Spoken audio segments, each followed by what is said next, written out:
facts revealed for the first time that provides incontestable evidence that their continued suppression will prove inimical to the security of the nation, the peace of the world, the welfare of humanity, and the progress of civilization. And the whole purpose of the book is basically to say that the people that say they're the chosen Jews, aka are Jewish, are not the true Jews of Deuteronomy that I just went to and showed you. That there are, like everybody else, converts. Gentiles are converts.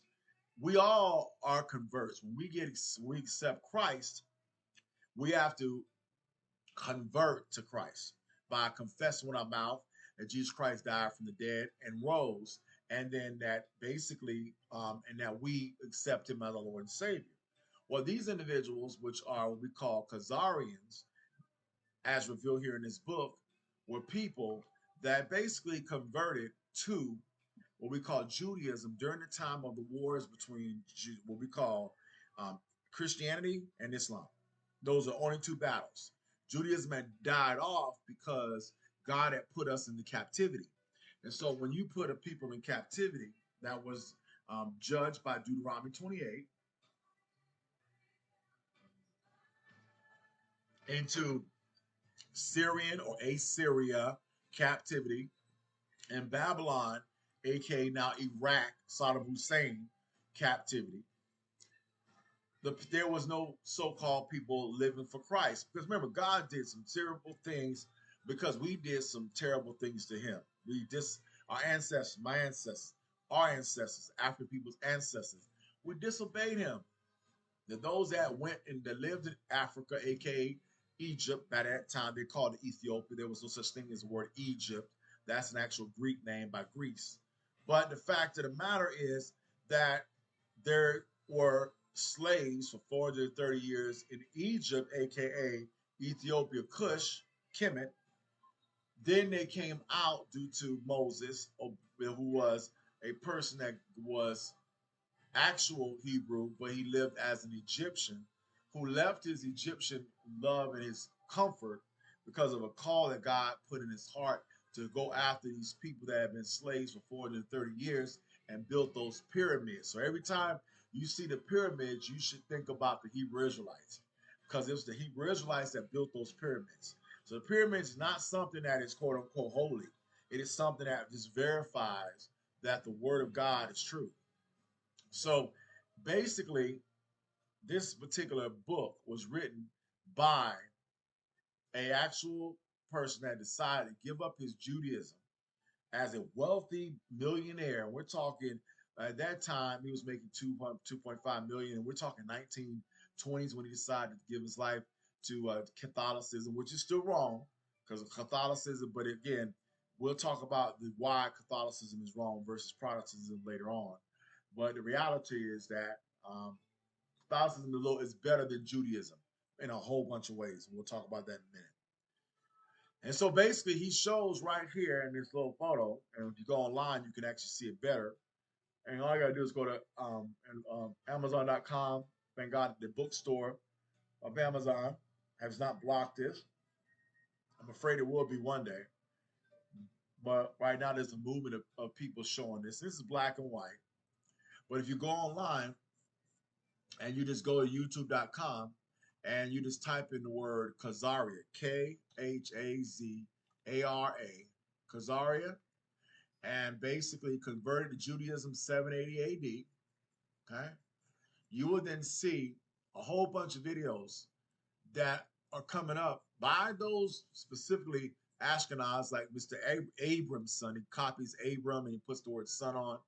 But he basically is here to argue, and they're going to find a lot of them. They're going to argue that it's not true, that all these things are not true. And of course, the problem is in life, if you get a lot of people saying one thing, it could be a lie that everyone's starting to believe. But the Holy Spirit will be the one that would draw you to let you know whether it's true or not. So you go down, you can look, and you can click on the different videos. And I'm not putting these up. These are other channels, but praise the Lord. The Lord is giving these individuals passion and telling them about this. And this is how I found out about it. And so videos that talk about, Hitler and how basically who are the Khazarians now? Where are they at? And we'll get into them. And the argument is this: there were Turkish stock, a Turkish people, and you'll notice Henry Amberson will always put his videos out because, again, the Askenazi people basically are what we call Jewish. So anytime someone says Askenazi, that is a basically a term of Judaism and of Germany. So Ashkenaz Jewish people, the word Ashkenaz means German, but then there's also Russian Jews, Polish so-called Jews, Bulgarian so-called Jews, Turkish so-called Jews, Armenian so-called Jews. It's a lot. And so as you go through, you'll see videos like this. And here's Aberson again, Aberson again, Aberson again. You see all that? Well, watch what happens. After you kind of go down, you start to get to more questions. Rothschilds, Leo the Khazar, the actual Khazar, Leo the Fourth. Wow, interesting. The history of the Khazars, the first Arab-Khazar war between Islam and the Khazars. This is a true historical fact. And History with Science outstanding because he does a great job of explaining that. We get into some of this, the steps of Khazar, a short film. Now, you probably never heard of that word before. You won't hear it in church. I've been saved for 25 years and never even heard that word.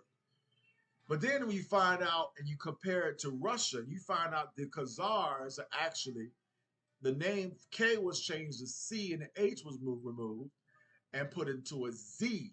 So now we call that a Tsar.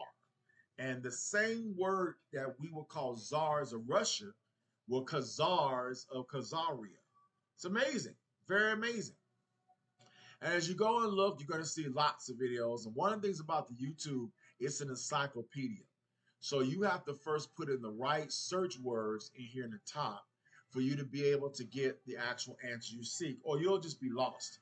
Because what will happen is a YouTuber will just give the algorithm that the computer coders and will be videos on basketball, on football, or what is happening in sports, or what did Rihanna wear at the Super Bowl, or stupid stuff like that. But when you get into more intelligent discourse, oh my God, this can be one of the best tools for your growth. You can learn more things on YouTube if you have the correct Boolean search words. Like it's almost on par with the Encyclopedia Britannica, because what people have been doing, thank God for the goal of money, it's motivated people to make these videos. Look at that question. Are Jews descendants of the Khazars? And there's another person bringing up, why am I pulling all this up, sirs, ma'ams? Why? Because the Holy Spirit showed me and the books are showing me. Now, at the same time, there's an issue that we have, and that's the Ethiopian Jews. And we'll talk about the failures of them because they're using the sign of Shechem, which is evil. And that symbol is a whole nother story. Never was in the Old Testament, not in the Torah, never was written in the Old Testament law of Moses. There was no sign for a so-called Hebrew Israelite ever. And so, I won't say ever, but it wasn't a sign called two triangles intermixed, meaning the female and the male come together as one. And again, where that came from, we'll talk about it later, but it's demonic. So we pray for the Ethiopians because even though they're trying to imitate the Jews of the Russian Khazarian Jews, they don't realize that they're just like us in America. We're black Christians imitating white evangelical Christians because they were the masters. So if they were the masters and they are the ones that taught, us that we were slaves and we were nothing, the same thing for the Ethiopians. They're taught that if you accept Judaism, and that's what they're following. They're not following the actual Torah. They're following Judaism. And do you know there's actually 3 Bibles, which is a whole nother story.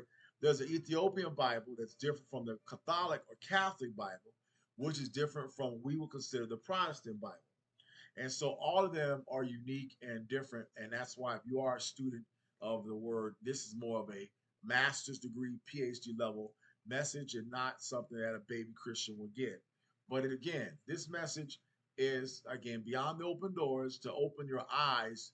What's beyond the open door? And the open door that you must walk through is the question and ask, is this true? Is this not true? Why is this true? And the answer to me is this. Once you find out the history of the so-called people that are told online, that are so-called of the tribe of Judah, that's where Jew comes from, Judah. Now, Judah, or it wasn't even a J, it was a Y.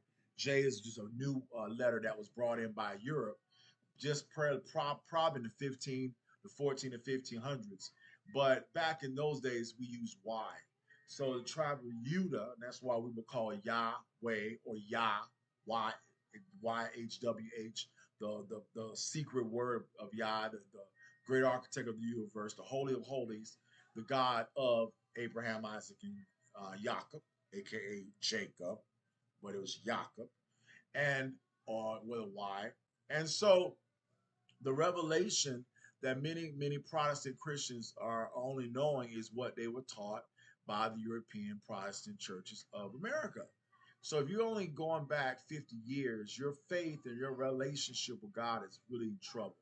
But when you go back and you start studying about the Askenazi, there they are, about who they are, find out about their life in Eastern Europe, find out where they came from and where they traveled from. When you start studying about where they come from, and this is all on the Encyclopedia YouTube, right? When you start asking questions of that, even Farrakhan, who is half right but half true, he's half right and half wrong, even has some answers. As he says, I'm here to separate the good Jews from the satanic Jews. Well, you can't separate the good from the bad, because there's no such thing as the people that AKA are in Judaism. Judaism by default is evil and demonic. And I'm here to show you a man who was, explain who it was and why it is. I'm going to say why it was, why it is. So here is the book, and we get back to the book and we get to an actual first speech. And the first thing he breaks down is that little map he just showed you. And then he explains the origin of the so-called self-styled Jew. And he explains that word Khazar, Khazar, is this now modern spelling in their what's called Jewish Encyclopedia. Now, what is the Jewish Encyclopedia? Well, guess what? It's like an Encyclopedia Britannica for those who are Judaism.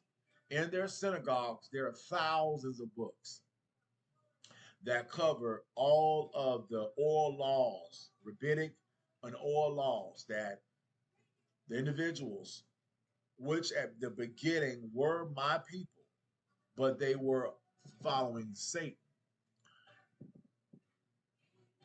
taught them in 780 AD. It is a proven fact that these individuals were like anybody else, but they were a kingdom that were a phallic kingdom, a kingdom that was a kingdom that worshiped the penis.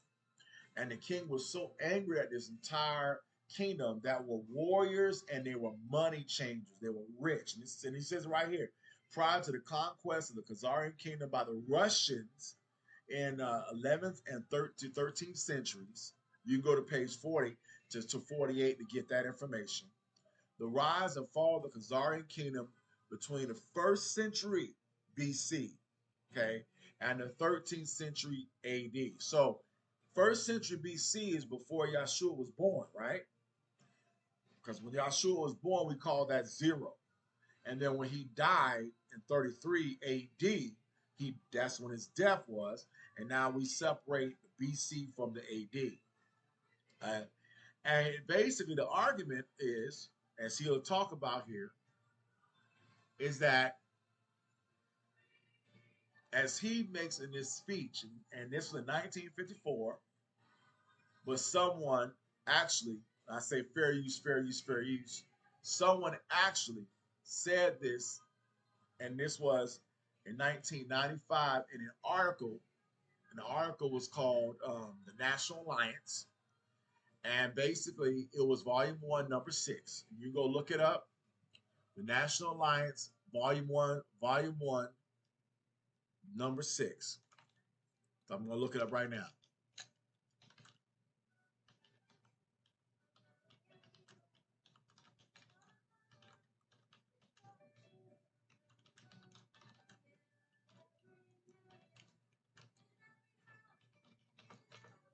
1995. As I pull this up, the first thing you're going to notice is you're going to see the ADL, which is the Anti-Defamation Committee, and they're going to come and they're going to argue. And this is the why you know this is going to be true.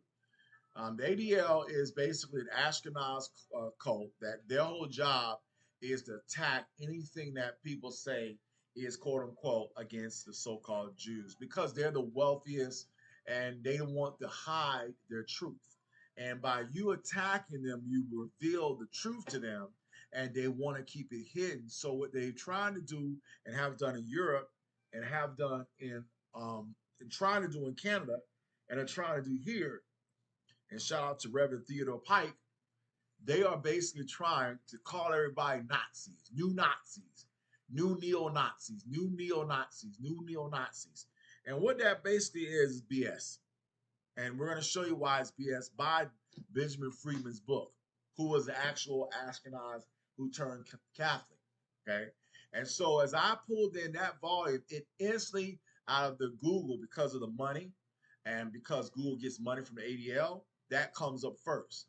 So what you do is you skip that because when you realize that every one of these 46 million results, they're based off of dollars. Who pays the most gets the most and gets the first link. And the average person always clicks the first link. So you got to go down and you got to see, and you'll notice that it goes into, this goes way off. See, it don't even talk about that. But you'll notice a couple of times you'll see stuff like Askenazi, you'll see stuff like, it just really weirds off, evil world, things like that. So as you can see, all I typed in was a book called The National Alliance, Volume 1. Now, what you do is I show you, and this is good for y'all. That's why this is a message of not just me teaching the word, but me showing you how so you can teach yourself and go beyond, okay? So what you do is you need to go The National Alliance, Volume 1, Number 6, 1995.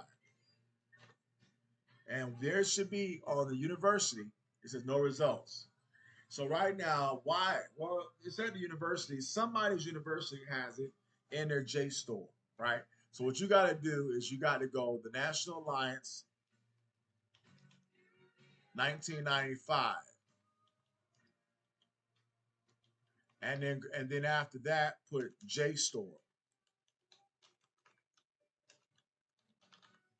Because I promise you, when you put JSTOR, this connects you to the university and their place where they store stuff. And then notice here is JSTOR, Alliance and Formulation and Balance of World Power. So this is where it gets into. So now you click on JSTOR, and now we'll see it's only 60 results. We're from 46 million results to 60. And now we get a preview of here, and it basically breaks down foreign policy, and you have to log in by Stephen Walt. He wrote his thing in an article called MIT. So this is called International Security. So this is a journal, not the same journal. So now what we do is we go to the National Alliance, and we see the National Alliance magazine.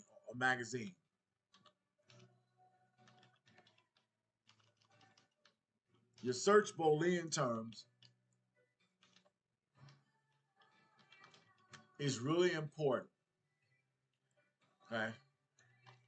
And so I'm going to take off the 1995 because if this was an actual magazine, it should be technically old and it should be gone now, most likely. Today we got the National Review, we have other series, but the world is a lot bigger. So now, here is, it says there aren't any great Mac. Do you mean National Alliance 1? No.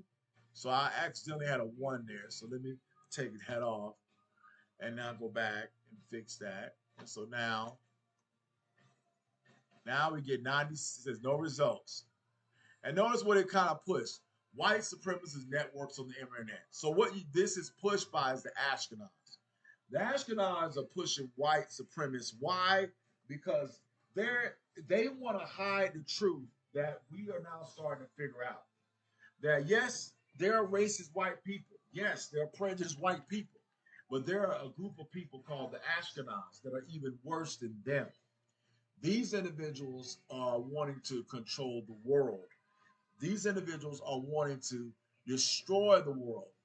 And why this is important as a believer and as a Christian is for your children's children. It's for the future generations. So if all of us that are studying the Word of God realize it's much bigger than my own life and going to heaven. It's about whether my grandkids go. Who wants to have kids that end up going to hell because they don't know what the future holds? So whenever you see this, just remember, Ashkenaz pays Google.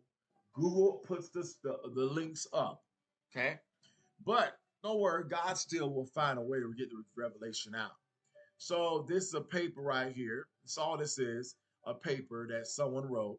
And it's going to be, I promise you, a paper that's going to talk about white supremacy. And this is under the particular sociological focus, is the name of that journal. And came out in 2000. And this is just like me that at University of Oregon, their paper. Just like I'll be writing my paper as I get my PhD or my Dr. Divinity. And we call this peer-reviewed studies. So this opens it up to letting you know that we're not just telling you something, we're actually showing you a lot bigger and a lot deeper than it is. And so to get these, you have to pay and go in, and you have to basically go in and basically pay the money for it, which I will. So if I go to the National Alliance, go back to Volume 1, you won't find it. And I think it was Volume 1. Notice number 6. So Volume 1, number 6, and this was June 1995. So I didn't even put that. So Volume 1, number 6, June. What's amazing about this was the same month and year I became a United States Army officer. So while I'm taking the oath of office to protect the Constitution and defend the Constitution of the United States against all enemies, foreign and domestic, this was preached or taught and was put out. Now you see it goes National Geographic. No, we're not talking about the National Geographic. We're talking about the National Alliance. So it says showing results for the National Alliance, and you can see it goes right to the neo-Nazis. So now we go click on this, we can see what the ADLs, what they're gonna push. And this is their little magazine that they pushed out, the most dangerous, the most organized dangerous hate group. The problem is the most organized dangerous hate group is the Ashkenaz. And we're gonna show you why they are in a minute. So as I open this up and just show you their argument, we're going to see what they write. And let's zoom in a little bit. And of course, they're going to put out that this is a neo-Nazi group. And this is the ultimate reason why today we have what we have today. Why we had Trump. Why Trump became president of the United States. Why white people hate the Democratic Party today. It ain't about what happened in the 1960s and the civil rights movement for African Americans. African Americans are far, far not important to what's going on in America, and no matter what. But what they're going to push here is Tim McVeigh in Oklahoma City, which is amazing that they pulled that out in the Turner Diaries. They're going to pull out this, and you can put a word out there and call anything, anything. Calling somebody neo-Nazis is just like calling somebody anti-Semitic or calling somebody a nigger. It's just a word that gets people mad. But what I want you to focus on is not the ad hominems or the, as I call them, rankings. In old days, when we call talking about somebody, we just call it you ranking on me. So stop ranking on me, meaning stop talking about me. Stop calling me out. Stop calling me names. Stop picking on me. That's what we would call it back in the 90s. Well, this is an argument, and they're going to talk about Turner Diaries. They're going to talk about a racist novel written by a NA leader. And if you look at the National Alliance, if these are the people, and if this information is right, he's saying that these people are behind the 1995 blast, and what's amazing. April 1995, we have the Oklahoma City blast. June 95, I get commissioned as a second lieutenant in the United States Army. 2001, we get 9/11. We're in a 15-year war from 2001 until about 2000, really 18-year war to about 2018, 19. All that is important to everything that we're talking about here, because the individuals that are so-called Askenazi purpose is to create wars so that they can be able to destroy the population but own the financial resource of all parts of the country, of the world. And we're going to let you listen to, in a few seconds, Benjamin H. Freedman speak about this from his book. So now, you can look up Benjamin H. Freedman online by going to YouTube to prove out whether I'm lying or not. So go to Google, and I love this because I get to show it to you, and you go, man, how is this connected to the Word of God? Well, it's connected to the Word of God in the aspect of understanding who you are. If you're a white person, understanding who you are as a race. If you're a black person, understanding who you are as a race. There were tribes all in the Old Testament, and they all were not white, and they all were not black. God made all different tribes of people. He chose one of those tribes to be his leaders. They disobeyed him many, many, many, many, many times. But God, through Yeshua, thank you, Yeshua, he forgave them. And what I mean by forgave is his blood, his atoning sacrifice. And every day he's he's interceding for us right now, this millisecond. Okay. And that's why when I write this,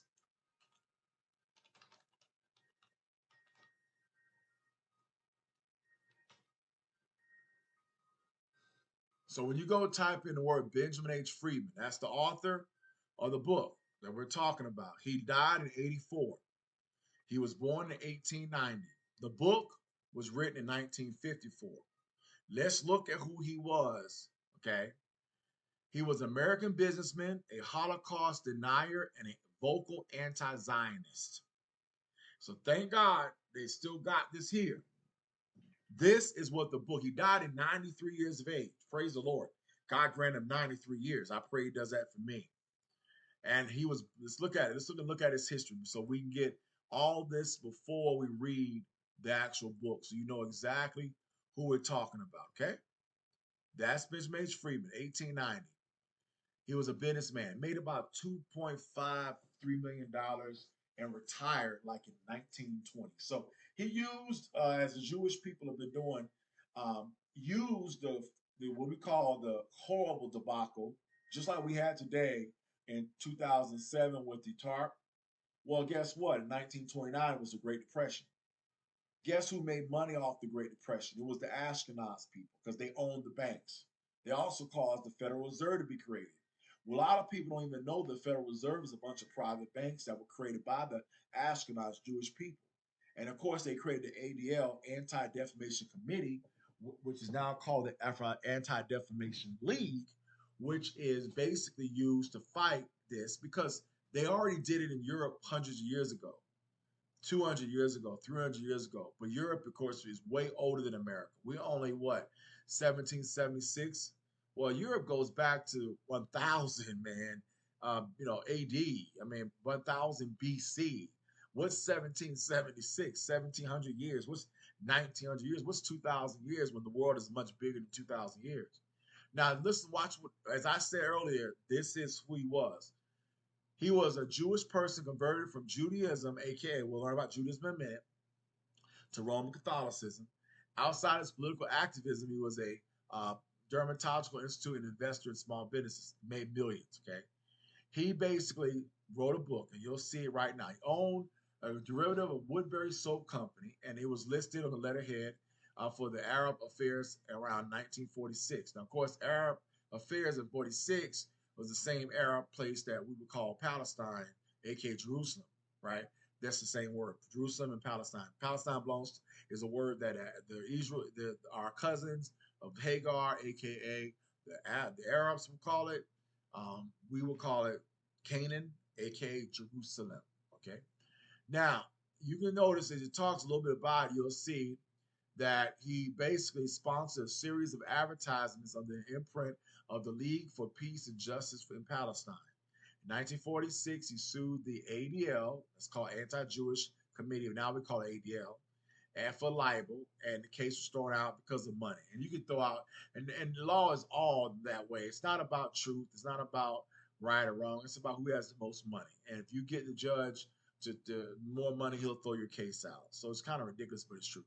So then he breaks down this very truthful fact in 1988 in the Historical Review, which is an organization that propagated the Holocaust denial or truth, because it was a lie. The Robert Johns behind the Balfour Declaration, including a single acknowledgement to Freedman. John wrote that Benjamin Freedman gave me copies of the materials on the Balfour Declaration, which might never have been found on my own, and he encouraged my own research. Now, what is the Balfour Declaration? The Balfour Declaration right here is this, and I'll read it to you. Dear Lord Rothschild, I have much pleasure in conveying to you on behalf of His Majesty's government the following declaration of sympathy with the Jewish Zionist aspirations, which has been submitted to and approved by the England cabinet. This is UK cabinet. His Majesty, or England's government, view with the favor of the establishment in Palestine of a national home for the so-called Jewish people, and will use their best endeavors to facilitate the achievement of this object, and being clearly understood that nothing shall be done which may prejudice the civil or religious rights of the existing so-called non-Jewish committee in Palestine, aka those that are either Christian or those that were Islamic, or the rights and political statutes enjoyed by the Jews in any other country. I should gratefully if you would bring this declaration to the knowledge of the Zionist Federation. There was a Zionist Federation. Who wrote this? This was written, okay, by United Kingdom, England's Secretary Alfred Balfour. Arthur J. Balfour, the first Earl of Balfour, known as Lord Balfour, was a British conservative statesman and served as Prime Minister of the United Kingdom from 1902 to 1905.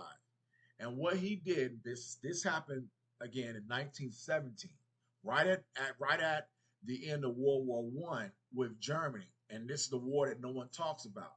No one understood why it was happening, but it was happening, and you'll hear about it in a second, from Benjamin H. Freedman. Okay? So now that you got the peoples and the articles in there and you learn, you'll now listen to this. Now let's look at it. This is a public statement issued by the British government in 1917 during the First World War, announcing the establishment of a national home for the fake Jewish people in Palestine. Then an Ottoman region with a small minority of so-called Jewish population. They just moved there because they usurped, and we'll talk about this in a minute, they usurped the word of God and said, well, no one's claiming that they're the Hebrews. We'll claim it, and we'll play on it. Except they're really Talmud, and Talmud is a term coming from basically Babylon, Assyria, and evil non-Old Testament books. They're called oral laws, made up by Pharisees. Sadducees were killed off.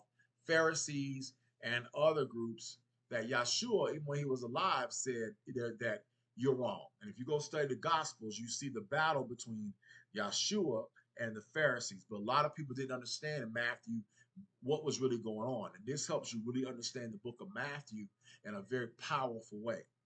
Okay. Problem is, of course, there are different types of so-called Hebrew Israelites. There are Hebrew Israelites that God said, okay, if you don't obey me and hearken diligently to the voice of the Lord thy God and observe what I command you, you will be put in slavery. Well, that we will put in slavery. Then what happens is whenever you are put in slavery, you start mixing we're talking generations of generations later, man. So, I mean, you're dead. So we're talking your kids. they're going to start merging in with the masters of whatever they're under. So as African Americans, and we've lived 20 generations here in America, we mix with white people. We accept white philosophies because they were our slave masters and their descendants are us.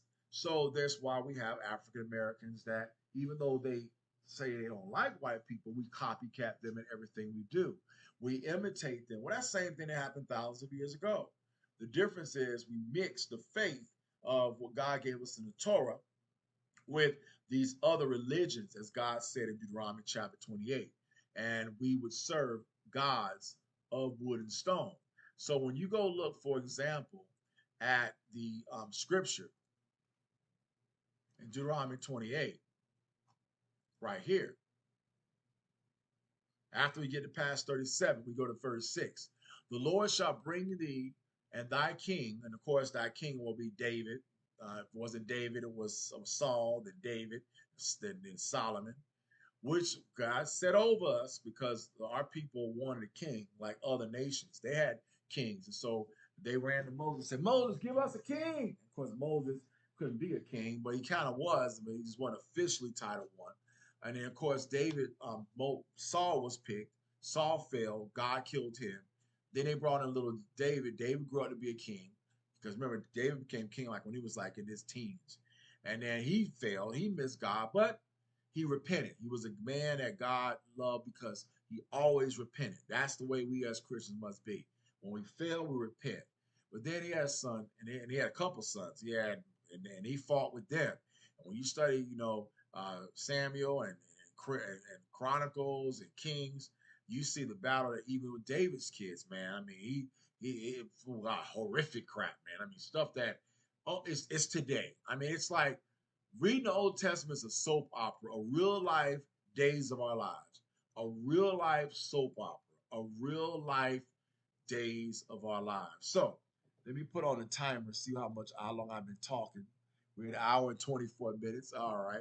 And so now as I kind of wind down for the next blog, you can see, as he said, the Lord shall bring thee in a king that thou shalt set over thee unto a nation which you not know or your fathers had not known. And there you shall serve other gods. So when you're serving other gods, other religions, other gods, wood gods, stone gods, you're going to act and you're going to appropriate that. And we're talking, you really should say, and your kids. Because the word says thou shalt serve. But not really. It's your children's children's children's children's children's children. They will serve.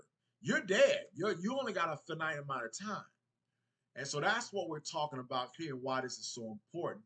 Because it's not just about you. It's about your children's children's children's children. And God is opening the eyes of people now, which I'm very grateful for, to open us up. So let's kind of go in. As I open up, let Benjamin H. Freedman break down, and I will find a spot that I think you can go online and look him up to get more information about him to verify my arguments. But let's get on and let's talk about this right here. And let's see, right here. He was talking about because he had been an insider at the highest levels of Jewish organizations and Jewish machinations to gain power over our nation. Mr. Freedman was... Sorry about that. The sound settings was too high. You heard that? It was like blaring through, which I didn't like that. So I'm going to drop my little sound settings down some. 1 second. Now, hear it again. He was talking about because he had been an insider at the highest levels of Jewish organizations and Jewish machinations to gain power over our nation. Mr. Freedman was personally acquainted with Bernard Baruch, Samuel Untermeyer, Woodrow Wilson, Franklin Roosevelt, Joseph Kennedy, and John F. Kennedy, and many more movers and shakers of our times. This speech was given before a patriotic audience in 1961 at the Willard Hotel in Washington, D.C. On behalf of...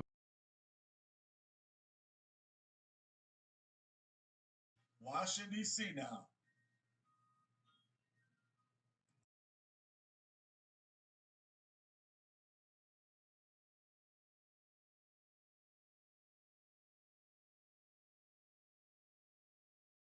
He was talking about because he had been an insider at the highest levels of Jewish organizations and Jewish machinations to gain power over our nation. Mr. Freedman was personally acquainted with Bernard Baruch, Samuel Untermeyer, Woodrow Wilson, Franklin Roosevelt, Joseph Kennedy, and John F. Kennedy, and many more movers and shakers of our times. This speech was given before a patriotic audience in 1961 at the Willard Hotel in Washington, D.C. On behalf of Conda McGinley's patriotic newspaper of that time, Common Sense. Though in some minor ways this wide-ranging and extemporaneous speech has become dated, Mr. Freedman's essential message to us, his warning to the West, is more urgent than ever before. K.A.S. Here in the United States, the Zionists and their co-religionists have complete control of our government. For many reasons, too many and too complex to go into here at this time, the Zionists and their co-religionists rule these United States as though they were the absolute monarchs of this country. Now you may say that is a very broad statement, but let me show you what happened while we were all asleep. What happened? World War I broke out in the summer of 1914. There are few people here my age who remember that. Now that war was waged on one side by Great Britain, France, and Russia, and on the other side by Germany, Austria, Hungary, and Turkey. Within 2 years Germany had won that war, not only won it nominally, but won it actually. The German submarines, which were a surprise to the world, had swept all the convoys from the Atlantic Ocean.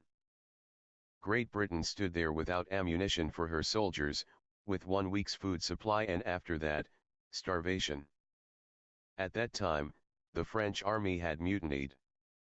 They had lost 600,000 of the flower of French youth in the defense of Verdun on the Somme. The Russian army was defecting, they were picking up their toys and going home, they didn't want to play war anymore, they didn't like the Tsar. And the Italian army had collapsed. Not a shot had been fired on German soil. Not one enemy soldier had crossed the border into Germany. And yet, Germany was offering England peace terms. They offered England a negotiated peace on what the lawyers call a status quo ante basis. That means, let's call the war off, and let everything be as it was before the war started. England, in the summer of 1916, was considering that seriously. They had no choice. It was either accepting this negotiated peace that Germany was magnanimously offering them, or going on with the war and being totally defeated. While that was going on, the Zionists in Germany, who represented the Zionists from Eastern Europe, went to the British War Cabinet, and I am going to be brief because it's a long story, but I have all the documents to prove any statement that I make. They said, look here. You can yet win this war. You don't have to give up. You don't have to accept the negotiated peace offered to you now by Germany. You can win this war if the United States will come in as your ally. The United States was not in the war at that time. We were fresh, we were young, we were rich, we were powerful. They told England, we will guarantee to bring the United States into the war as your ally, to fight with you on your side, if you will promise us Palestine after you win the war. In other words, they made this deal, we will get the United States into this war as your ally. The price you must pay is Palestine after you have won the war and defeated Germany, Austria, Hungary, and Turkey. Now England had as much right to promise Palestine to anybody, as the United States would have to promise Japan to Ireland for any reason whatsoever. It's absolutely absurd that Great Britain, that never had any connection or any interest or any right in what is known as Palestine, should offer it as coin of the realm to pay the Zionists for bringing the United States into the war. However, they did make that promise, in October of 1916. And shortly after that, I don't know how many here remember it, the United States, which was almost totally pro-German, entered the war as Britain's ally. I say that the United States was almost totally pro-German because the newspapers here were controlled by Jews, the bankers were Jews, all the media of mass communications in this country were controlled by Jews, and they, the Jews, were pro-German.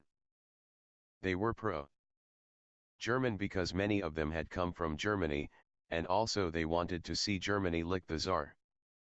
The Jews didn't like the Tsar, and they didn't want Russia to win this war. These Jew bankers, like Kuhn Loeb and the other big banking firms in the United States, refused to finance France or England to the extent of $1. They stood aside and they said, as long as France and England are tied up with Russia, not 1 cent. But they poured money into Germany, they fought beside Germany against Russia, trying to lick the Tsarist regime. Now those same Jews, when they saw the possibility of getting Palestine, went to England and they made this deal. At that time, everything changed, like a traffic light that changes from red to green. Where the newspapers had been all pro-German, where they'd been telling the people of the difficulties that Germany was having fighting Great Britain commercially and in other respects, all of a sudden the Germans were no good. They were villains. They were Huns. They were shooting Red Cross nurses. They were cutting off babies' hands. They were no good. Shortly after that, Mr. Wilson declared war on Germany. The Zionists in London had sent cables to the United States, to Justice Brandeis, saying go to work on President Wilson. We're getting from England what we want. Now you go to work on President Wilson and get the United States into the war. That's how the United States got into the war. We had no more interest in it, we had no more right to be in it than we have to be on the moon tonight instead of in this room. There was absolutely no reason for World War I to be our war. We were railroaded into, if I can be vulgar, we were suckered into that war merely so that the Zionists of the world could obtain Palestine. That is something that the people of the United States have never been told. They never knew why we went into World War I. After we got into the war, the Zionists went to Great Britain and they said, well, we performed our part of the agreement. Let's have something in writing that shows that you are going to keep your bargain and give us Palestine after you win the war. They didn't know whether the war would last another year or another 10 years. So they started to work out a receipt.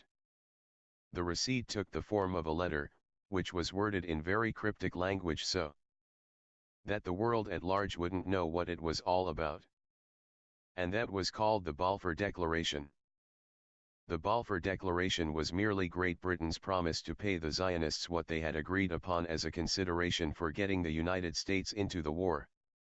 So this great Balfour Declaration, that you hear so much about, is just as phony as a $3 bill. I don't think I could make it more emphatic than that. That is where all the trouble started. The United States got in the war. The United States crushed Germany. You know what happened. When the war ended, and the Germans went to Paris for the Paris Peace Conference in 1919, there were 117 Jews there, as a delegation representing the Jews, headed by Bernard Baruch. I was there, I ought to know. Now what happened? The Jews at that peace conference, when they were cutting up Germany and parceling out Europe to all these nations who claimed a right to a certain part of European territory, said, how about Palestine for us? And they produced, for the first time to the knowledge of the Germans, this Balfour Declaration. So the Germans, for the first time realized, oh, so that was the game. That's why the United States came into the war. The Germans for the first time realized that they were defeated, they suffered the terrific reparations that were slapped onto them, because the Zionists wanted Palestine and were determined to get it at any cost. That brings us to another very interesting point. When the Germans realized this, they naturally resented it. Up to that time, the Jews had never been better off in any country in the world than they had been in Germany. You had Mr. Rathenau there, who was maybe 100 times as important in industry and finance as is Bernard Baruch in this country. You had Mr. Ballon, who owned the two big steamship lines, the North German Lloyds and the Hamburg, American lines. You had Mr. Bleekroeder, who was the banker for the Hohenzollern family. You had the Warburgs in Hamburg, who were the big merchant bankers, the biggest in the world. The Jews were doing very well in Germany. No question about that.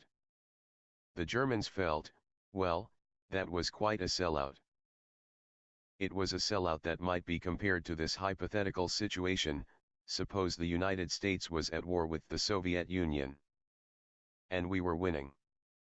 And we told the Soviet Union, well, let's quit. We offer you peace terms. Let's forget the whole thing. And all of a sudden Red China came into the war as an ally of the Soviet Union. And throwing them into the war brought about our defeat. A crushing defeat, with reparations the likes of which man's imagination cannot encompass. Imagine, then, after that defeat, if we found out that it was the Chinese in this country, our Chinese citizens, who all the time we had thought were loyal citizens working with us, were selling us out to the Soviet Union, and that it was through them that Red China was brought into the war against us. How would we feel, then, in the United States against Chinese? I don't think that one of them would dare show his face on any street. There wouldn't be enough convenient lampposts to take care of them. Imagine how we would feel. Well, that's how the Germans felt towards these Jews. They'd been so nice to them, from 1905 on, when the first communist revolution in Russia failed, and the Jews had to scramble out of Russia. They all went to Germany. And Germany gave them refuge. And they were treated very nicely. And here they had sold Germany down the river for no reason at all other than the fact that they wanted Palestine as a so-called Jewish Commonwealth. Now Nahum Sokolow, and all the great leaders and great names that you read about in connection with Zionism today, in 1919, 1920, 1921, 1922, and 1923 wrote in all their papers, and the press was filled with their statements, that the feeling against the Jews in Germany is due to the fact that they realized that this great defeat was brought about by Jewish intercession in bringing the United States into the war. The Jews themselves admitted that. It wasn't that the Germans in 1919 discovered that a glass of Jewish blood tasted better than Coca-Cola or Münchner beer. There was no religious feeling. There was no sentiment against those people merely on account of their religious belief. It was all political. It was economic. It was anything but religious. Nobody cared in Germany whether a Jew went home and pulled down the shades and said Shema Yisrael or Our Father. Nobody cared in Germany any more than they do in the United States. Now this feeling that developed later in Germany was due to one thing: the Germans held the Jews responsible for their crushing defeat. And World War I had been started against Germany for no reason for which Germany was responsible. They were guilty of nothing. Only of being successful. They built up a big navy. They built up world trade. You must remember that Germany at the time of the French Revolution consisted of 300 small states, principalities, dukedoms, and so forth. 300 separate little political entities. And between that time, between the times of Napoleon and Bismarck, they were consolidated into one state. And within 50 years they became one of the world's great powers. Their navy was rivaling Great Britain's, they were doing business all over the world, they could undersell anybody, they could make better products. What happened as a result of that? There was a conspiracy between England, France, and Russia to slap down Germany. There isn't one historian in the world who can find a valid reason why those three countries decided to wipe Germany off the map politically. When Germany realized that the Jews were responsible for her defeat, they naturally resented it. but not a hair on the head of any Jew was harmed. Not a single hair. Professor Tansil, of Georgetown University, who had access to all the secret papers of the State Department, wrote in his book, and quoted from a State Department document written by Hugo Schoenfeld, a Jew whom Cordell Hull sent to Europe in 1933 to investigate the so-called camps of political prisoners, who wrote back that he found them in very fine condition. They were in excellent shape, with everybody treated well. And they were filled with communists. Well, a lot of them were Jews, because the Jews happened to comprise about 98% of the communists in Europe at that time. And there were some priests there, and ministers, and labor leaders, and masons, and others who had international affiliations. Some background is in order. In 1919 the communists took over Bavaria for a few days. Rosa Luxemburg and Karl Liebknecht and a group of other Jews took over the government for 3 days. In fact, when the Kaiser ended the war, he fled to Holland because he thought the communists were going to take over Germany as they did Russia, and that he was going to meet the same fate as the Tsar. So he fled to Holland for safety, for security. After the communist threat in Germany was quashed, the Jews were still working, trying to get back into their former status, and the Germans fought them in every way they could without hurting a single hair on anyone's head. They fought them the same way that, in this country, the prohibitionists fought anyone who was interested in liquor. They didn't fight one another with pistols. Well, that's the way they were fighting the Jews in Germany. And at that time, mind you, there were 80 to 90 million Germans, and there were only 460,000 Jews. About 0.5% of the population of Germany were Jews. And yet they controlled all the press, and they controlled most of the economy because they had come in with cheap money when the mark was devalued and bought up practically everything. The Jews tried to keep a lid on this fact. They didn't want the world to really understand that they had sold out Germany, and that the Germans resented that. The Germans took appropriate action against the Jews. They, shall I say, discriminated against them wherever they could. They shunned them. The same way that we would shun the Chinese, or the Negroes, or the Catholics, or anyone in this country who had sold us out to an enemy and brought about our defeat. After a while, the Jews of the world called a meeting in Amsterdam. Jews from every country in the world attended this meeting in July 1933. And they said to Germany, "You fire Hitler, and you put every Jew back into his former position, whether he was a communist or no matter what he was. You can't treat us that way.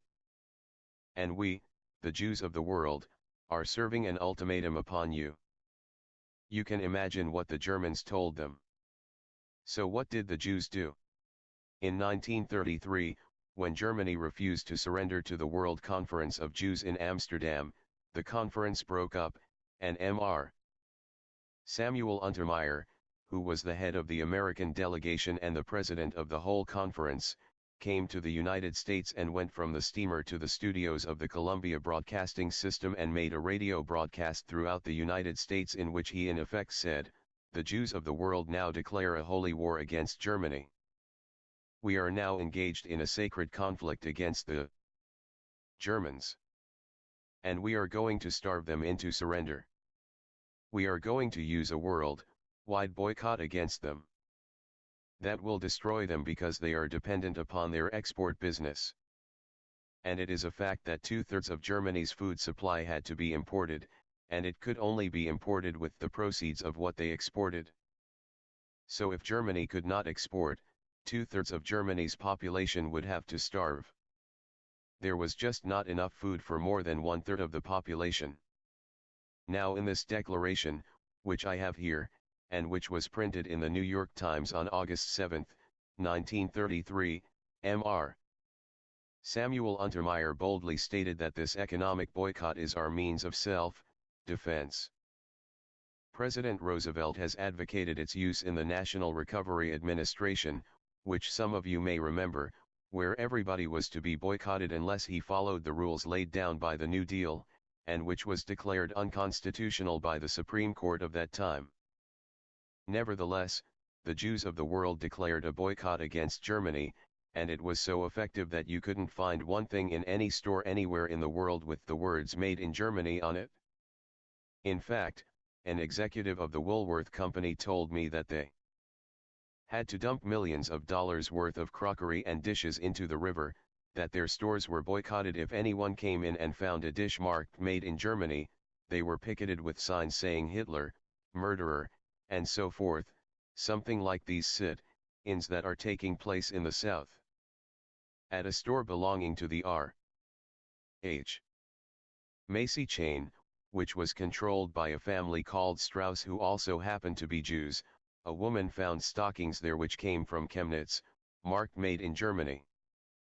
Well, they were cotton stockings and they may have been there 20 years, since I've been observing women's legs for many years and it's been a long time since I've seen any cotton stockings on them. I saw Macy's boycotted, with hundreds of people walking around with signs saying murderers, Hitlerites, and so forth. Now up to that time, not one hair on the head of any Jew had been hurt in Germany. There was no suffering, there was no starvation, there was no murder, there was nothing. Naturally, the Germans said, "Who are these people to declare a boycott against us and throw all our people out of work, and make our industries come to a standstill? Who are they to do that to us?" They naturally resented it. Certainly they painted swastikas on stores owned by Jews. Why should a German go in and give his money to a storekeeper who was part of a boycott that was going to starve Germany into surrendering to the Jews of the world, who were going to dictate who their premier or chancellor was to be? Well, it was ridiculous. The boycott continued for some time, but it wasn't until 1938, when a young Jew from Poland walked into the German embassy in Paris and shot a German official, that the Germans really started to get rough with the Jews in Germany. And you found them then breaking windows and having street fights and so forth. Now I don't like to use the word anti-Semitism because it's meaningless, but it means something to you still, so I'll have to use it. The only reason that there was any feeling in Germany against Jews was that they were responsible for World War I and for this world-wide boycott. Ultimately they were also responsible for World War II, because after this thing got out of hand, it was absolutely necessary for the Jews and Germany to lock horns in a war to see which one was going to survive. In the meanwhile, I had lived in Germany, and I knew that the Germans had decided that Europe is going to be Christian or communist, there is no in between. And the Germans decided they were going to keep it Christian if possible. And they started to re-arm. In November 1933 the United States recognized the Soviet Union. The Soviet Union was becoming very powerful, and Germany realized that our turn was going to come soon, unless we are strong. The same as we in this country are saying today, our turn is going to come soon, unless we are strong. Our government is spending $83 or $84 billion for defense. Defense against whom? Defense against 40,000 little Jews in Moscow that took over Russia, and then, in their devious ways, took over control of many other countries of the world.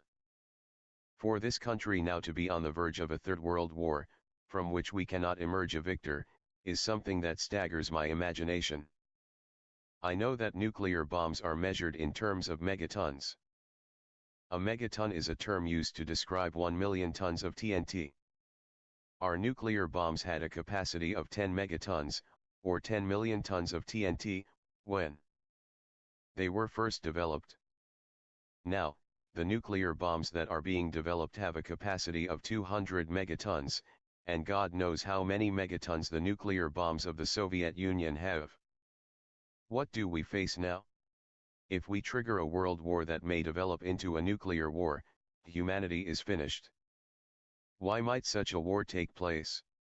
It will take place as the curtain goes up on Act 3, Act 1 was World War I, Act 2 was World War II, Act 3 is going to be World War III. The Jews of the world, the Zionists, and their co-religionists everywhere, are determined that they are going to again use the United States to help them permanently retain Palestine as their foothold for their world government. That is just as true as I am standing here. Not alone have I read it, but many here have also read it, and it is known all over the world. What are we going to do? The life you save may be your son's.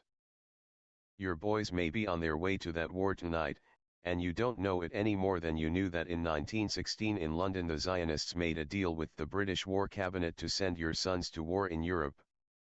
Did you know it at that time? Not a person in the United States knew it. You weren't permitted to know it. Who knew it? President Wilson knew it.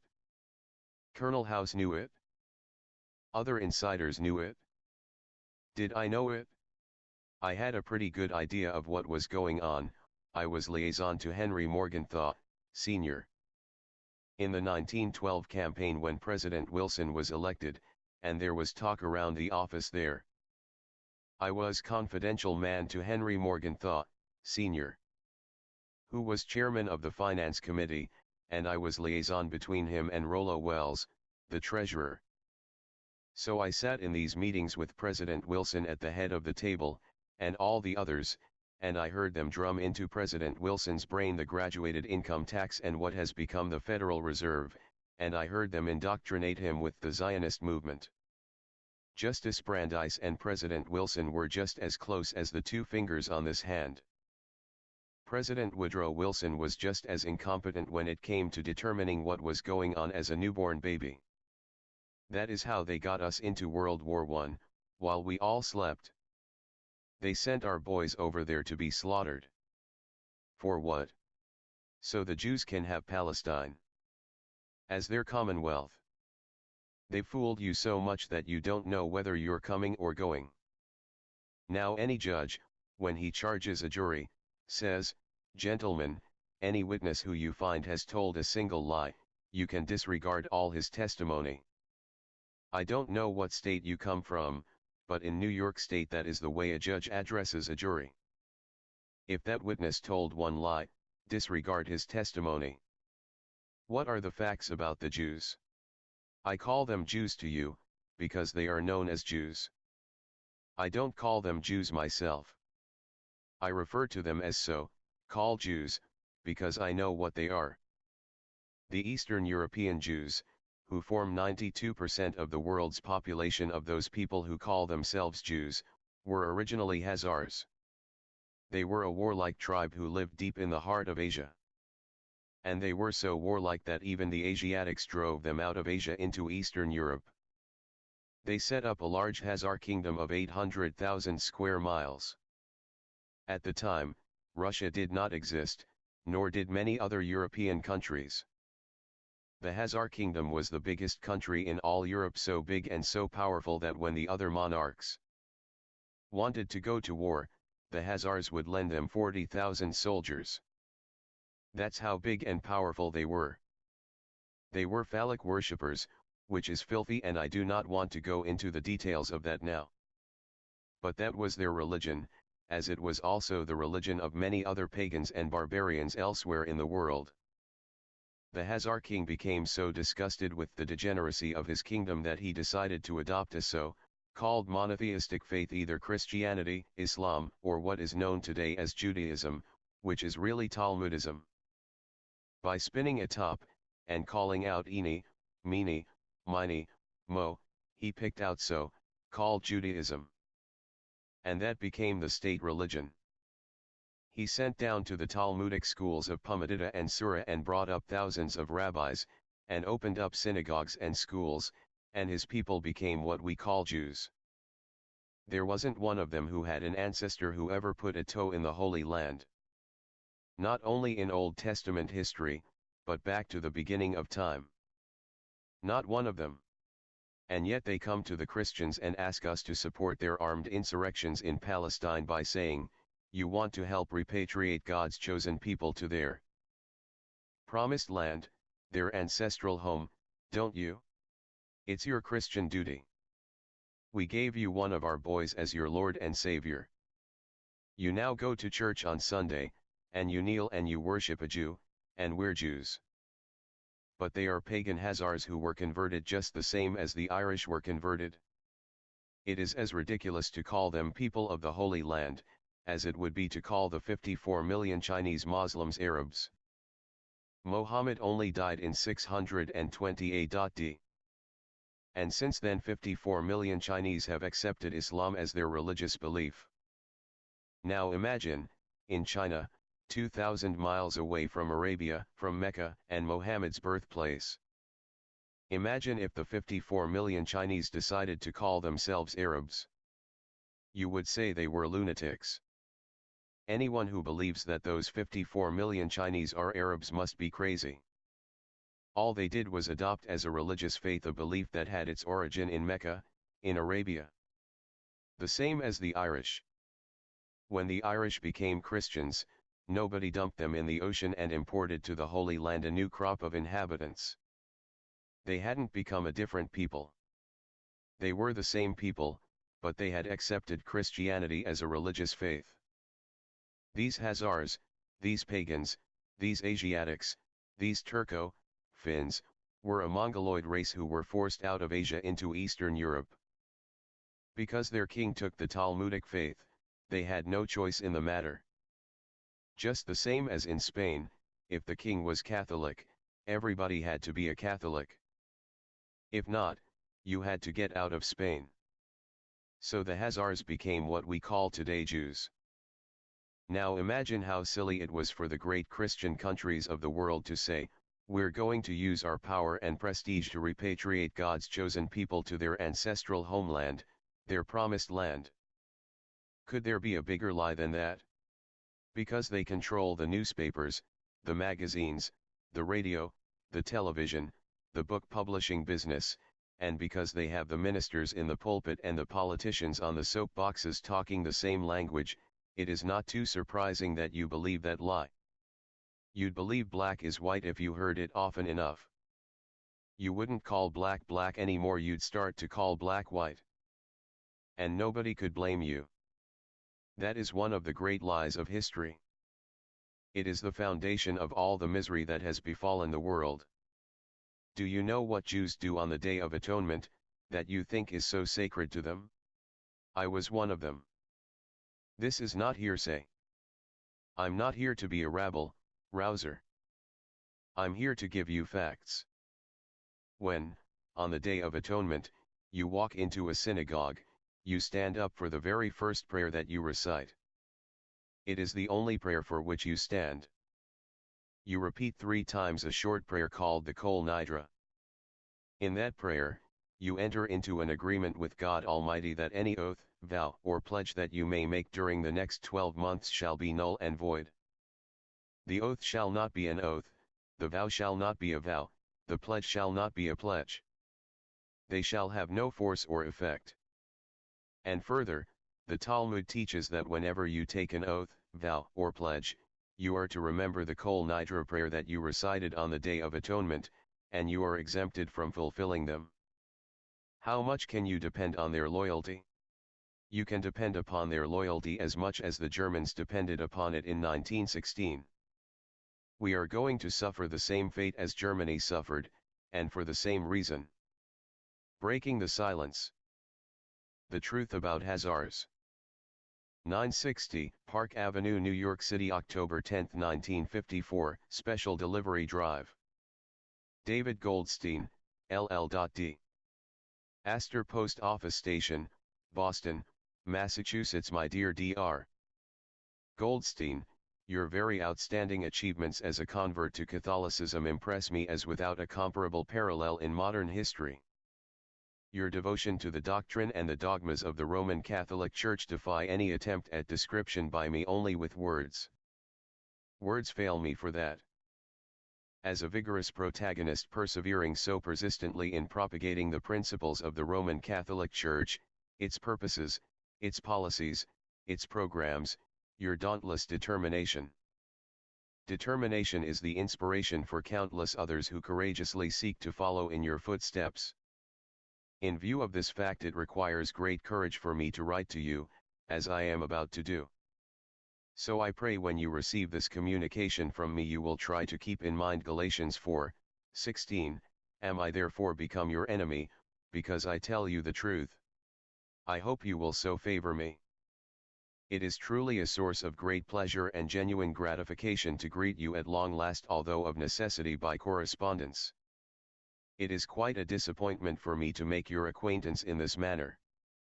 It would now afford me a far greater pleasure and a great privilege also if instead I could greet you on this occasion in person. Our very good mutual friend has for long been planning a meeting with you in person for me. I still wish to do that. I look forward with pleasant anticipation to doing this in the not too distant future at a time agreeable with you. You will discover in the contents of this long letter valid evidence for the urgency on my part to communicate with you without further delay. You will further discover this urgency reflected in the present gravity of the crisis which now jeopardizes an uninterrupted continuance of the Christian faith in its long struggle as the world's most effective spiritual and social force in the divine mission of promoting the welfare of all mankind without regard for their diversified races, religions, and nationalities. Your most recent article coming to my attention appeared in the September issue of the A.P.J. Bulletin, the official publication of the organization calling themselves the Arch-Confraternity of Prayer for Peace and Goodwill to Israel. The headline of your article, News and Views of Jews, and the purpose of the organization stated in the masthead of the publication, to promote interest in the apostolate to Israel, prompts me to take father time by his forelock and promptly offer my comments. I beg your indulgence accordingly. It is with reluctance that I place my comments in letter form. I hesitated to do so, but I find it the only expedient thing to do under the circumstances. I beg to submit them to you now without reservations of any nature for your immediate and earnest consideration. It is my very sincere wish that you accept them in the friendly spirit in which they are submitted. It is also my hope that you will give your consideration to them and favor me with your early reply in the same friendly spirit, for which I thank you in advance. In the best interests of that worthy objective to which you are continuing to dedicate the years ahead as you have so diligently done for many past decades, I most respectfully and sincerely urge you to analyze and to study carefully the data submitted to you here. I suggest also that you then take whatever steps you consider appropriate and necessary as a result of your conclusions. In the invisible and intangible ideological war being waged in defense of the great Christian heritage against its dedicated enemies, your positive attitude is vital to victory. Your passive attitude will make a negative contribution to the total effort. You assuredly subscribe fully to that sound and sensible sentiment that it is better to light one candle than to sit in darkness. My solitary attempts to date to give light to them that sit in darkness, and in the shadow, may prove no more successful with you now than they have in so many other instances where I have failed during the past 30 years. In your case I feel rather optimistic at the moment. Although not completely in vain, I still live in the hope that one day one of these candles will burst into flame like a long smoldering spark and start a conflagration that will sweep across the nation like a prairie fire and illuminate vast new horizons for the first time. That unyielding hope is the source of the courage, which aids me in my struggle against the great odds to which I am subjected for obvious reasons. It has been correctly contended for thousands of years that in the end truth always prevails. We all realize that truth in action can prove itself a dynamic power of unlimited force. But alas, truth has no self-starter. Truth cannot get off dead center unless a worthy apostle gives truth a little push to overcome its inertia. Without that start, truth will stand still and will never arrive at its intended destination.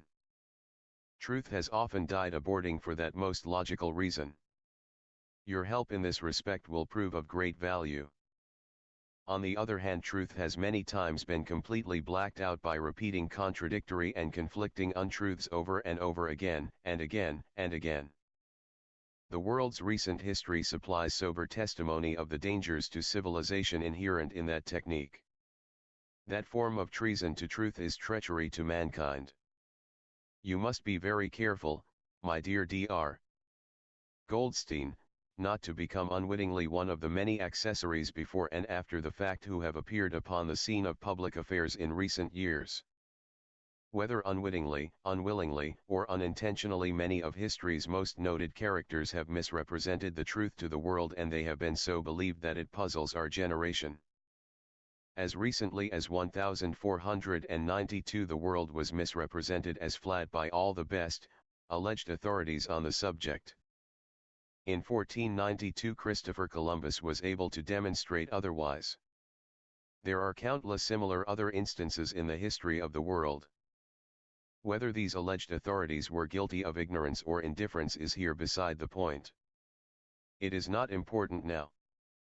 They were either totally ignorant of the facts or they knew the facts but chose to remain silent on the subject for reasons undisclosed by history.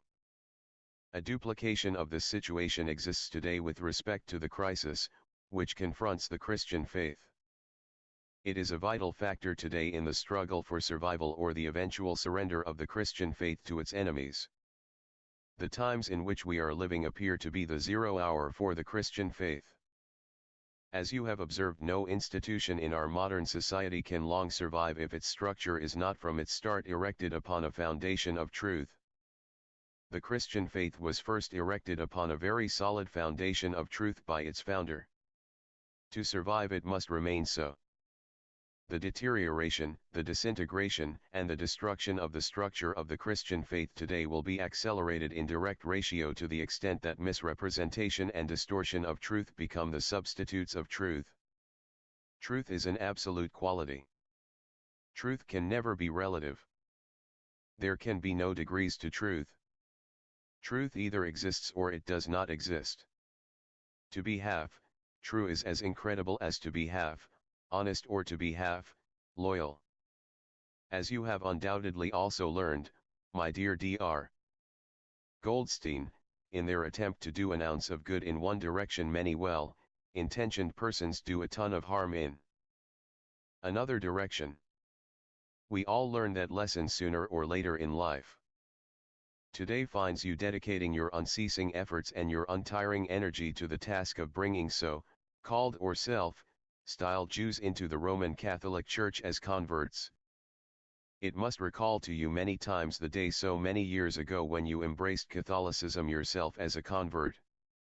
More power to you, and the best of luck. May your efforts be rewarded with great success. Without you becoming aware of the fact, the methods you employ contribute in no small degree to dilution of the devotion of countless Christians for their Christian faith. For each ounce of so-called good you accomplish by conversion of so-called or self-styled Jews to the Christian faith, at the same time you do a ton of harm in another direction by diluting the devotion of countless Christians for their Christian faith. This bold conclusion on my part is asserted by me with the firm and fair conviction that the facts will support my contention. In addition, it is a well-known fact that many counterfeit recent conversions reveal that conversions have often proved to be but infiltrations by latent traitors with treasonable intentions. The attitudes you express today and your continued activity in this work require possible revision in the light of the facts submitted to you in this letter. Your present philosophy and theology on this subject seriously merit, without any delay, reconsideration on your part. What you say or write may greatly influence a boom or a bust for the Christian faith in the very near future, far beyond your ability to accurately evaluate sitting in your high white ivory tower. The Christians implicitly believe whatever you write. So do the so-called or self-styled Jews whom you seek to convert. This influence you wield can become a danger. I must call it to your attention. Your reaction to the facts called to your attention in this letter can prove to be one of the most crucial verdicts ever reached bearing upon the security of the Christian faith in recent centuries. In keeping with this great responsibility, I sincerely commend this sentiment to you, hoping that you will earnestly study the contents of this letter from its first word to its very last word. All who know you well are in the fortunate position to know how close this subject is to your heart. By your loyalty to the high ideals you have observed during the many years you have labored so valiantly on behalf of the Christian faith have earned the admiration you enjoy. The Christian faith you chose of your own will in the prime of life is very proud of you in more ways than as a convert. Regardless of what anyone anywhere and anytime in this whole wide world may say to the contrary, events of recent years everywhere establish beyond any question of a doubt that the Christian faith today stands with one foot in the grave and the other on a banana peel, figuratively speaking, of course. Only those think otherwise who deliberately shut their eyes to realities or who do not choose to see even with their eyes wide open. I believe you to be too realistic to indulge yourself in the futile folly of fooling yourself. It is clear that the Christian faith today stands at the cross roads of its destiny. The divine and sacred mission of the Christian faith is in jeopardy today to a degree never witnessed before in its long history of almost 2,000 years. The Christian faith needs loyal friends now as never before. I somehow feel that you can always be counted upon as one of its loyal friends. You cannot simplify the present predicament of the Christian faith. The problem it faces is too self-evident to mistake. It is in a critical situation. When the day arrives that Christians can no longer profess their Christian faith as they profess it today in the free world, the Christian faith will have seen the beginning of its last days. What already applies to 50% of the world's total population can shortly apply equally to 100% of the world's total population. It is highly conceivable, judging from present trends. The malignant character of this malady is just as progressive as cancer. It will surely prove as fatal also unless steps are taken now to reverse its course.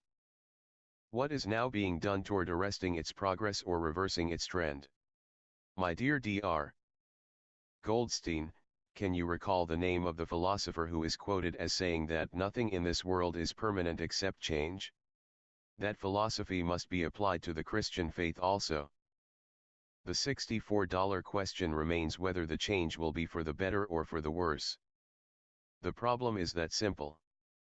If the present trend continues for another 37 years in the same direction and at the same rate traveled for the past 37 years, the Christian faith as it is professed today by Christians will have disappeared from the face of the earth. In what form or by what instrumentality the mission of Jesus Christ will thereupon and thereafter continue to make itself manifest here on earth is as unpredictable as it is inevitable. In the existing crisis, it is neither logical nor realistic to drive Christians out of the Christian fold in relatively large numbers for the dubious advantage to be obtained by bringing a comparatively small number of so-called or self-styled Jews into the Christian fold. It is useless to try to deny the fact that today finds the Christian faith on the defensive throughout the world. This realization staggers the imagination of the few Christians who understand the situation. This status of the Christian faith exists in spite of the magnificent contributions of the Christian faith to the progress of humanity and civilization for almost 2,000 years. It is not my intention in this letter to expose the conspirators who are dedicating themselves to the destruction of the Christian faith, nor to the nature and extent of the conspiracy itself. That exposure would fill many volumes. The history of the world for the past several centuries and current events at home and abroad confirm the existence of such a conspiracy. The world-wide network of diabolical conspirators implement this plot against the Christian faith while Christians appear to be sound asleep. The Christian clergy appear to be more ignorant or more indifferent about this conspiracy than other Christians. They seem to bury their heads in the sands of ignorance or indifference like the legendary ostrich. This ignorance or indifference on the part of the Christian clergy has dealt a blow to the Christian faith already from which it may never completely recover, if at all. It seems so sad.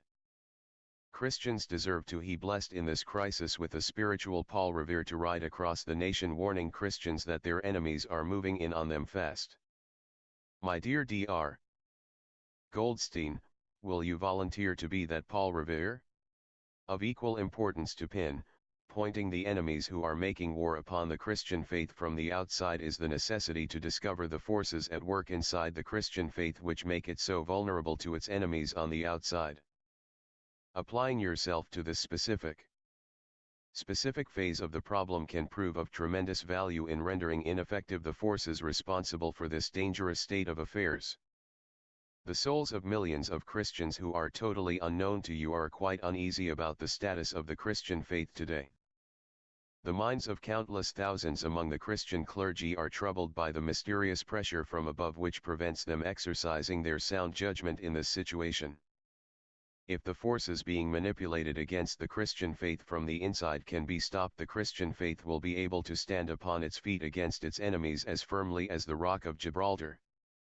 Unless this can be done soon, the Christian faith appears destined to crumble and to eventually collapse.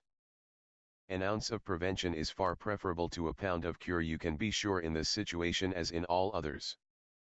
With all the respect rightly due to the Christian clergy and in all humility, I have an unpleasant duty to perform.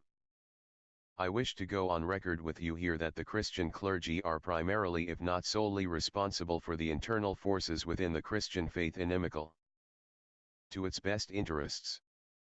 This conclusion on my part indicates the sum total of all the facts in my book, which add up to just that. If you truly desire to be realistic and constructive, you must hew to the line and let the chips fall where they may. That is the only strategy that can save the Christian faith from a fate it does not deserve. You cannot pussyfoot with the truth any longer simply because you find that now the truth hurts someone you know or like. At this late hour very little time is left in which to mend our fences, if I can call it that. We are not in a position to waste any of our limited time. Beating it around the bush now will get us exactly nowhere. The courageous alone will endure the present crisis when all the chips are down. Figuratively and possibly literally, there will be live heroes and dead cowards when the dust of this secular combat settles, and not dead heroes and live cowards as sometimes occurs under other circumstances. The Christian faith today remains the only anchor to windward against universal barbarism. The dedicated enemies of the Christian faith have sufficiently convinced the world by this time of the savage methods they will adopt in their program to erase the Christian faith from the face of the earth. Earlier in this letter I stated that in my humble opinion the apathy of the Christian clergy might be charged with sole responsibility for the increasing dilution of the devotion of countless Christians for the Christian faith. This is the natural consequence of the confusion created by the Christian clergy in the minds of Christians concerning certain fundamentals of the Christian faith. The guilt for this confusion rests exclusively upon Christian leadership, not upon Christians generally. Confusion creates doubt. Doubt creates loss of confidence. Loss of confidence creates loss of interest. As confusion grows more and more and more, confidence grows less and less and less. The result is complete loss of all interest. You can hardly disagree with that, my dear Dr. Goldstein, can you? The confusion in the minds of Christians concerning fundamentals of the Christian faith is unwarranted and unjustified. It need not exist. It would not exist if the Christian clergy did not aid and abet the deceptions responsible for it. The Christian clergy may be shocked to learn that they have been aiding and abetting the dedicated enemies of the Christian faith. Many of the Christian clergy are actually their allies but may not know it. This phase of the current world-wide campaign of spiritual sabotage is the most negative factor in the defense of the Christian faith. Countless Christians standing on the sidelines in this struggle see their Christian faith withering on the vine and about ripe enough to drop into the lap of its dedicated enemies. They can do nothing about it. Their cup is made more bitter for them as they observe this unwarranted and this unjustified ignorance and indifference on the part of the Christian clergy. This apathetic attitude by the Christian clergy offers no opposition to the aggressors against the Christian faith. Retreat can only bring defeat. To obviate surrender to their dedicated enemies, the Christian clergy must about face immediately if they expect to become the victors in the invisible and intangible ideological war now being so subversively waged against the Christian faith under their very noses. When will they wake up? If I were asked to recite in this letter the many manners in which the Christian clergy are confusing the Christian concept of the fundamentals of the Christian faith, it would require volumes rather than pages to tell the whole story. Space alone compels me here to confine myself to the irreducible minimum. I will limit myself here to the most important reasons for this confusion. Brevity will of necessity limit the references cited to support the matters presented in this letter.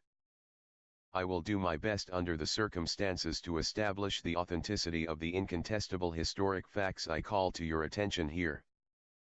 In my opinion, the most important reason is directly related to your present activities. Your responsibility for this confusion is not lessened by your good intentions. As you have heard said so many times, hell is paved with good intentions. The confusion your articles create is multiplied 1,000-fold by the wide publicity given to them as a result of the very high regard in which you personally are held by editors and readers across the nation, Christian and non-Christian alike. Your articles constantly are continually reprinted and quoted from coast to coast. The utterance by the Christian clergy which confuses Christians the most is the constantly repeated utterance that Jesus was a Jew.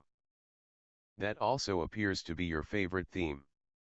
That misrepresentation and distortion of an incontestable historic fact is uttered by the Christian clergy upon the slightest pretext. They utter it constantly, also without provocation. They appear to be trigger-happy to utter it. They never miss an opportunity to do so. Informed, intelligent Christians cannot reconcile this truly unwarranted misrepresentation and distortion of an incontestable historic fact by the Christian clergy with information known by them now to the contrary which comes to them from sources believed by them to be equally reliable. This poses a serious problem today for the Christian clergy. They can extricate themselves from their present predicament now only by resorting to the truth, the whole truth, and nothing but the truth. That is the only formula by which the Christian clergy can recapture the lost confidence of Christians. As effective spiritual leaders, they cannot function without this lost confidence. They should make that their first order of business. My dear Dr. Goldstein, you are a theologian of high rank and a historian of note. Of necessity, you also should agree with other outstanding authorities on the subject of whether Jesus was a Jew. These leading authorities agree today that there is no foundation in fact for the implications, inferences, and the innuendos resulting from the incorrect belief that Jesus was a Jew. Incontestable historic facts and an abundance of other proofs establish beyond the possibility of any doubt the incredibility of the assertion so often heard today that Jesus was a Jew. Without any fear of contradiction based upon fact, the most competent and best qualified authorities all agree today that Jesus Christ was not a so-called or self-styled Jew. They now confirm that during his lifetime Jesus was known as a Judean by his contemporaries and not as a Jew, and that Jesus referred to himself as a Judean and not as a Jew. During his lifetime here on earth, Jesus was referred to by contemporary historians as a Judean and not as a Jew. Contemporary theologians of Jesus whose competence to pass upon this subject cannot be challenged by anyone today also referred to Jesus during his lifetime here on earth as a Judean and not as a Jew. Inscribed upon the cross when Jesus was crucified were the Latin words Jesus Nazarenus Rex Iudiorum. Pontius Pilate was the author of that infamous inscription. Latin. Was Pontius Pilate's mother tongue. No one will question the fact that Pontius Pilate was well able to accurately express his own ideas in his own mother tongue. The authorities competent to pass upon the correct translation into English of the Latin Isis Nazarenus Rex Iudiorum agree that it is Jesus the Nazarene, ruler of the Judeans. There is no disagreement upon that by them. During his lifetime here on earth, Jesus was not regarded by Pontius Pilate nor by the Judeans among whom he dwelt as King of the Jews. The inscription on the cross upon which Jesus was crucified has been incorrectly translated into the English language only since the 18th century. Pontius Pilate was ironic and sarcastic when he ordered inscribed upon the cross the Latin words Isis Nazarenus Rex Iudiorum. About to be crucified, with the approval of Pontius Pilate, Jesus was being mocked by Pontius Pilate. Pontius Pilate was well aware at that time that Jesus had been denounced, defied, and denied by the Judeans who alas finally brought about his crucifixion as related by history. Except for his few followers at that time in Judea, all other Judeans abhorred Jesus and detested his teachings and the things for which he stood. That deplorable fact cannot be erased from history by time.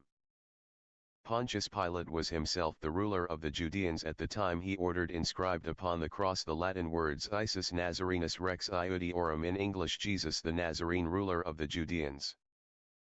But Pontius Pilate never referred to himself as ruler of the Judeans. The ironic and sarcastic reference of Pontius Pilate to Jesus as ruler of the Judeans can hardly be accepted as recognition by Pontius Pilate of Jesus as ruler of the Judeans. That is inconceivable by any interpretation. At the time of the crucifixion of Jesus, Pontius Pilate was the administrator in Judea for the Roman Empire. At that time in history, the area of the Roman Empire included a part of the Middle East.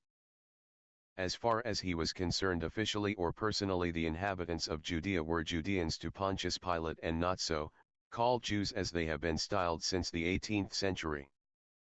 In the time of Pontius Pilate in history, there was no religious, racial, or national group in Judea known as Jews, nor had there been any group so identified anywhere else in the world prior to that time.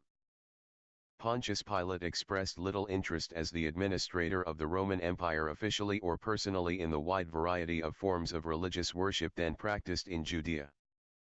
These forms of religious worship extended from phallic worship and other forms of idolatry to the emerging spiritual philosophy of an eternal, omnipotent, and invisible divine deity, the emerging Yahweh, Jehovah, concept that predated Abraham of Bible fame by approximately 2,000 years. As the administrator for the Roman Empire in Judea, it was the official policy of Pontius Pilate never to interfere in the spiritual affairs of the local population. Pontius Pilate's primary responsibility was the collection of taxes to be forwarded home to Rome, not the forms of religious worship practiced by the Judeans from whom those taxes were collected. As you well know, my dear Dr. Goldstein, the Latin word rex means ruler, leader in English. During the lifetime of Jesus in Judea, the Latin word rex meant only that to Judeans familiar with the Latin language. The Latin word rex is the Latin verb rego, regere, reci. Rectus in English means, as you also well know, to rule, to lead. Latin was of course the official language in all the provinces administered by a local administrator of the Roman Empire. This fact accounts for the inscription on the cross in Latin. With the invasion of the British Isles by the Anglo-Saxons, the English language substituted the Anglo-Saxon king for the Latin equivalent rex used before the Anglo-Saxon invasion. The adoption of king for rex at this late date in British history did not retroactively alter the meaning of the Latin rex to the Judeans in the time of Jesus. The Latin rex to them then meant only ruler, leader, as it still means in Latin. Anglo-Saxon king was spelled differently when first used, but at all times meant the same as rex in Latin, leader of a tribe.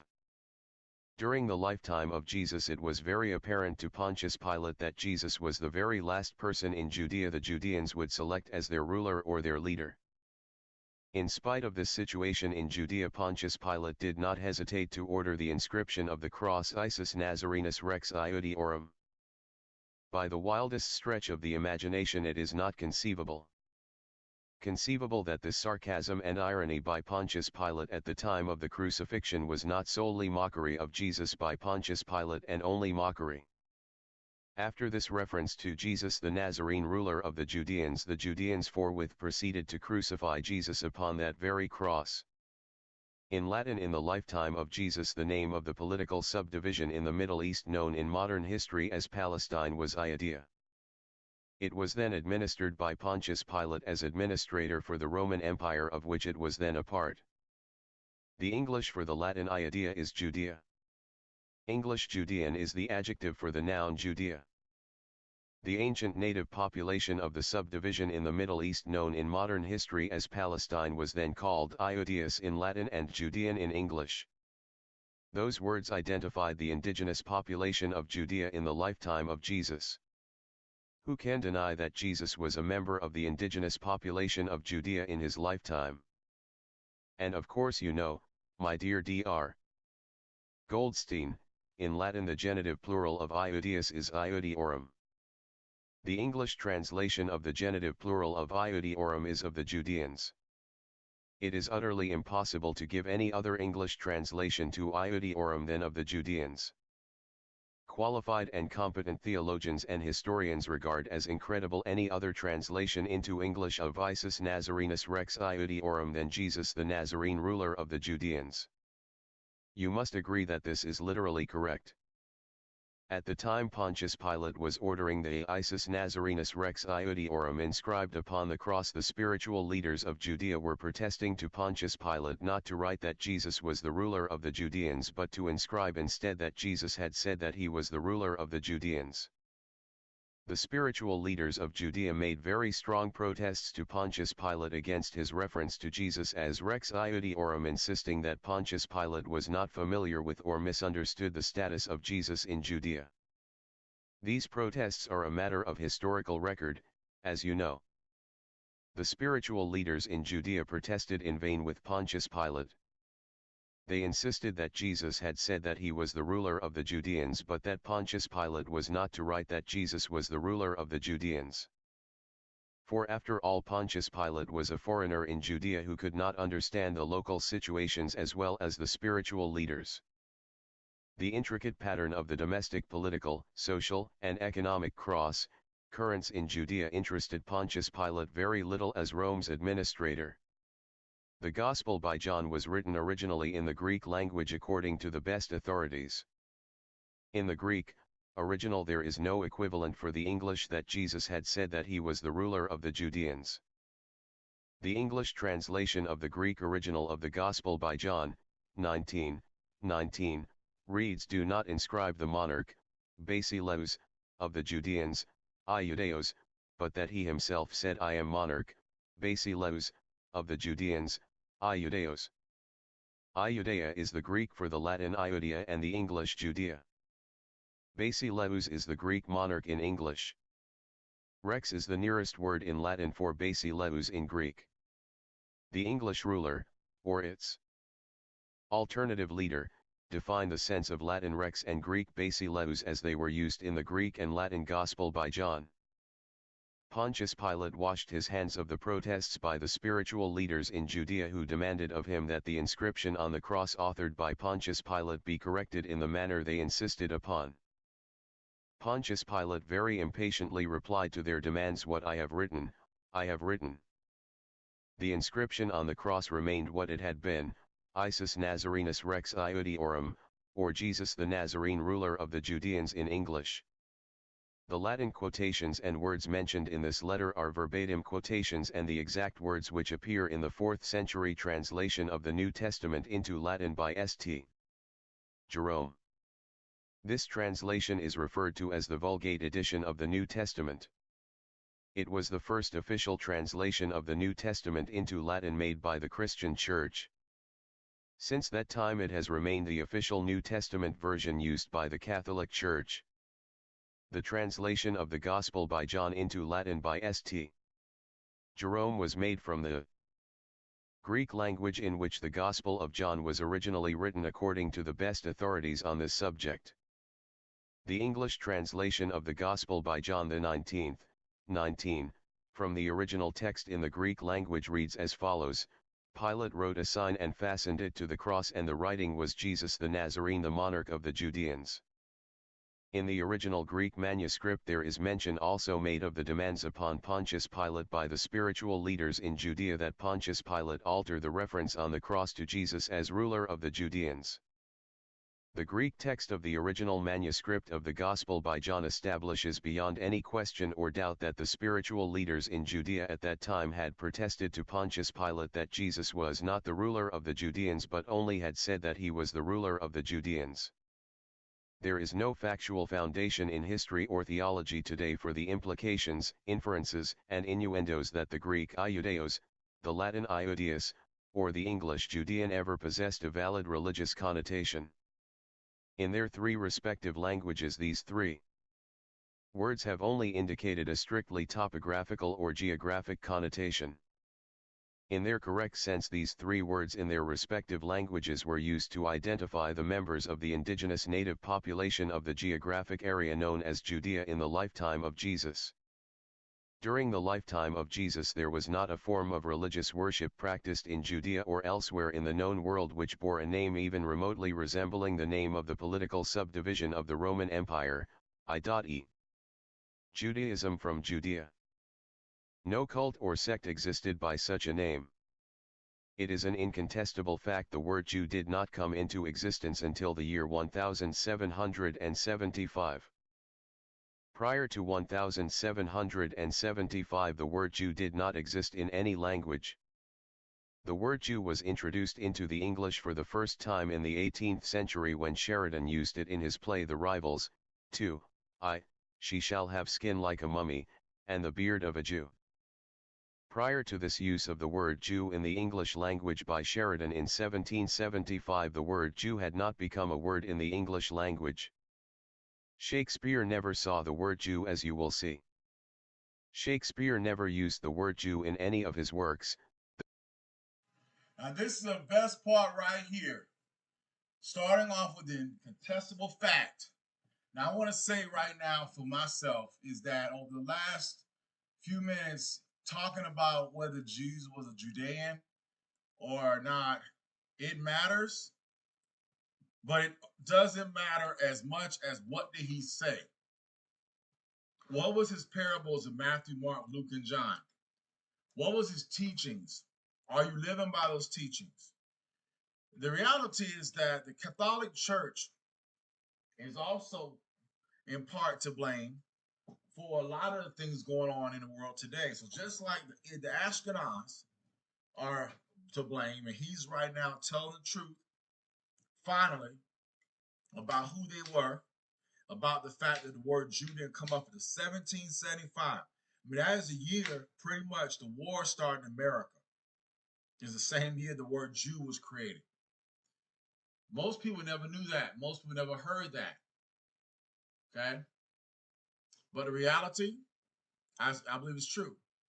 But the last few minutes of talking about Judea, I think his argument was the fact that Jesus Christ was not an Askenazi. Notice he never used the term Askenazi. Notice he never used the term people of Khazaria, except once. He used that at the very beginning when he described them, but he kind of left it from there. Okay. Notice he doesn't talk about the protocols of Zion, and he does talk about what the protocols did, but that there were such a thing as the protocols.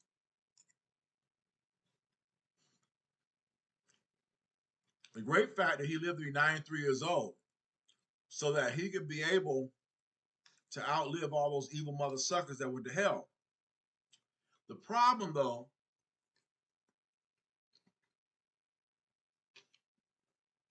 as a Catholic, you live off of Latin and off of what the Roman Edomites tell you to believe.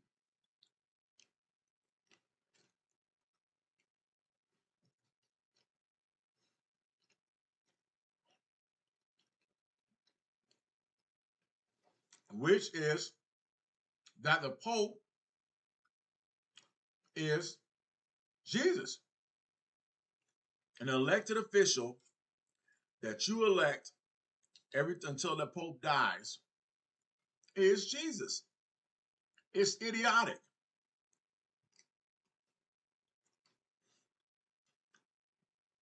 A man that takes on a new name, instead of being what his real name or surname was, he becomes Pope Francis.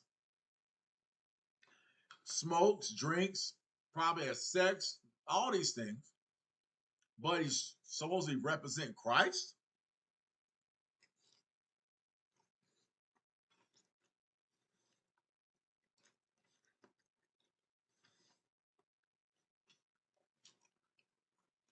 But I will say that the Pope is just like the pastors right now that are preaching the word of God. Right now, this morning, It's probably time is Sunday morning at 10:30 a.m. And you know what most churches are doing? Trying to collect that money they lost over the last 3 years. Trying to rebuild their coffers. Trying to get you to come to church for that 2 hours, sit down, and hear a message. And you don't even study or go into the Word of God. You pretty much don't even open your Bible no more. They don't even bring your Bible.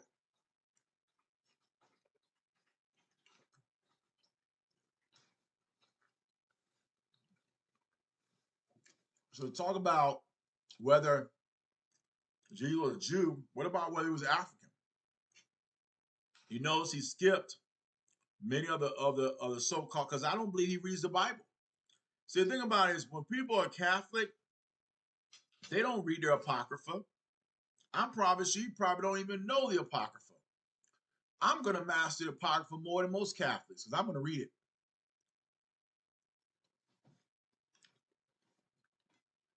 Something that, you know, my pastors told me was evil. I'm going to read it to find out the truth.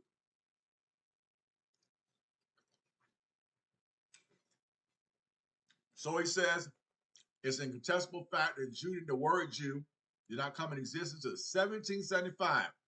Well, I don't know that. He's got to prove that. Now,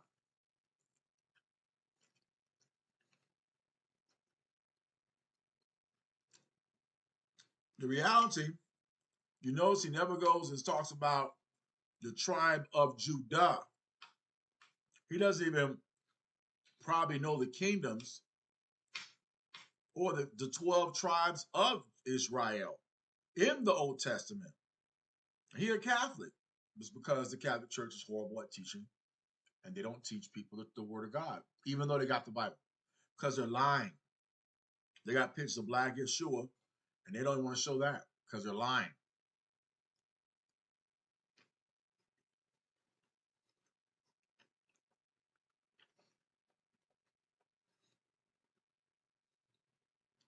But we can look up 18th century, the rivals,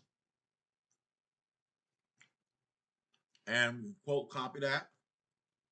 We can paste that, and I promise you it'll pop up and go forward.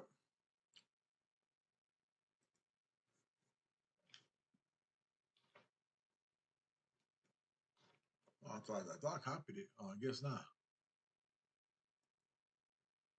All right, now I paste it.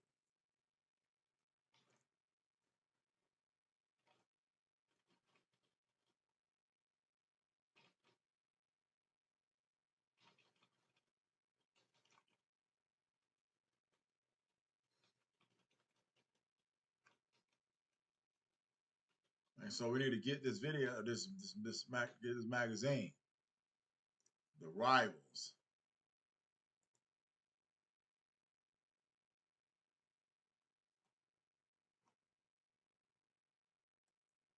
So we go remove this.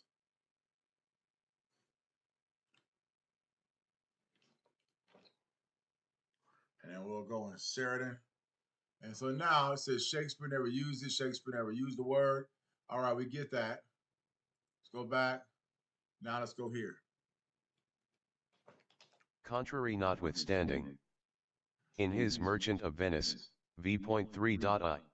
Volume 3. 61, Shakespeare wrote as follows, "What is the reason? I am a HOWEY, hath not a HOWEY'S." In the Latin St.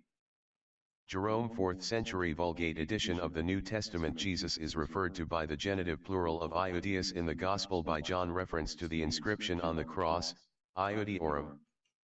It was in the 4th century that St. Jerome translated into Latin the manuscripts of the New Testament from the original languages in which they were written. This translation by St. Jerome is referred to still today as the Vulgate edition by the Roman Catholic Church authorities, who use it today.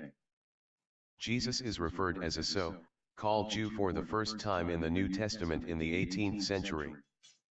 Jesus is first referred to as a so-called called Jew in the revised 18th century editions in the English language of the 14th century first translations of the New Testament into English. Okay, in the 1700s. The history of the origin of the word Jew in the English language leaves no doubt that the 18th century Jew is the 18th century contracted and corrupted English word for the Correct. 4th century Latin iodius found in St. Yes. Jerome's Vulgate edition. There was no such thing as Of a that J. there is no longer doubt. The available original manuscripts from the 4th century to the 18th century accurately trace the origin and give the complete history of the word Jew in the English language. In these manuscripts are to be found all the many earlier English equivalents extending through the 14 centuries from the 4th to the 18th century. Okay. From the Latin iodius to the English Jew, these English forms included successively Jio, Gio, Iu, Iuu, Io, Ieu, Ie, Iwi, Iow, What does it Awi, mean? Ieue, Iue, Iv, Au, and then finally in the 18th century, Jew. The many earlier English equivalents for Jews through the 14 centuries are Jewis, Giz, Gios, Jiwis, Jewies, Jis, Iuis, Ios, Iuis, Os, and then also finally in the 18th century, Jews. With the rapidly expanding use in England in the 18th century for the first time in history of the greatly improved printing presses, unlimited quantities of the New Testament were printed.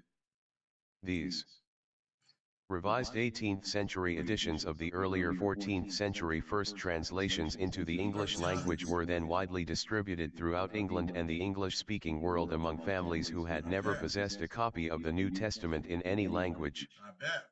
In these 18th century editions with revisions, the word Jew appeared for the first time in any English translations. The word Jew as it was used in the 18th century editions has since continued in use in all editions of the New Testament in the English language. The use of the word Jew thus was stabilized. As you know, my dear Dr. Goldstein, the best known 18th century editions of the New Testament in English are the Reims, Douay edition and the King James Authorized edition. The Reims, Douay translation of the New Testament into English was first printed in 1582, but the word Jew did not appear in it. The King James Authorized translation of the New Testament into English was begun in 1604 and first published in 1611.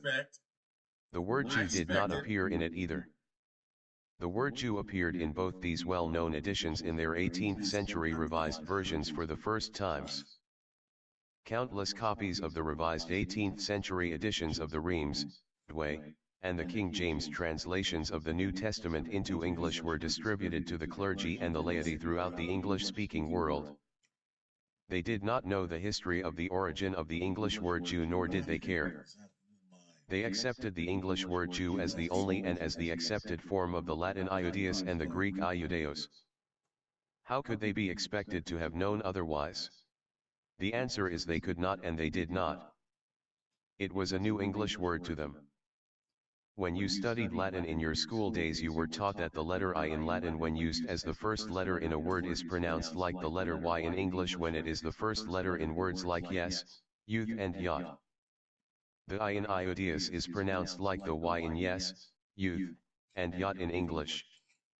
In all the 4th century to 18th century forms for the 18th century Jew, the letter I was pronounced like the English Y in yes, young, and yacht. The same is true of the GI or the GY where it was used in place of the letter I. The present pronunciation of the word Jew in modern English is a development of recent times. In the English language today, the J in Jew is pronounced like the J in the English, justice, jolly, and jump. This is the case only since the 18th century. Prior to the 18th century, the J in Jew was pronounced exactly like the Y in the English yes, youth, and yacht. Until the 18th century, and perhaps even later than the 18th century, the word Jew in English was pronounced like the English you or hue, and the word Jews like use or hues. The present pronunciation of Jew in English is a new pronunciation acquired after the 18th century. The German language still retains the Latin original pronunciation. The German Jude is the German equivalent of the English Jew. The J in the German Jude is pronounced exactly like the English Y in yes, youth, and yacht. The German J is the equivalent of the Latin I, and both are pronounced exactly like the English Y in yes, youth, and yacht. The German Jude is virtually the first syllable of the Latin iodius and is pronounced exactly like it. The German Jude is the German contraction and corruption of the Latin iodius, just as the English Jew is the contraction and corruption of the Latin iodius. The German J is always pronounced like the English Y in yes, youth, and yacht when it is the first letter of a word. The pronunciation of the J in German Jude is not an exception to the pronunciation of the J in German. The English language, as you already know, my dear Dr. Goldstein, is largely made up of words adopted from foreign languages. After their adoption by the English language, foreign words were then adapted by contracting their spelling and corrupting their foreign pronunciation to make them more easily pronounced in English from their English spelling. This process of first adopting foreign words and then adapting them by contracting their spelling and corrupting their pronunciation resulted in such new words in the English language as cab from the French cabriolet and many thousands of other words similarly from their original foreign spelling. Hundreds of others must come to your mind. By this adapting process, the Latin iodius and the Greek iudeos finally emerged in the 18th century as Jew in the English language. The English-speaking peoples struggled through 14 centuries seeking to create for the English language an English equivalent for the Latin iodius and the Greek iudeos which could be easily pronounced in English from its English spelling. The English Jew was the resulting 18th century contracted and corrupted form of the Latin iodius and the Greek iudeos. The English Jew is easily pronounced in English from its English spelling. The Latin iodius and the Greek iudeos cannot be as easily pronounced in English from the Latin and Greek spelling. They were forced to coin a word. The earliest version of the New Testament in English from the Latin Vulgate edition is the Wycliffe, or Wycliffe edition, published in 1380. In the Wycliffe edition, Jesus is there mentioned as one of the HOWEY'S. That was the 14th century English version of the Latin iodius and was pronounced HUWEY'S in the plural, and we pronounced we in the singular. In the 1380 Wycliffe edition in English, the Gospel by John, 19:19, reads Jesus of Nazareth King of the HOWEY'S. Prior to the 14th century, the English language adopted the Anglo-Saxon King together with many other Anglo-Saxon words in place of the Latin rex and the Greek basileus. The Anglo-Saxon also meant tribal leader. In the Tyndale edition of the New Testament in English published in 1525, Jesus was likewise described as one of the HOWEY'S. In the Coverdale edition published in 1535, Jesus was also described as one of the HOWEY'S. In the Coverdale edition, the Gospel by John, 19:19, reads Jesus of Nazareth, King of the HOWEY'S. In the Cranmer edition published in 1539, Jesus was again described as one of the HOWEY'S. In the Geneva edition published in 1540, 1557, Jesus was also described as one of the HOWEY'S. In the Reims edition published in 1582, Jesus was described as one of the HOWEY'S. In the King James edition published in 1604, 1611, also known as the Authorized Version, Jesus was described again as one of the HOWEY'S. The forms of the Latin iodius were used which were current at the time these translations were made. The translation into English of the Gospel by John, 19:19, from the Greek in which it was originally written reads, "Do not inscribe the monarch of the Judeans, but that he himself said, I am monarch." In the original Greek manuscript, the Greek basileus appears for monarch in the English and the Greek iudeos appears for Judeans in the English. Iudea in Greek is Judea in English. Iudeos in Greek is Judeans in English. There is no reason for any confusion. My dear Dr. Goldstein, if the generally accepted understanding today of the English Jew and Judean conveyed the identical implications, inferences, and innuendos as both rightly should, it would make no difference which of these two words was used when referring to Jesus in the New Testament or elsewhere. But the implications, inferences, and innuendos today conveyed by these two words are as different as black is from white. The word Jew today is never regarded as a synonym for Judean, nor is Judean regarded as a synonym for Jew. As I have explained, when the word Jew was first introduced into the English language in the 18th century, its one and only implication, inference, and innuendo was Judean. However, during the 18th, 19th, and 20th centuries, a well-organized and well-financed international pressure group created a so-called secondary meaning for the word Jew among the English-speaking peoples of the world. This so-called secondary meaning for the word Jew bears no relation whatsoever to the 18th century original connotation of the word Jew. It is a misrepresentation. The secondary meaning of the word Jew today bears as little relation to its original and correct meaning as the secondary meaning today for the word camel bears to the original and correct meaning of the word camel, or the secondary meaning today for the word ivory bears to the original and correct meaning of the word ivory. The secondary meaning today for the word camel is a cigarette by that name, but its original and correct meaning is a desert animal by that.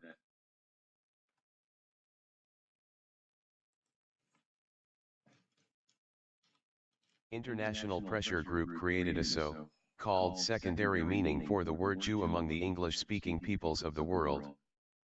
This so-called secondary meaning for the word Jew bears no relation whatsoever to the 18th century original connotation of the word Jew.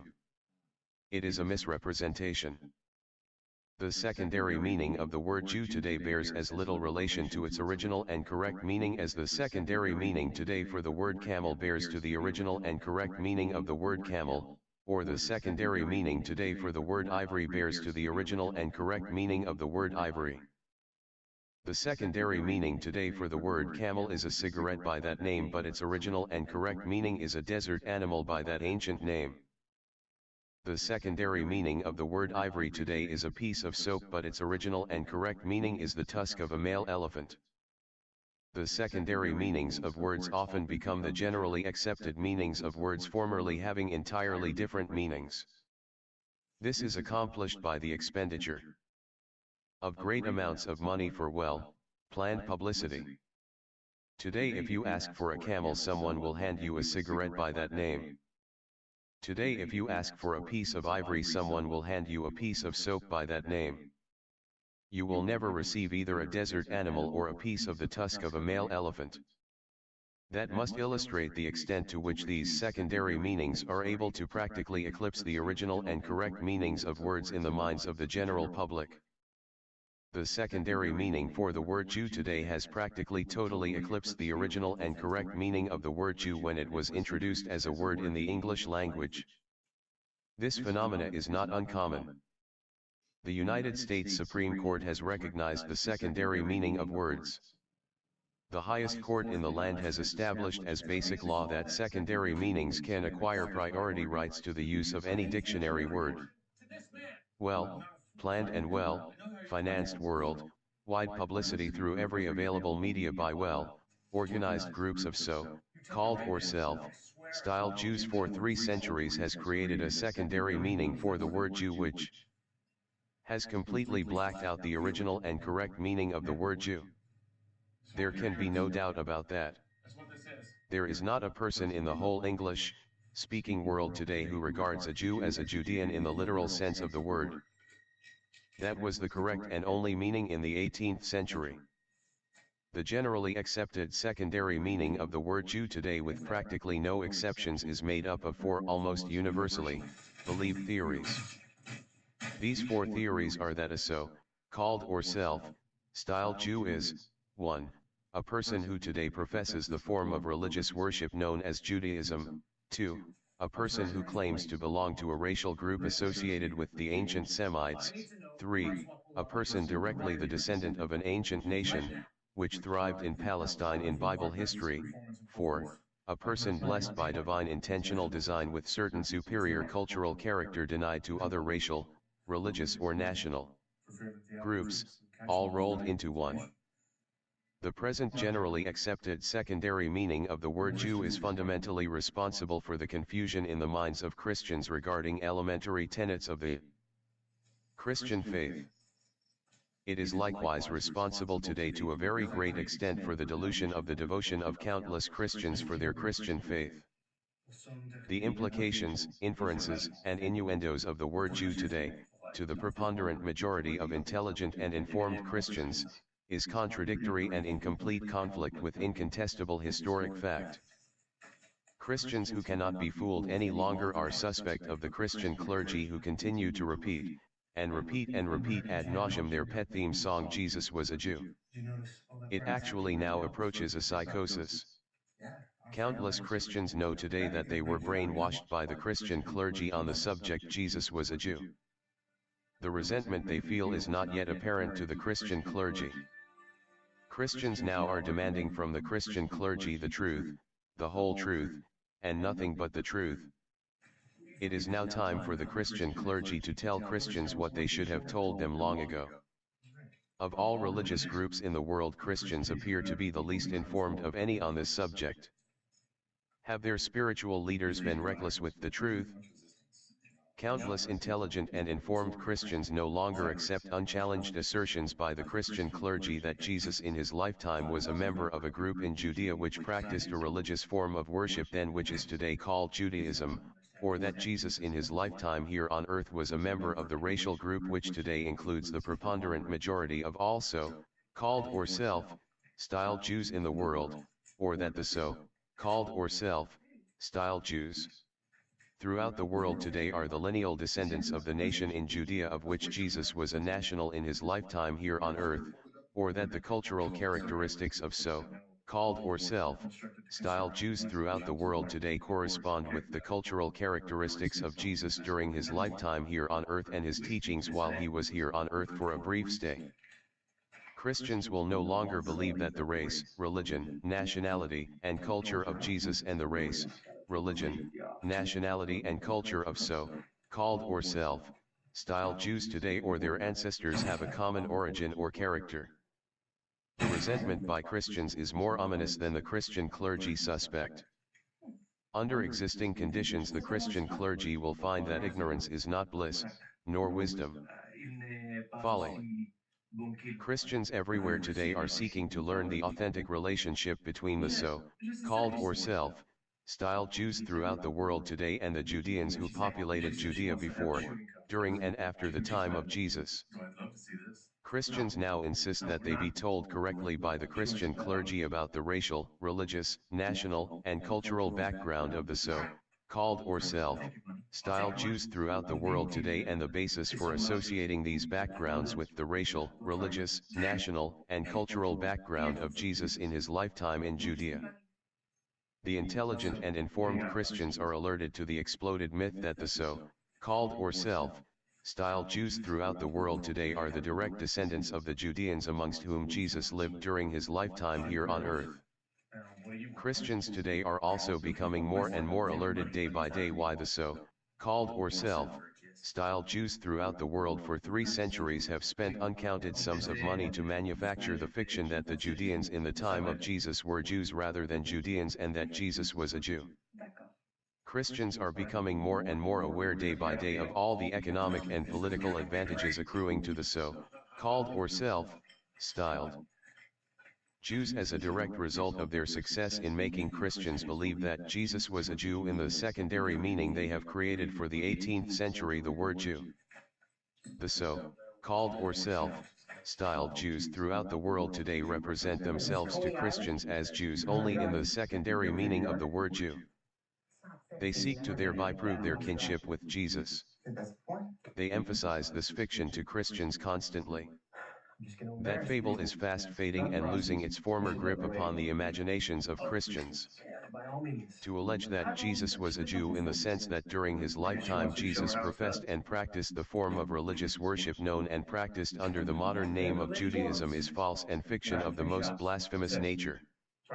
If to be a so-called or self-styled Jew then or now the practice of Judaism was a requirement, then Jesus certainly was not a so-called Jew. Jesus abhorred and denounced the form of religious worship practiced in Judea in his lifetime and which is known and practiced today under its new name Judaism. That religious belief was then known as Pharisaism. The Christian clergy learned that in their theological seminary days, but they have never made any attempt to make that clear to Christians. The eminent Rabbi Louis Finkelstein, the head of the Jewish Theological Seminary of America, often referred to as the Vatican of Judaism, in his foreword to his first edition of his world-famous classic The Pharisees, The Sociological Background of Their Faith, on page XXI states, Judaism. Pharisaism became Talmudism, Talmudism became medieval rabbinism, and medieval rabbinism became modern rabbinism. But throughout these changes in name, the spirit of the ancient Pharisees survives, unaltered. From Palestine to Babylonia, from Babylonia to Noah, Africa, Italy, Spain, France, and Germany, from these to Poland, Russia, and Eastern Europe generally, ancient Pharisaism has wandered, demonstrates the enduring importance which attaches to Pharisaism is a religious movement. The celebrated Rabbi Louis Finkelstein in his great classic quoted from above traces the origin of the form of religious worship practiced today under the present name Judaism, to its origin as Pharisaism in Judea in the time of Jesus. Rabbi Louis Finkelstein confirms what the eminent Rabbi Adolf Moses states in his great classic YHWH and Other Discourses, in collaboration with the celebrated Rabbi H.G. Enlow, published in 1903 by the Louisville section of the Council of Jewish Women, in which Rabbi Adolf Moses, on page 1, states, among the innumerable misfortunes which have befallen, the most fatal in its consequences is the name Judaism. Worse still, the Jews themselves, who have gradually come to call their religion Judaism. Yet, neither in biblical nor post-biblical, neither in Talmudic, nor in much later times, is the term Judaism ever heard. The Bible speaks of the religion, as Torah Yah the instruction, or the moral law revealed by Yah, in other places, as Yireth Yah, the fear and reverence of Yah. These and other appellations continued for many ages to stand for the religion. To distinguish it from Christianity and Islam, the Jewish philosophers sometimes designate it as the faith or belief. Belief of the Jews. It was Flavius Josephus, writing for the instruction of Greeks and Romans, who coined the term Judaism, in order to pit it against Hellenism. By Hellenism was understood the civilization, comprising language, poetry, religion, art, science, manners, customs, institutions, which had spread from Greece, its original home, over vast regions of Europe, Asia, and Africa. The Christians eagerly seized upon the name. The Jews themselves, who intensely detested the traitor Josephus, refrained from reading his works. Hence the term Judaism coined by Josephus remained absolutely unknown to them. It was only in comparatively recent times, after the Jews became familiar with modern Christian literature, that they began to name their religions Judaism. Emphasis supplied. This statement by the world's two leading authorities on this subject clearly establishes beyond any question or any doubt that so-called Judaism was not the name of any form of religious worship practiced in Judea in the time of Jesus. The Flavius Josephus referred to in the above quotation lived in the 1st century. It was he who coined the word Judaism in the 1st century explicitly for the purpose recited clearly above. Religious worship known and practiced today under the name Judaism by so-called or self-styled Jews throughout the world was known and practiced in Judea in the time of Jesus under the name Pharisaism according to Rabbi Louis Finkelstein, head of the Jewish Theological Seminary of America, and all the other most competent and qualified recognized authorities on the subject.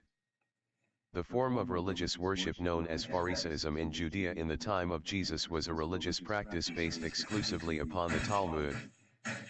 The Talmud in the time of Jesus was the Magna Carta, the Declaration of Independence, the Constitution, and the Bill of Rights, all rolled into one, of those who practiced Pharisaism. The Talmud today occupies the same relative position with respect to those who profess Judaism. The Talmud today virtually exercises totalitarian dictatorship over the lives of so-called or self-styled Jews, whether they are aware of that fact or not. Their spiritual leaders make no attempt to conceal the control they exercise over the lives of so-called or self-styled Jews. They extend their authority far beyond the legitimate limits of spiritual matters. Their authority has no equal outside religion. The role the Talmud plays in Judaism as it is practiced today is officially stated by the eminent Rabbi Morris N. Kurtzer, the Director of Interreligious Activities of the North American Jewish Committee and the President of the Jewish Chaplains Association of the Armed Forces of the United States. In his present capacity as official spokesman for the American Jewish Committee, the self-styled Vatican of Judaism, Rabbi Morris N. Kurtzer wrote a most revealing and comprehensive article with the title, "What is a Jew?" which was published as a featured article in Look magazine in the June 17, 1952 issue. In that article, Rabbi Morris N. Kurtzer evaluated the significance of the Talmud to Judaism today. In that illuminating treatise on that important subject, the most qualified authority, at the time, Rabbi Morris N. Kurtzer stated, "The Talmud consists of 63 books of legal, ethical, and historical writings of the ancient rabbis. It was edited 5 centuries after the birth of Jesus. It is a compendium of law and love. It is the legal code which forms the basis of religious law, and it is the textbook used in the training of rabbis." Emphasis supplied, in view of this official evaluation of the importance of the Talmud in the practice of Judaism today by the highest body of so-called or self-styled Jews in the world, it is very necessary at this time, my dear Dr. Goldstein, to inquire a little further into the subject of the Talmud. In his lifetime, the eminent Michael Rodkinson, the assumed name of a so-called or self-styled Jew who was one of the world's great authorities on the Talmud, wrote History of the Talmud. This great classic on the subject was written by Michael Rodkinson in collaboration with the celebrated Rabbi Isaac M. Wise. In his History of the Talmud, Michael Rodkinson, on page 70, states, "Is the literature that Jesus was familiar with in his early years yet in existence in the world? Is it possible for us to get at it? Can we ourselves review the ideas, the statements, the modes of reasoning and thinking, on moral and religious subjects, which were current in his time,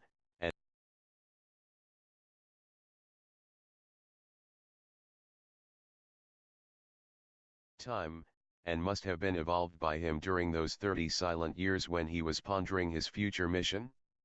To such time, and must have been evolved by him during those 30 silent years when he was pondering his future mission? To such inquiries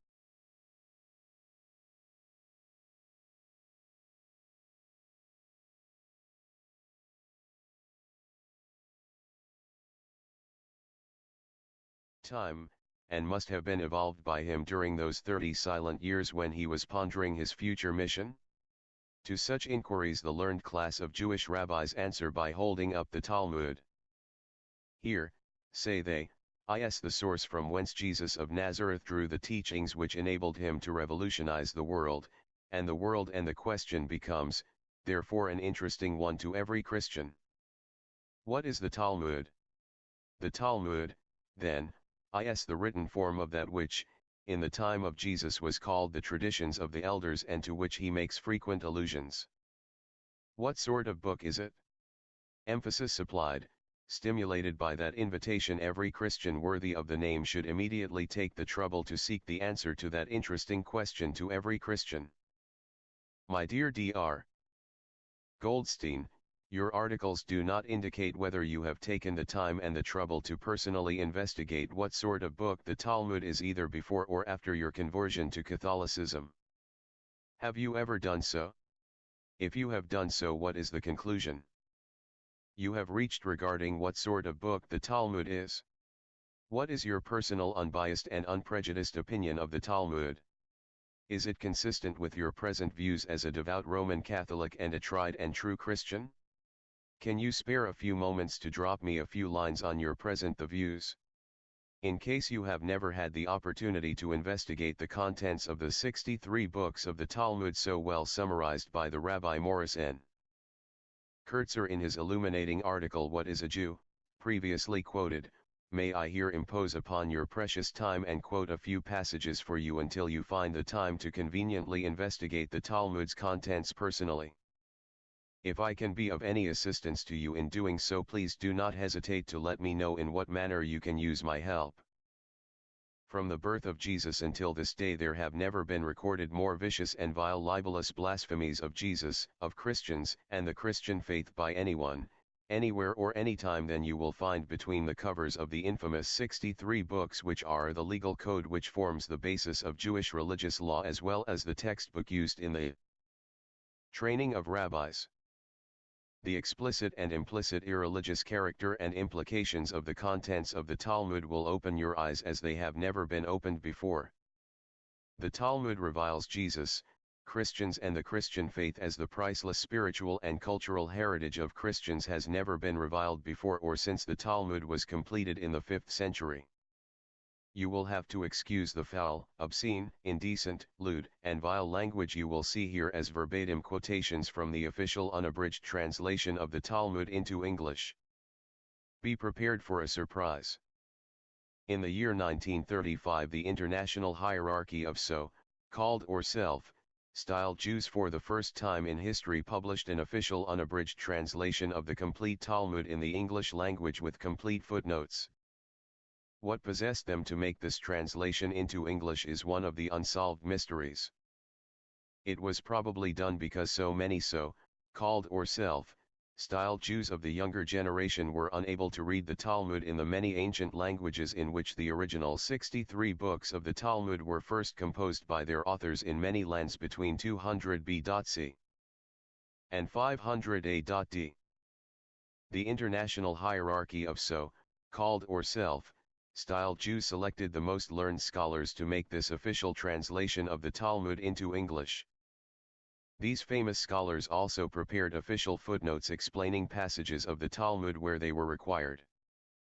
This official unabridged translation of the Talmud into English with the official footnotes was printed in London in 1935 by the Sonsino Press. It has been always referred to as the Sonsino edition of the Talmud. A very limited number of the Sonsino edition were printed. They were not made available to any purchaser. The Sonsino edition of the Talmud is to be found in the Library of Congress and the New York Public Library. A set of the Sonsino edition of the Talmud has been available to me for many years. They have become rare collector's items by now. The Sonsino edition of the Talmud with its footnotes is like a double-edged sword. It teaches the Talmud to countless millions of the younger generation of so-called or self-styled Jews who are not able to read the Talmud in the many ancient languages in which the Talmud was written by its authors between 200 BC and 500 AD.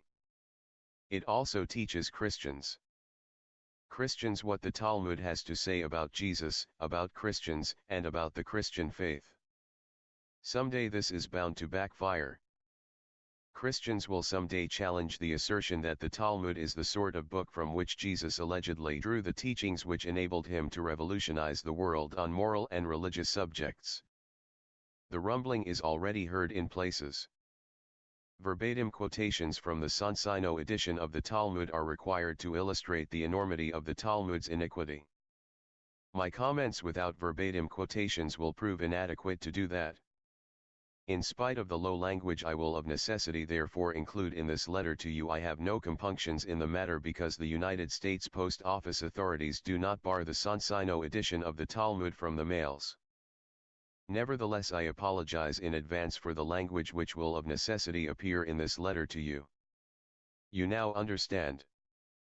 The official unabridged Sonsino edition of the Talmud published in 1935 was translated into English with notes, glossary, and indices by such eminent Talmudic scholars as Rabbi Dr.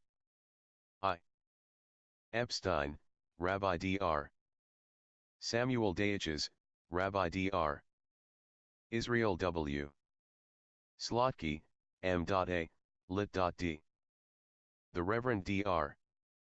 A. Cohen, M.A, Ph.D.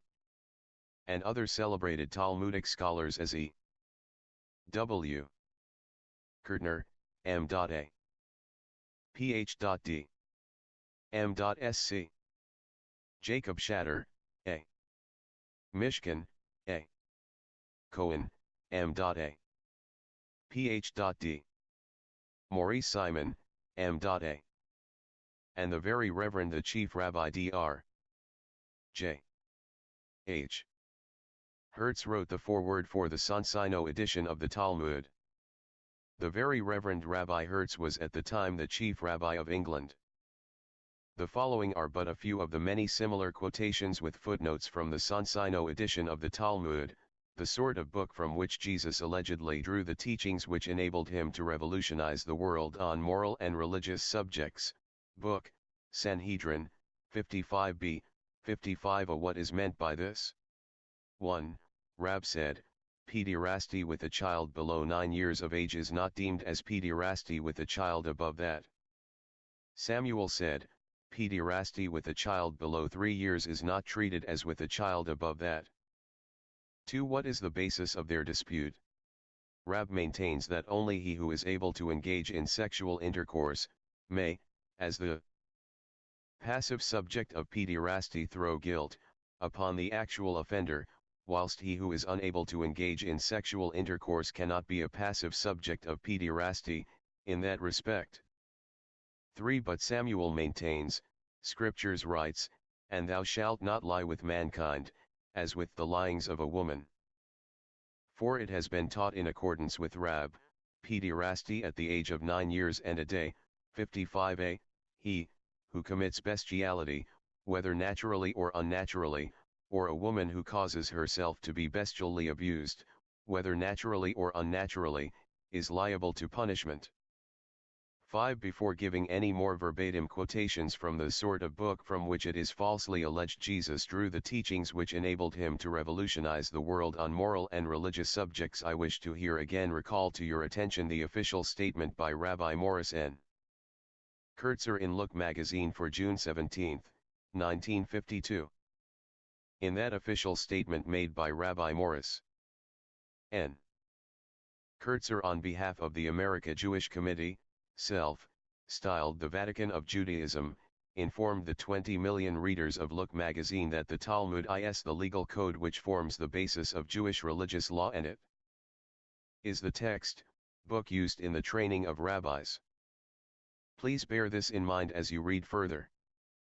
Before continuing, I wish also to all your attention to another feature. Confirming the official view of Rabbi Morris N. Kurtzer, the New York Times on May 20, 1954 ran a news item under the headline Rabbi's Plan of Fund to Endow 2 Chairs.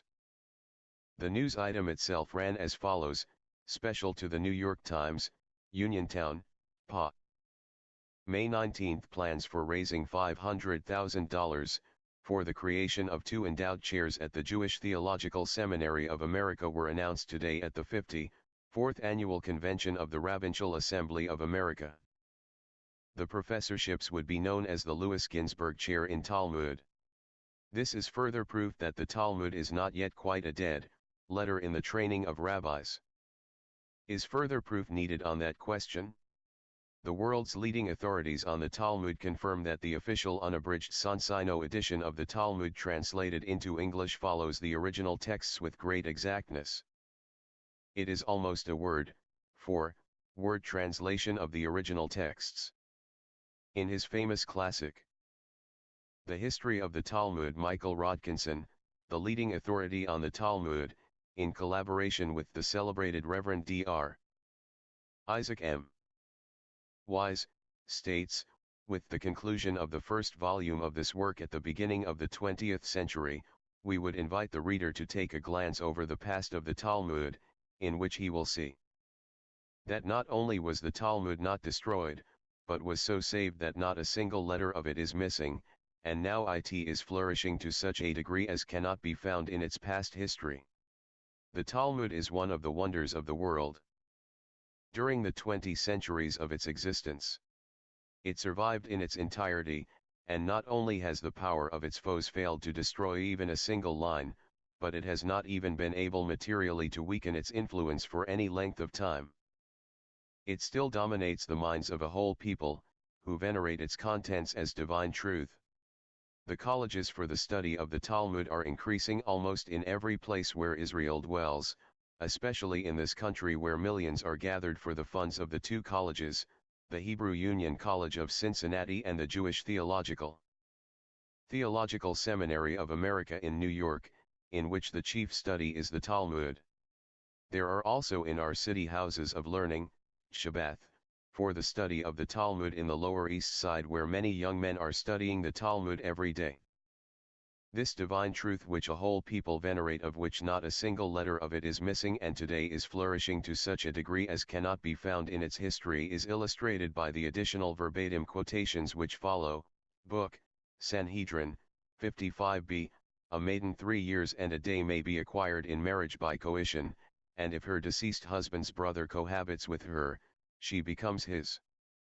The penalty of adultery may be incurred through her, if a niddah, she defiles him who has connection with her, so that he in turn defile that upon which he lies, as a garment which has lain upon a person afflicted with gonorrhea. Emphasis in original text of Sonsino edition, ed. Book.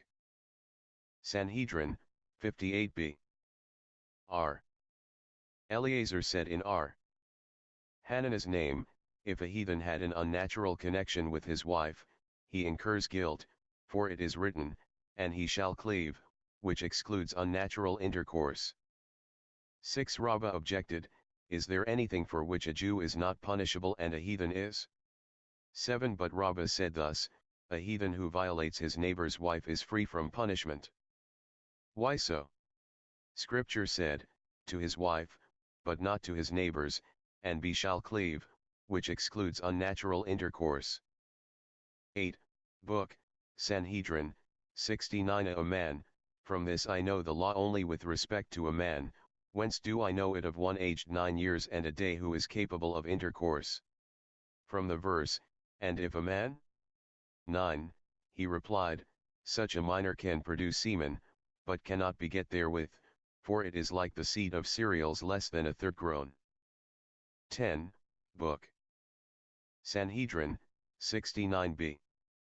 Our rabbis taught, if a woman sported lewdly with her young son, a minor, and he committed the first stage of cohabitation with her, Beth Shammai say, he thereby renders her unfit for the priesthood.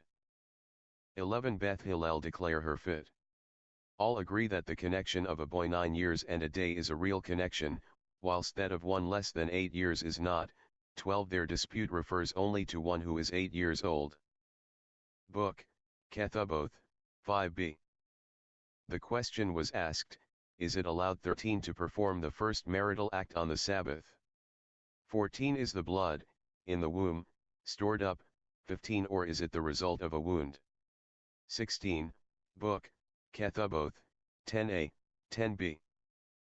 Someone came before Rabban Gamaliel the son of Rabbi, and said to him, my master, I have had intercourse with my newly wedded wife, and I have not found any blood. She, the wife, said to him, my master, I am still a virgin. He, then, said to them, bring me 2 handmaids, one, who is, a virgin, and one who had intercourse with a man. They brought to him 2 such handmaids, and he placed them on a cask of wine. In the case of the one who was no more a virgin, its smell 17 went through. 18. In the case of the virgin, the smell did not go through. 19. He, then, placed this one, the young wife, also, on a cask of wine, and its smell 20 did not go through. He, then, said to him, go be happy with thy bargain. 21. But he should have examined her from the beginning. 22. Book, Kethuboth, 11a, 11b. Rabbah said, it means 23. This, When a grown-up man has intercourse with a little girl it is nothing, for when the girl is less than this, 24 it is as if one puts the finger in the eye, 25 but when a small boy has intercourse with a grown-up woman, he makes her as a girl who is injured by a piece of wood. Book, Kethuboth, 11a, 11b. Rab Judah said that Rab said, a small boy who has intercourse with a grown-up woman makes her, as though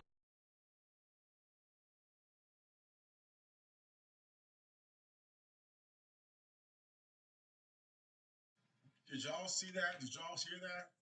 Well, this is amazing because I actually have the Talmud on Kindle, and I haven't really gotten understanding of it yet to read it like I want. So we're going to read it now because this is so powerful, and it seems to me like it's so important as it relates to sex, specifically as it relates to sex. The biggest thing I know for me as a man is that I love the vagina of a woman as any man would, as any heterosexual man should. The problem, of course, is that we as Christians are taught that we should wait to have sex and before marriage, and of course, the problem is finding that wonderful woman out of the city, the zip code you stay in, that is suitable, adaptable, and pliable for you. Again, and then I've grown up and I've been into three major states: Georgia, Florida, and Oklahoma, mostly. And I can truly say that as a African American, I found that African American women did not like me due to the intelligence and the knowledge and education that I possess. At the same time, they love the African American who is ignorant, but at the same time loves sex and loves to be sexed or to sex women. So if you are a person that's a Christian and you live for God and you're not trying to learn the latest sex moves and the latest sex skills so that you can demonstrate them on your sexual partner,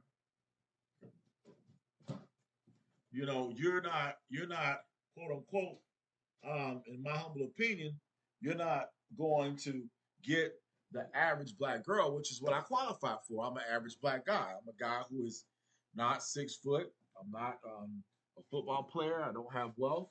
I have a good job. But there's levels in every relationship when it comes to being selectable by women and selecting women. So remember, you select a woman, but a woman first must select you or choose to want to be with you against everybody else, right? And if a woman's only wanting to be with you for money, well, that's wrong. You don't want a woman that's with you only for money. They're gonna leave you. You want a woman that's gonna want to be with you because you love God and they love God and you love each other. But how do you fall in love? Well, you fall in love through sex. So we come right back to the whole sex. I mean, even though we talk. So it blows me away here, 3 hours and 33 minutes of this blog. What I'm going to end up doing is I'm going to copy and cut this section out only, chop it up, because in essence, I'm actually taking the entire book of Facts or Facts, and I'm actually going to upload this to my channel for me to watch. And now with this tool of it being read to you, you'll be able to hear it read and you'll be able to see it and you'll get closed captions. So you get all three. So there's no way a person can look at this and say, oh my God. But here's the amazing part about it. We're going to take a screenshot of this photo right here, this page. We're going to take a screenshot, put this on our other page because we got to use this Kindle to look at or another book. So we get a screenshot or I open up a snippet tool. Yeah, there we go. Open up a snippet tool. And we're going to get a screenshot of this page. It should automatically pop it in. It did. So it should come up in the behind here. Give it a second. It was there. It's just acting stupid. It's hiding on one of my 4 screens. And it should be here. 1 second. Gotta turn off. Come on. Come on. Come on. Come on. Come on. Come on. Come on. Computer's acting stupid. All right, so we're gonna close these little tabs because it's taking forever for me to get a response on my. I'm running a program, and I know I can't have too many tabs up, or it's gonna cause. All right, close that one. Just close every one of them. Just close them all. Just close. I'm gonna close as many programs as I can. I got too many programs running as it is. Go back again. Go back.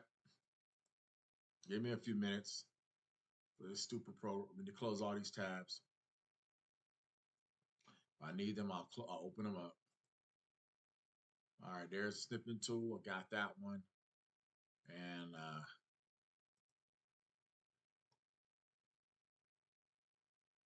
don't save. Okay, go back up again. Now getting more programs closed. Got my Nord VPN should already be open. WebEx. This tab should actually go into the other tab. Where is it at? I'm not sure. I got so many damn tabs. God damn it. Oh Lord, I'm sorry for cussing you, man. I'm pissed off where this program is acting like it's acting and all these different tabs here. Okay, forgive me.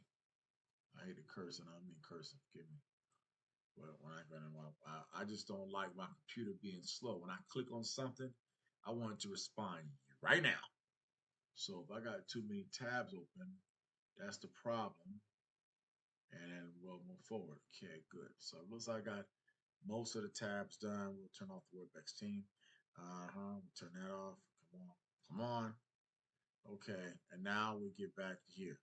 All right, so this is crazy. Read that. So they brought two handmaids, placed them in a casket of wine. Now, in the case of the one woman who was not a virgin anymore, and of course, a handmaid is a woman. They brought to this man two women. One of them had sex, and the smell went through. I said, what does that mean? No more virgin, its smell went through. Its smell went through. And then 18, in case of the virgin, the smell did not go through. This is their Bible. This is what they say is how they live their life. So when we as Christians read the Old Testament, we saying, okay, we don't even barely read the Old Testament, much less. And then when we read the New Testament, we're talking about our walk and how we're living, right? But at the same time, we don't really hear stuff like this about a woman who's a virgin. What about the man, right? What about the man? You notice the argument here. They're talking about the woman but the fact is, the woman, in order to be a virgin, in order not to be a virgin, she had to have sex with a man. And so it talks about what's called perverse connection and real connection, which is a nickname for sodomy or anal versus vaginal. That's what that is. And so for those that have seen porn, you know that there is a world out there where women have been told that the homosexual act of sodomy, aka anal, is good for women because men have been doing it to men in homosexuality. Well, it goes all the way back to here. It goes back to the Talmud. You don't realize that thousands of years ago there were actual groups of people until right now that were phallic worshipers. These individuals that wrote the Talmud were phallic worshipers. Phallic worshiper basically is a worship of the penis.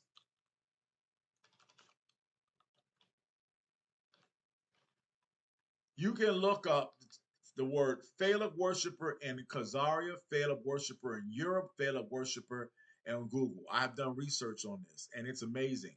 You go phallic worshiper in Khazaria. Check this out. This ain't me, but you see all net 44 results. The Jewish Encyclopedia has 5 pages, but will skip through them. 5 pages out of this, thousands and thousands and thousands of pages in their so-called, treatise, aka the encyclopedia. But look what all.net puts. We're gonna read this in a second. The forbidden truth about Askenazi. All right, we're gonna go down. Sex worship, an exposition of the phallic origin of religion. Khazars and Judaism. Khazars, kingdom conversion of Judaism. Listen to this. Now, this is the hope of Israel. And they talk about the Khazars, but look at the main point.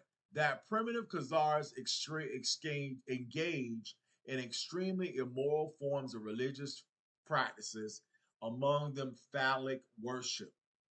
Earlier, we heard him barely talk about it in a couple of lines in the book, but he basically talked about it from the standpoint they left phallic worship to go to Judaism, right? But then they brought in the phallic worship inside of the Judaism in the Talmud, okay? So you can see an interesting one right here. A Khazarian Edomite Jews return to their phallic worshiping roots. So I would tell you, type that up, phallic worshiping Khazaria, and you will see what I'm talking about as being powerfully true. He's gonna go and explain it. He's doing it right now. This is why this book, this chapter is great. I'm adding to what you're hearing in the chapter. And if this book is 5 hours, in the end, we'll make sure we chop it up, upload it to the computer, and of course it'll get uploaded, it'll put it at HD, and you'll be able to watch it and be able to see it in the future. So look at this. This is February 2014. This article comes out February 2014. All right. I didn't write this. I just looked up online. The European Jews, aka the Askenazis, creator of the doctrine of Zionism, which defined them as the children of Abraham, who were driven out of the Holy Land of Palestine, and thus entitling them with the biblical right of return from the diaspora, which is a bunch of lies, to regain ownership of their ancestral land and establish again a state of Israel as homeland of the Jews. There's no such thing as Jews. That didn't come out. That word didn't come out to 1700, 1775, as you heard Benjamin Freedman state in the book. But we got to prove it out. Here's the basic premise of Zionism.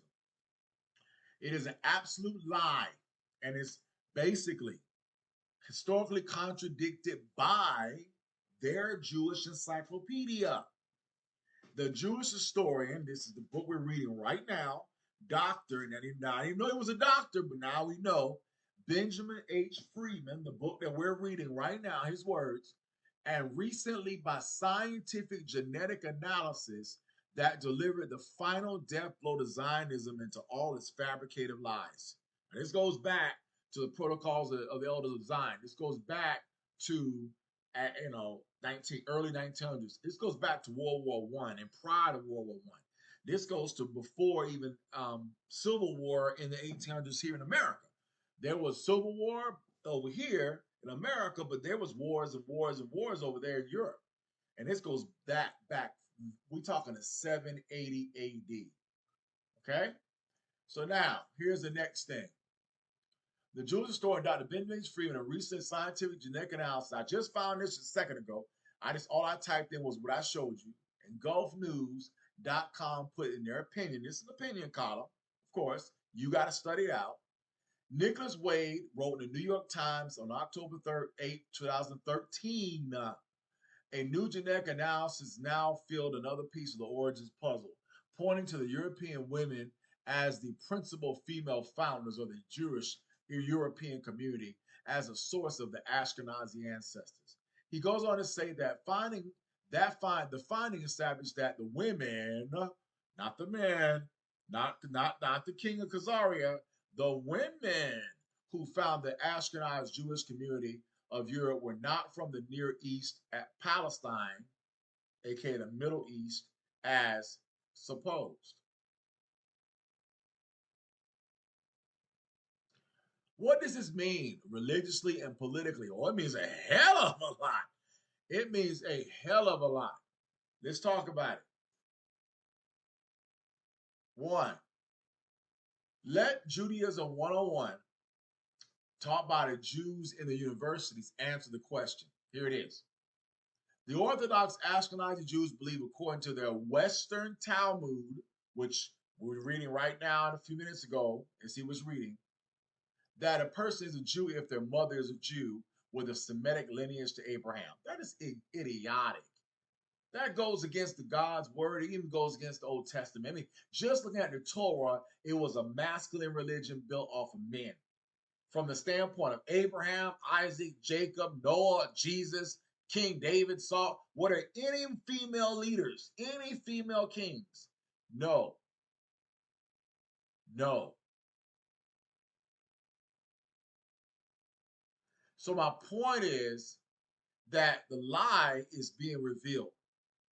So now, but the Western Talmud, written by the Askenazi Jews, does specifically specify Semitic material lineage as a condition to be a Jew. So what did the women do?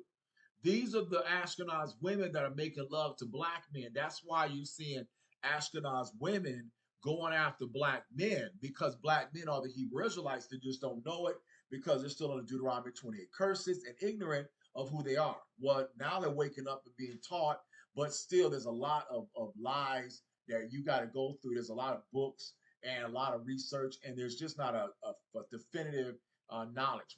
I'm definitely not going to read or go through their encyclopedia. I'm not going to study. I'm going to study Jewish customs just to know the lies.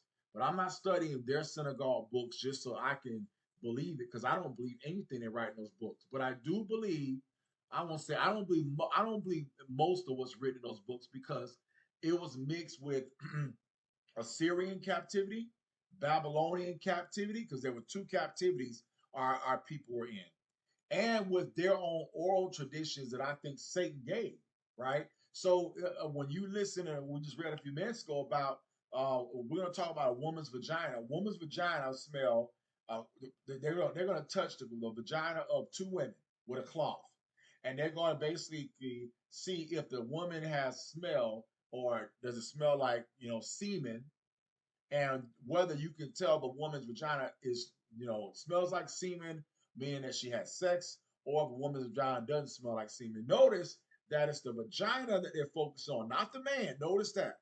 Notice that it's not them saying the man. They don't even. It was the same way they did with Jesus. Remember the woman caught in the very act of adultery, and you saw what they did. They went after Jesus and said, "Hey, we found a woman caught in the act. What are you going to do?" This is exactly what you see right here, right? And what we're going to go back and read, and we're going to pull up in the Talmud as well. What about the man though? The woman wasn't having. Well, now she can, but most women are not having sex by themselves or with themselves. They're having it with a great person. They're having sex with someone they want to have sex with. And that means it's hopefully a man. Again, I understand Satan has come in and defiled because of this perverse connection. So once you got people doing perverse connection, you can move on to homosexuality. You can move on to lesbianism. You can move on to transgender, meaning I'm acting as both. I'm acting as a male and a female, calling themselves a she-male. What kind of idiotic crap is that?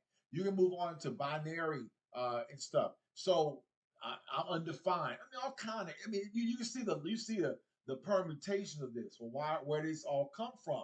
Not just the Ashkenaz. It comes from the religions of the old days that Yah was talking about, of the different tribes that Israel was fighting, right? And then guess what? Our Israel tribe started following those premises, and that's why we were judged, and that's why we still been judged. But then what ended up happening was the phallic king of Khazaria getting mad at his people. It's going to reveal this in a second. I'm telling you what I've read, but I promise you this article, which I've reading for the very first time, from 2014, is going to pick up what I'm learning and been learning over the last 5 years. That they were a phallic nation and a powerful nation, money changers and warriors. They actually fought the Ottomans, and that was the Persians. We call them the Ottomans, Islamic brothers, and won, because the way their land was, it was located on a part of the earth where there was only one way to come in. It was kind of like a perfect. Let me show you. Let me show you what I'm talking about. Let's go to Turkey. The same place that has had the earthquake, and it's because God is judging Turkey. This whole area, God is going to judge. All right. So we see the green up here and beautiful green, and we see the sand of down here. God is definitely bless these people that have beautiful green. But right here, the whole area, God is judged thousands of years ago. As you can see, God is judged all this. This used to be green. This whole area, Libya, Egypt, Algeria, Niger, Chad, Sudan, used to be green. And now it's slowly going down. And I have to argue, I think that Nigeria is slowly going to become more and more and more and more sand. I think the sand is going to continue to go down and down and down until, because God's still judging Africa too. But God's judging everywhere. I mean, it's not just the Middle East, he's still judging Africa. But let's get into the point. But right here where Syria is and Baghdad, this was where Abraham came from, Baghdad, aka Babylon, and Syria was aka Assyria. Captivity of the Hebrew Israelites went from them coming, first off, they were captive here in Egypt. Here is Cairo, beautiful Cairo, because of the Nile, and because of black pharaohs, the black pharaohs of 5,000 years ago. God, of course, knows that's true, and the world is proving it. That's why they're doing so much movement of taking the artifacts and lightening the hue and lightening all the pictures to make the skin of the people look white, and breaking the noses, because if you break the nose is the definitive sign of the race of people. You know a Turkish person by their pointed nose. You know an African person by his fat black nose. You know a European by his pointed nose. You know a so-called Askenazi by a hook nose. Every race got a different nose. God is amazing, man. When he created us, we got all created differently, and it's amazing. But what goes on here is right up here above Baghdad, because like I said, all this was the Ottoman Empire. Right up here, and right in this area called Georgia. I know. The same Georgia, my state is named after here in America, but we're not named after this place. We're named after King George. But King George also probably named this place Georgia. And if you go look up Georgia, you click on Georgia, you know what Georgia used to be? Georgia was Khazaria. Georgia was Khazaria, going back thousands of years. And it just tells you it's a country intersecting Europe and Asia. This is where they were. Now, they moved here from the Asiatics. So what ends up happening was they really came from the north, and they were kicked out of Asia over here. Here is Mongolia and Kazakhstan. They came from over here, China, Kazakhstan, and they were a phallic warlike tribe that migrated here. And obviously, they probably were looking for land. And coming out of the sandy, you want to come to where it's greeny. Okay. Well, what ends up happening is these people that built what we call Georgia, back then it was called Khazaria. Now I'm going to go back and I'm going to take a snapshot of that. Now I'm going to show you a video from YouTube, and you'll be able to see the outlay of Khazaria versus today's outlay on Google Maps. All right. Just type in Khazaria and click. Don't click on Henry Abramson. He pays money, so always his stuff will come up first. Remember, YouTube is all paid by advertising and paid by companies who want their link to be shown first. So it's always a big deal. So you have to kind of skip down through the thousands to skip to a non-rabbi. And what I would go was right here, History with Sai. And he will show you, as I turn the actual picture. He did a great job. He actually shows the battle between it and the names of how they were. So we go back to the beginning. He puts the dates, he puts the times and the year. So you get a chance to go by and go on and study this. The Bible is a historical document. It is amazing. I mean, so when you are a Christian, as a person that's believing in Christ, you're not just studying Jesus only. You're studying the history of Jesus and the kingdom. You're studying the history of the Hebrews. You're studying all of that. And to fully, really know God and his exploits, you got to study the Old Testament past. So this right here talks about them in the 8th and the 700s to 900s. And this is the actual warrior. This proves that Khazaria was a real place. And here's the origins. Now, let's stop this. I got to go down and put the actual closed captions, because I'm not going to let it play. So therefore, y'all they won't be able to see or put a copyright strike on later on. So let's open up again and now press play. Khazaria, Khazarian Cagnate. All right, who are they? Right? Notice the Shechem seals. Do you see the Shechem sign? This is where it came from. African people will never hear. We will never hear, and we will never be there. We're from Africa, right? This, look closely, look at the picture. Now, they call this a Khazarian homeland. So but they did not own. Now, notice where the Black Sea is. That's right here. And notice right here, you see these mountains. Well, guess what? Khazarians were not just here, and this is where he's not completely accurate, but they were over to the left. They controlled everything all the way to these Caucasus Mountains. Okay? So all the way over, here we are, basically where it says Turkmenistan and Uzbekistan, Kazakhstan, that they're saying that's Khazarian. Well, I'm saying it's Khazarian and all of this was Khazarian. Pretty much all of this from Turkmenistan, Uzbekistan, Kazakhstan, and notice Kazakhstan, Khazaria, the word Khazar, K-A-Z. It is the actual ode to the word Khazaria without the K, the H, and after the K. But basically, all of this was controlled by them. What was amazing as you zoom in now, you get to really see the states and you get to really see different parts. Azerbaijan, Armenia, which that's what we call today. That's where girls like that married Kanye West, the car she ends, the O.J. Simpson daughters, the ones that O.J. Simpson made real famous in the 90s during his trial. And then they became a multi-billion-dollar empire by selling vagina and having sex with a black man, Ray J, who didn't know he was a Hebrew Israelite, who's ignorant to this day. But the purpose of it was, I want to have a baby with a black man to get my seed mixed. I promise you, if you ask them what their faith is, they're going to say they're Jewish. They have to, because it's bigger than them. They're just following the plan that was put down way back, 780 AD. They were converts to Judaism, Talmudism to be correct.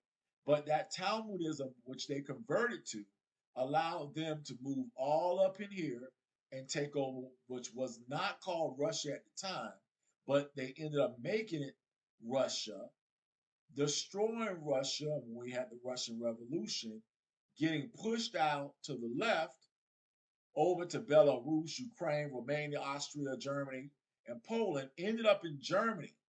Fortunately, they never got across the bridge or never got across the water or got up to Finland. Up there is predominantly European. But they were able to go to Germany. Now, Germany, again, is the Great Germany. This is the Great Germany of the Bible, of 1500s. This is the Great Germany of the King James Bible. This is the Great Germany where pretty much a lot of American is from. Even though we don't want to look at Germany today because the Askenazi, there is a deep, deep understanding and love for Germany that will never die. Because the majority of European people that live in America come out of either Germany or West Germany, East Germany, France, Austrian, Italian, Romanian, European descent. Okay? And the faith of Talmudism is simply you confess. It's anybody can become Talmud just like anybody can become a Christian. All you got to do is confess and believe and then apply and walk by those principles. The question I'm asking is, have you studied to find out that what you're walking by is true? And again, they will probably debate me and say about mine, because I know there's issues within my religion too. So I know that no so-called religion is correct. And of course, we're staking our lives on this stuff, so it's very serious. But at the same time, I have a lot more history that makes my religion more valuable than looking at the history of this, which goes only back to 780 AD, whereas mine goes back 5,000 years. So I feel a little more faith and confidence, but I still know there's a lot of errors and lies and obfuscations even within my religion. So we got a ways to go. All right. So growing up in the 90s and the 80s, I didn't know all this stuff. I had no clue. Matter of fact, I never even cared about this area. I don't want to go see it. I can see it online. I'll watch Google Maps and watch YouTube. But I do know now why. The whys we had war in Afghanistan, why we had a war in Iraq. Now the crazy thing about the Bushes, they made us go to war as a soldier and fight this war. And a lot of us didn't understand why. We're told there's an issue with weapons of mass destruction. We go to Afghanistan, we fight these people. We don't understand it's a religious issue going on here. But as an officer in the army, your job is to serve the country. The problem is you're hoping that the leaders are not being duped, and the tragedy is they were being duped, they were being lied to, they were being told that, oh, you're doing this for this, and not realizing, no, this whole game was set up by the Khazarian Askenazi to then get a homeland called Tiny Israel. This is what they wanted. So, of course, the Palestinians had took it over because of the Crusades that ended, and they won the battle against Rome, because there was a big battle. Remember, there was a battle against Italian Rome, or the Vatican, which was Western Christianity, and Turkey, which was Eastern Christianity. Notice how the name of Turkey has changed. It used to be Turkey. Now they've changed it to Turkie. So even Google Maps is updating stuff in real time. It's kind of funny. But this is why God is judging them with earthquakes. Because again, God had the Eastern Orthodox Church, which is still there, is there, and which shows the African true Jesus, true Yeshua, and the African Mary, which means the African Joseph, which means the African people, which means that when you read the Old Testament, you're talking about Africans, which means when you read the New Testament, you're talking about Africans who then left and through Apostle Paul migrated and preached the gospel to other races across the world. And again, when you get that big revelation, it blows you away, because if you just look at the last 100 years, you think, oh no, man, we're nobody, we're black, we're nothing, we're slaves, and that's so much bigger than that. So now that you got a little bit of understanding and watch the video a little bit, you'll see where they expanded and learn about some of the wars that they had. All right. So this may be this. I'm not 100% correct. No one's 100% correct, but we do know that we got paintings of that person, Theophanes. We don't know the date of it, but we know. Okay. We have an Arab statue in Vienna, and it's an Arabs to the Islamic people, because they control the world too. They were. Now we got a flight from the Ming China to Sichuan. So they left China, and they actually flown, or when I say flown, on a horse. A Talmudic scholar that asked the Talmud. Now ask the evil Talmud. This is the sick stuff that was created. Now we gotta now admit, the Talmud was created by those that were Hebrew Israelites mixed with Babylonian and Assyrian peoples, thoughts, ideas, religions. Deuteronomy 28 explains what would happen. You would serve other gods of wood and stone. So what the Talmud is, it's like not talking about quote unquote Yeshua, not even talking about it's talking more about, like we're going to read in a second, a woman who's perverse or not. It's talking about pederasty. And this is why I thank God stumbled upon Theodore Pike, and I would definitely say why the Middle East Bleeds is a phenomenal book that I definitely have already talked about and will upload soon. But he talks about this with Israel, Our Duty and Our Dilemma, a book that really was his PhD thesis. I got it, and it's classic. Even with all the things that have happened to him, God is getting millions of people to that. So as we go look at the Talmud, we look at more photos, we get to see them now horseback. Check them out. And the Central Asian nomads, that's what they call them. Asian mixed breed nomads, because they mix with Chinese, they mix with Mongol, they mix with white. I mean, when you have sex with all different people, man, you don't create a person that look like me. You create a person that looks like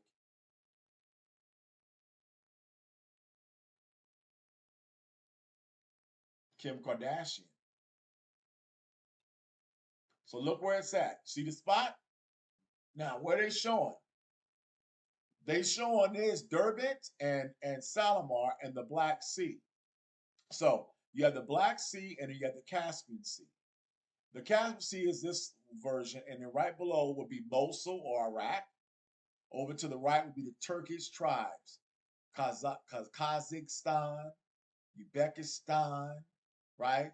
Afghanistan, right? Turkish tribes, Muslim Turkish tribes. And here's the Khazars. This is where they were, okay? And then down below, the Sassanid Empire, these are all Muslim. Khazars were not Christian or Muslim. They were worshiping the penis. They were phallic worshipers, okay? And then they did that, and then they converted 780 AD to this third religion that wasn't really used because the people that were the Hebrew Israelites, us, were under slavery, and we were going to be under that for probably the next couple thousand years. And we've been slaves for a long time, or we're just getting out of slavery physically, but we're still slaves mentally to a lot of the white things that we've been taught, or our ancestors have been taught to today. We're putting weave on our hair and sewing into our scalp. Used to be funny to have a wig on and people laugh. As a woman, you put a wig on when you get old. Now we got young girls destroying their hair follicles by sewing a lace front into their head, have a fucking wig, and so they can't exercise, they can't run, they can't jump, and then they wonder why they become 200 pounds overweight and can't find a husband to love them and be with them and honor them. Deuteronomy 28 curse, baby. Deuteronomy 28 curse. So as we go on forward, you see it's showing actual artifacts from them. 531, 488 AD. This is all AD. After Jesus died. Notice it's not before he was born, after. If it was before, they have more validity, but they didn't convert to after. They were called Khazars. Now we're going to show you, they're going to show you when they converted to Talmudism, aka Judaism. All right. So now you see more pictures. We see more pictures. We see the fight now. They're coming down from the north on their horses, and there's only one place you can come in. These the mountains are so high that everybody had to come in on the right-hand side here by Durban. So when they were fighting against, as you can see, the different face. You got the quote-unquote Eastern or Western Roman Catholic Church. You got the Islamic. And so these are the two religions, and you don't see Judaism at all, right? And so they fought the Islamic people, and they won. Why they won? Well, they won because of land, where they were. Unless you was on boats, and everybody had boats, and they get on the Caspian Sea, and they come up on boats, and they didn't use weapons to come across and fire from boats like we do today, and where we can fire Tomahawk missiles, and we can be in a boat, we can be out in the ocean and destroy you from thousands of miles away with a tomahawk. Well, back in those days, we didn't have that. And so they had to fight on horseback. And of course, these guys know how to fight. They're warriors. And salute them. I'm a warrior. Every culture is going to have a warrior class no matter what. So you see the fighting. Boom, boom, boom, boom, boom, boom, boom, boom, boom, boom, boom, boom. Right? It was a 15-year war, just like we have today. Just like we have in Afghanistan, we had a 15-year, 16-year war. And where do we end up? In a stalemate. Same thing that happened over in Afghanistan, Iraq. So with Iraq, we kind of won that because it really was a setup and an easy battle, and it was all because of the oil. And that also, the white men wanted to get Iraq just because of the fact that they were angry at Saddam Hussein. But it was bigger than Saddam, much bigger than Saddam. But here's the Battle of Karbala. You can go look that up, the Battle of Karbala in the 1800s. You'll see more about that. You got the Caucasus Mountains. Now you see what happens. Now they go away. So now, guess what? It's instability. After the Caliph died, and then you can see a weekend, and they went south. So now, guess what? They take it over. I mean, it's obvious when you win a battle, you take the land. Okay? So now you see them coming in, and now they're getting ready to fight against the Roman Catholic Church, right? Because they beat the big, powerful Islamic brothers, Now they're going to fight against the Roman Catholic Church. Cool. Okay. So now what happens next? Let's see. Let's see what happens next. Ooh. They caused chaos and destructions of Armenia and Georgia. They weren't called that at the time. That's what we call it today. The same Armenia where the Kardashians who are worshipped by blacks and white women all across the world, where Molly Kern and others are from. Black men say, "Ooh, that's the perfect woman I want." That mixed breed, that Armenian, that comes from right here. Again, but you have to ask the question, what is your religious faith? Everything hinges on your life, not just the beauty of the vagina, but what is your religious faith? Because that's how you will be impacted after you die. So now they're fighting again. They come back, another battle. You see, another Caleb comes back in 692. Now this is all it's after Jesus died. Now, watch what happens in 780 AD. They're going to go into Judaism, and you'll see the change. But one of the things we didn't also talk about was they were wealthy.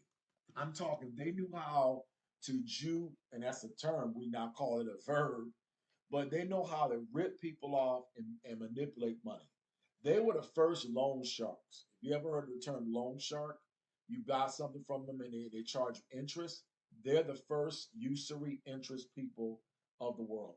That's how they were able to make all the deals across the world over the last probably about 1,000 years because of what they are known to go into. Finance, they're known to, as their Talmud says and as their prayer says, break vows, make deals, but then go and renege them. It's a selfish faith, a selfish religion. It's purely demonic, to be truly honest with you, because when you listen to them, they're going to be the ones that if it went and it's not if God allows, God is allowing to win but they're going to win by deceitful methods.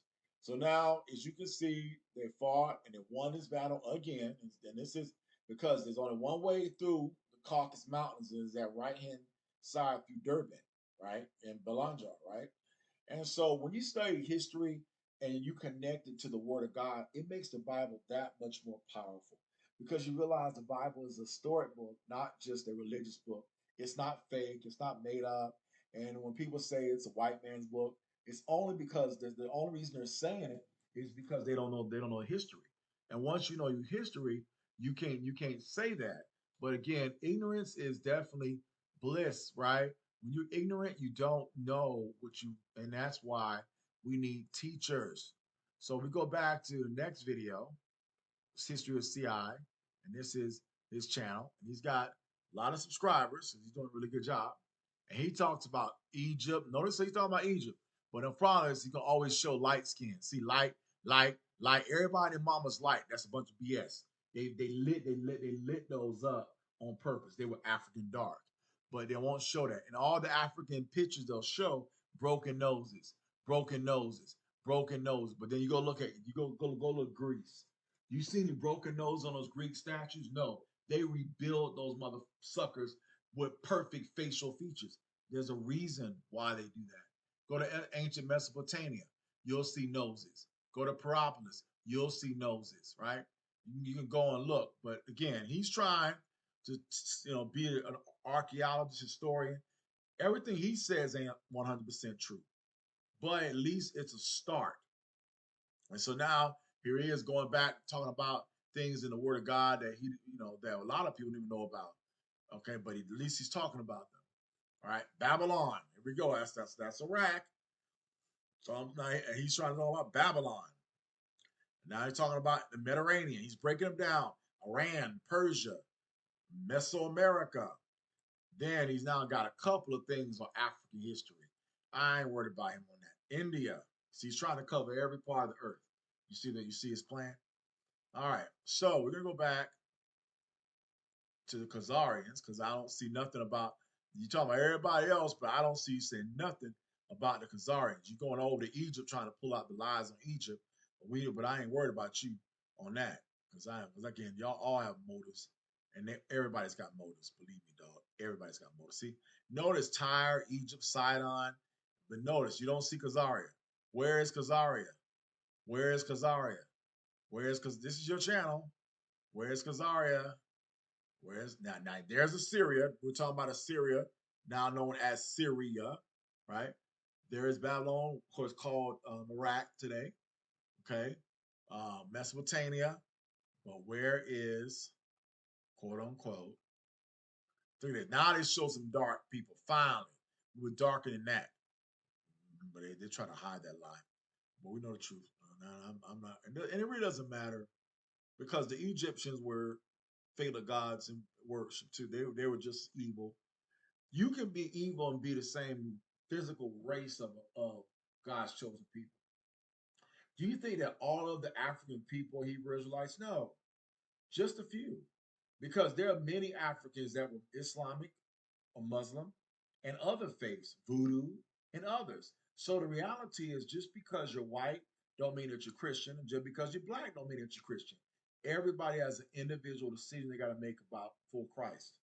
And if they don't make that choice, they have eternal hell to deal with. And there are many people in hell right now experiencing that. So let's go on and see. Look, I'll keep going. I'm going to see if see, he won't say nothing.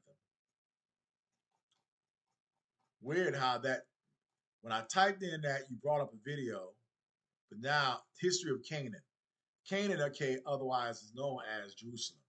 They're just a different name.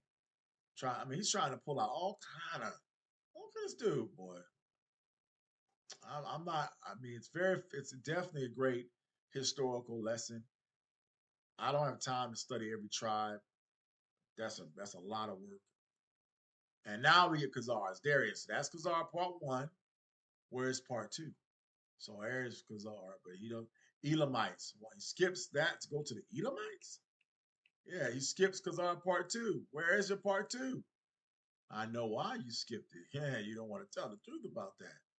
Yeah, you rather talk about Babylon. See, he rather talks more about Syria and Babylon and other religions, but he don't want to talk about what's really important right there, the Khazars, because he don't connect it. So good news is he ain't the only one. So when you type in Khazars converted, all you do is going to see probably tons of videos. And let's show you where it is. First accounts in Jewish history. And that's Abram, and that's a Jew that's trying to lie to you. So I don't trust that guy.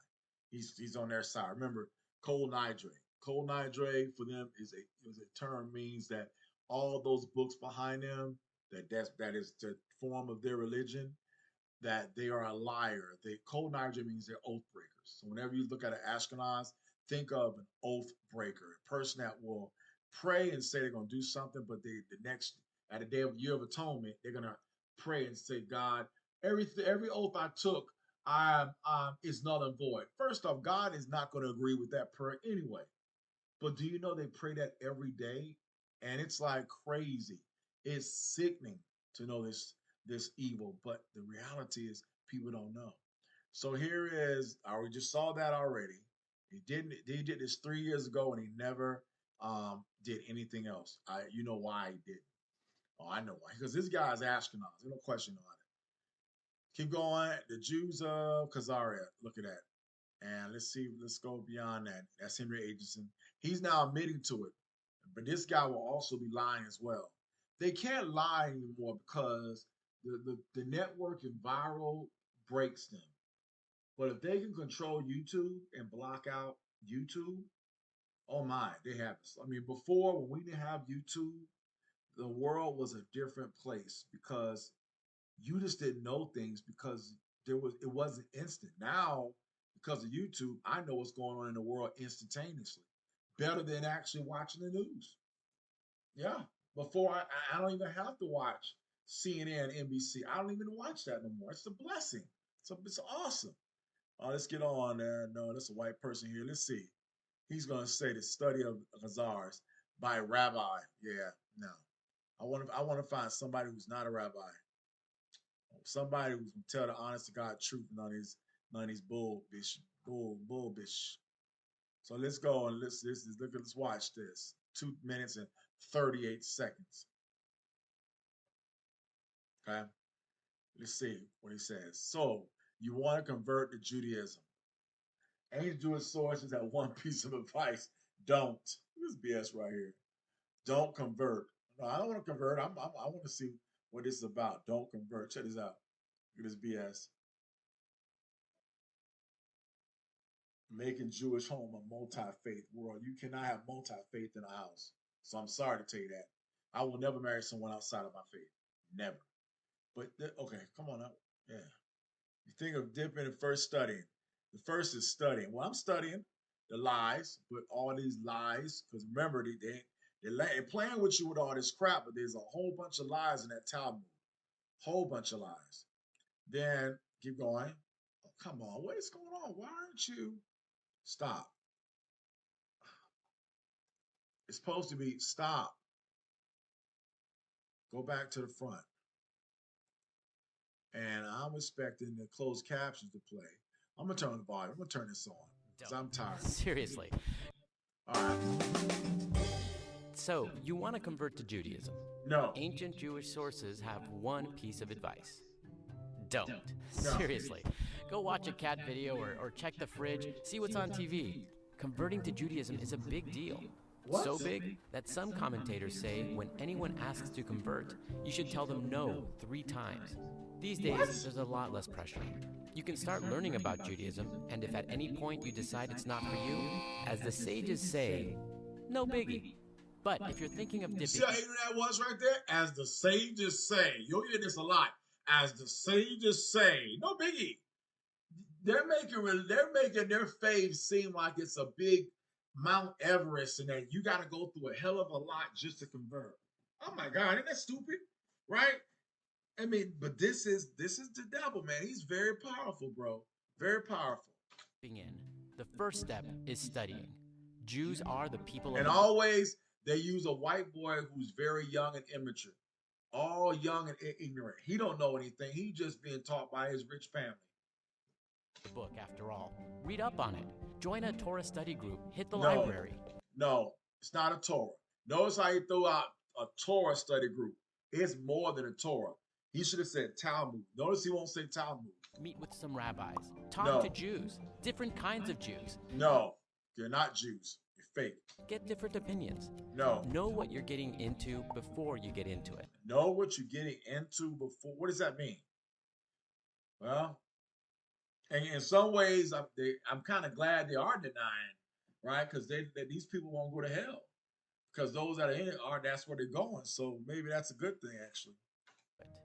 You can even, I don't know, look online.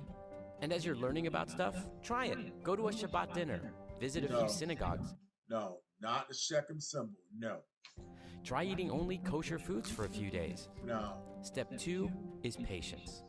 You'll find a rabbi who will sponsor you and probably counsel and teach you. A rabbi who will sponsor you and counsel you. I was almost stupid and I was about to go in that direction because I know the truth about them being a Talmud. I'm proud that I'm a Protestant. I'm proud that I'm not going down that direction. But the reality is that this is a simple kind of manipulation tactic, and it's really kind of weak. So as I go back and get to the real root, let's go back up to the top, and let's go back to where we were. Jews, Khazaria, and I say Khazaria, and I don't know why it says Khazars, I don't know. That should be Khazaria converted, not double H there. Go over to the right, and we're gonna find a video, and it will say, you see this AK Jewish Lab. He did it a year ago. This just came out a year ago. Why would someone put something out in 1 year ago? Because what I'm talking about is hot as hell, and they know it, and that's why they're putting out their content. Because a lot of people putting out content telling us the truth. So here we go. Let's watch this. Voice of the Past. 3 minutes long. There is no main road or beaten track between them and the Khazars. There is only this route through forests and thickets until they reach the country of the Khazars. Now, do you see that? Do you see that? That right there is how North Europe was. And for everybody, a picture, which I'm gonna take one right now, should be saved on your computer. Take a picture of that and save it, because that was the past. That was 700 AD. That was 800 AD. That was 900 AD. The words and the names definitely have changed, but the actual story and the truth, it's still there. And unfortunately, it's dark for those that don't study, right? So if you're a person that doesn't study the word, you're not going to get this truth. Does that make sense? All right, come on, click on it again. I did. All right, now click here. Okay, now click here. Something is going on. What is happening? All right, one second. Let me save this. Sometimes my computer acts stupid. Snippet 2 wants to act stupid. But that's okay. So we'll fix it in Jesus' name. Open up a window. That's so awesome to have a Bible study like this. Yes. Yeah, I mean, to me, it's better than quote unquote going to church and hearing the message about, just talking about faith. Well, I got faith. I'm gonna know the truth about what's going on here in my past and my history. I got faith for that. Now, where is the other? I want to close this because for some reason, close it and see if it pops up again. All right, one more time, because for some reason it was not opening up. Hit the new tool. Hit the button. Yeah. All right. One more time. I can close and then open up again. New tool.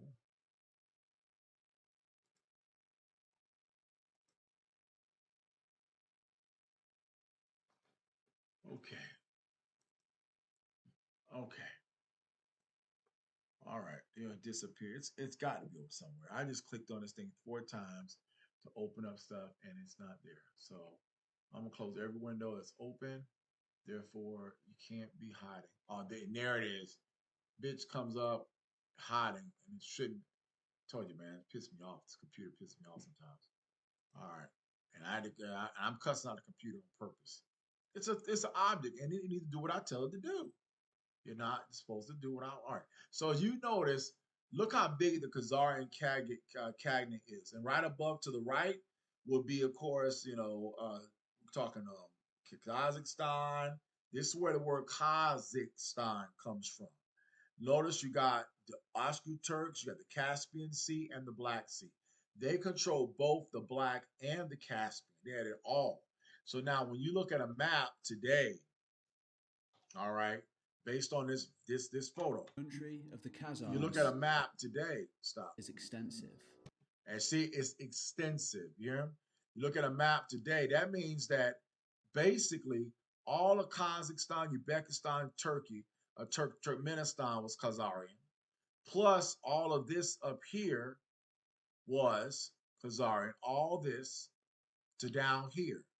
In essence, it went from Armenia, Azerbaijan, up to Tbilisi, all up here to Samara, Unberg, all the way around to down here. So they had all sides of this ocean. You come into this sea. You come into this sea, no matter where you landed, you were landing in their territory. They fought and took it. Now, these were nomads. Nomads that came from China, Mongolia area, right? But what they ended up doing, they ended up getting taken over. They got bought. They got killed. They got captured by the Russians when Russia was being built. And then they ended up destroying Russia from the inside. That was why they had the Bolshevik Revolution. Then they fled. And when they fled west through all these states here. Ended up in Poland and Germany. They were 0.05% of Germany, but they had all the money. So even though they were the small group, they were the wealthy small group,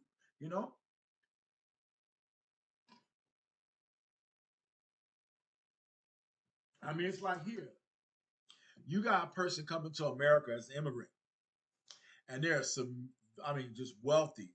10, 15 generations of wealth by evil means, but nevertheless they're wealthy. You got power. And so as you get into talking about that, we get to where we left off. And I want to let the computer finish this day while I study for my class on Wednesday. Today is 12. This Sunday, my test on my interview on Wednesday, and I keep washing my face and going downstairs and checking on my car, start my ride, and clean my house and do all those things, get myself ready. Today is a beautiful day. Most of the days is nasty and rainy, so anytime we do get a cloudy day, I'm so used to 2 or 3 weeks of rain. Anytime we do have the sun, woo, praise the Lord. The question is for how long? Amen. So what I'm going to do now is I took a picture of what I show here, right? I'm going to take another picture of it again. So I end up having 2 pictures. And then I'm going to go back into my, thank you, back into my library. And I'm going to pull up the Talmud. And here it is. Then I go to the left and I go to cover. And this is their Talmud. This is their Talmud. This is what these people teach.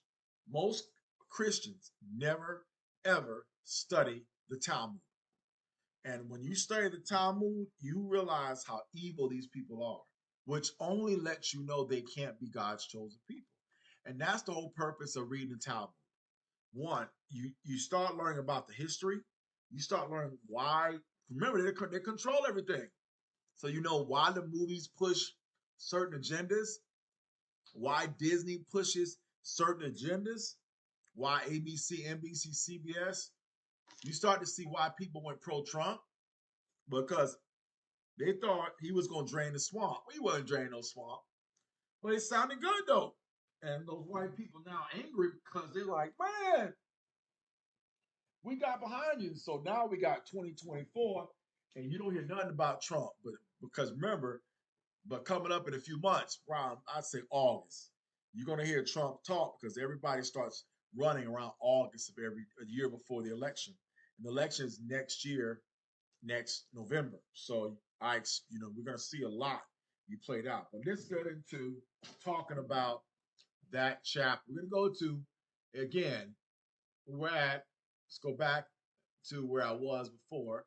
So let's go back to library, and I go back to facts of facts. The good news is it keeps you where you left off. So you can switch books with no problem. So we're going to go Keth U Bath, 10 subparagraph A to 10 subparagraph B. All right.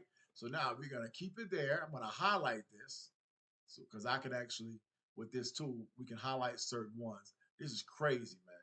It's crazy to some of the stuff it talks about. Talks some crazy crap. I mean, just reading it, you're like, oh, I'm so glad. I'm so glad I never got connected to this.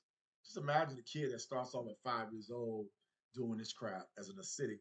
I feel bad for them. So now let's go to table of contents, and we look up and we can see the size, and we got tracks.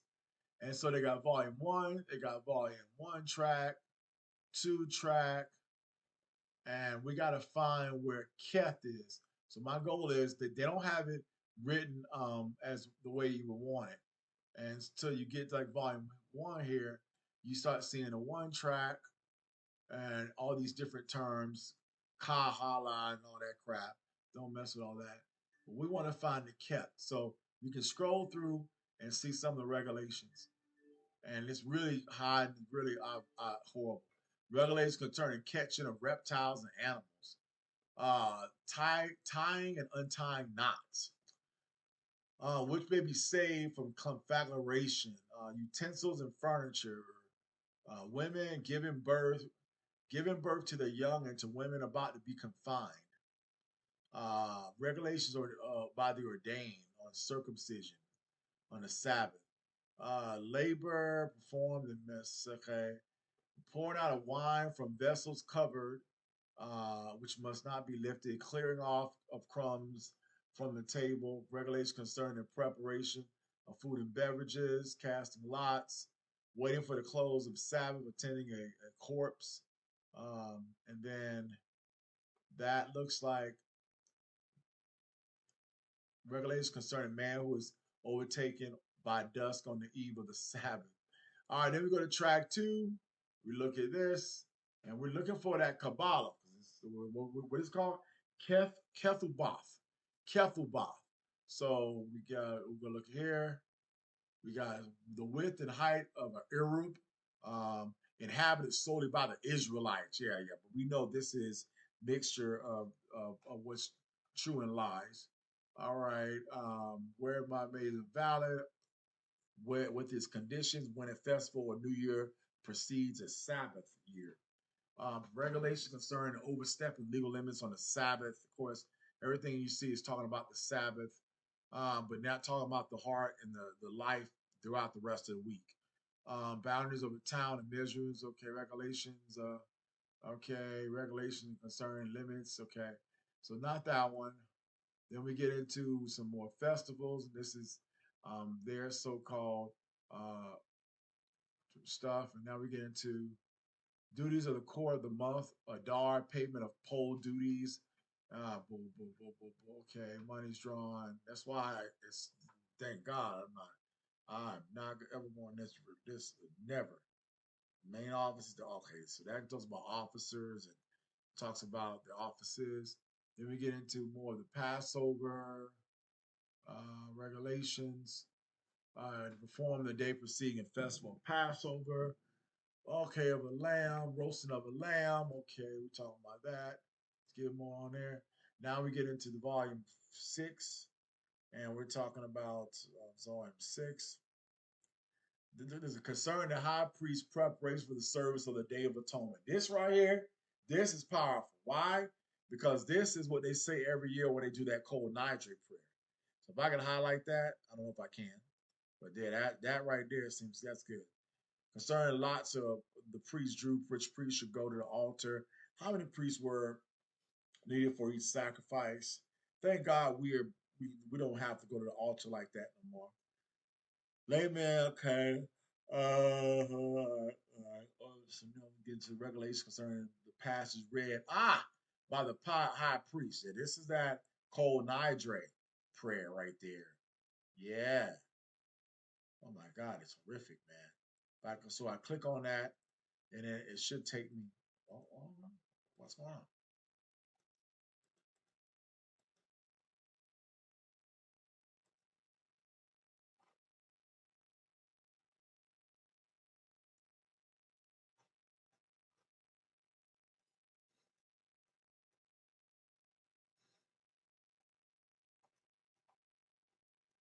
Okay, so you have to hit the button for some reason.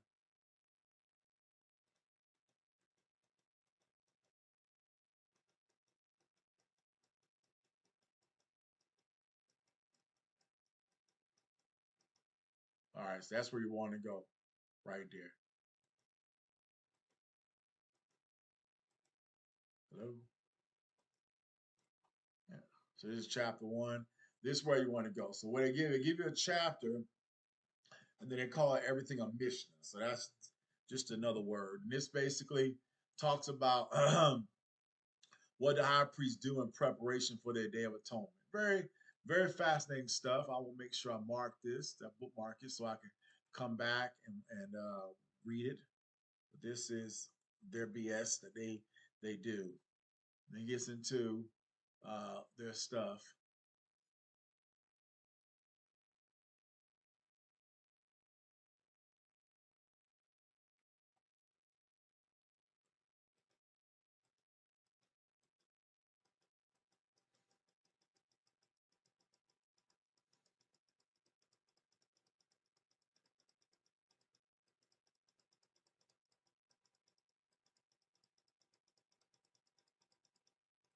And then after that, the next one right here. So all you gotta do is, like I said, highlight, and you can, and because they don't have it highlighted or separated on purpose, they hide bull crap. You can break it down yourself. because they don't expect you to be studying this stuff. Notice it says in the Palestine Talmud, it is said, because this is their Talmud. They got two different types of Talmuds. They got a Syrian Talmud and they got a Palestinian, or AKA Ottoman or Muslim Talmud.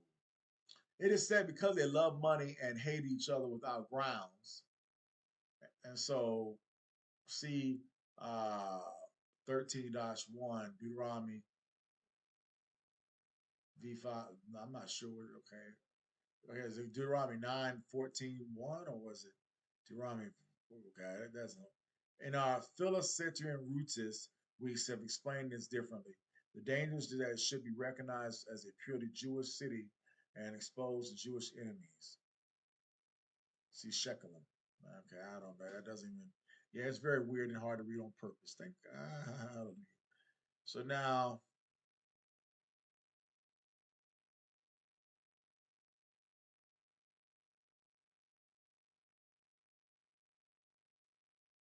crazy. All right, so look at that. All right, so now we get into volume 8, talking about festivals. All right, volume 9, talking about regulations concerning when it's time when it's mentioned rain and daily prayer, what to pray for, blessing the people. Now we get into volumes 9 and 10, where we get into jurisprudence. This is where laws comes in. They kind of break it down as chapter 1 to chapter 8. You should be able to click on this and go right to the chapter. That's what I thought. And this is where you break down the arguments.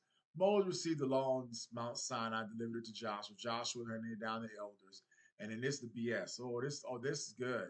This is where they get the lie. This is where the lie is started right here. That's how fast they go from Moses gave it to Joshua. Joshua gave it to the elders, not the 70 elders of Moses. See the lie? Not the 70 elders of Moses. This is where the lie come in right now. So we're going to highlight that. But to the latter elders who have ruled Israel, BS. BS. BS. BS. From the elders, it basically descended to the prophets, beginning with Eli and Samuel. And then each of them delivered it to his successors until it reached the men of the great assembly. Who's the men of the great assembly? Right. The last named originated 3 maxims: be not hasty in judgment, bring up many disciples, erect safeguards for the law. That's not true. Moses was sanctified in a cloud, received the Torah from Mount Sinai, and written, in the glory of the Lord abode upon Mount Sinai, which means Moses, which means on Moses, to purify him. For what purpose? To purify him. This occurred after 10 commandments had been given. All right. And the cloud covered it for 6 days. Refers to that mountain, Mount Sinai, right? Okay. Before the 10 commandments had been given, and this is what was written further on. And he called unto Moses on the 7th day out of the cloud. For what purpose? Only to confer honor upon him. Why did Moses stay the entire 6 days without communication from the Shekinah? They call it Shekinah. That's based on Shekinah glory. They're talking about the Bible of God. To cleanse his body of all food and drink it contained. That he might be like angels at that time of his consecration. Now, again, I'm reading this on my own. I could turn the Audible on and let it be read as well, but sometimes it doesn't read certain words like Psalms standing for Psalms ... I'm not sure if Psalms ... is Psalms 20:20. Serve the Lord with fear and rejoice with trembling. So I'm gonna go look that scripture up because and say exactly what they obviously pull out the book of Psalms. But which Psalms? So let's go. So again, there's some parts in here that is going to go back to the Word of God, and that's holy. So I can't play with that at all.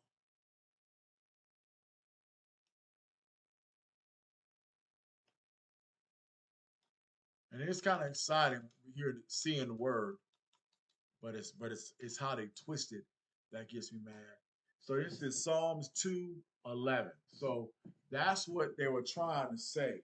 Psalms 2:11. Now you look at that, it says PS dot dot dot. How do you get the second chapter? And that is chapter 2, verse 11. So we go to Psalms 2:11. Praise the Lord. We will get that message. So let me pull it up real quick. Psalms 2:11. King James Version.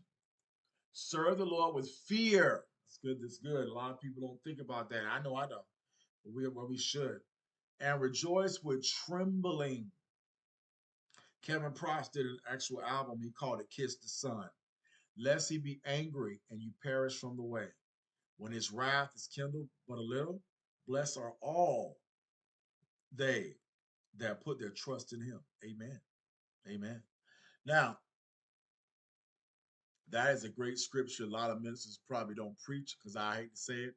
How many people at church tremble and fear the Lord like that? You watch praise and worship, it sounds like Jesus Christ is a penis. And to the women, that Jesus Christ is making love to the women. You know, and Jesus is not a penis, he's a spirit. But again, they treat him like he's a married, like he's a husband. And I'm talking about a physical human husband, and he's not. He's a spiritual husband. All right, so let's let this BS right here be told. Consecration. Said R. Mafia B. Harish to him, Rabbi, all this stated above was done only to overawe him, that he might receive the words of the Torah with awe, terror, fear, and trembling, as it is written PS. 2. Serve the Lord with fear and rejoice with trembling. It happened that R. Josiah and R. Mafia B. Harish were both sitting and studying the law. R. Josiah then departed to attend to worldly affairs. Said R. Mafia to him, Rabbi, what dost thou gain by forsaking the words of the living God, and devoting thyself to worldly affairs? Even though thou art my master, and I thy disciple, yet I dare say that it is not right to do so. Lest one say that R. Josiah did so from jealousy, it was said, while sitting and studying the Torah they were jealous of each other, but when they parted they were like friends from youth. Through Moses the Torah was given on Sinai, as it is written Deuterium. V. 19, and he wrote them on 2 tables of stone, and he gave them unto me. And also left XXVI. 46. These are the statutes and ordinances and laws, which the Lord made between him and the children of Israel on Mount Sinai, by the hand of Moses. The law which the Holy One, blessed be he, has given to Israel, was given only in the hand of Moses, as it is written XXXI. 17, between me and the children of Israel.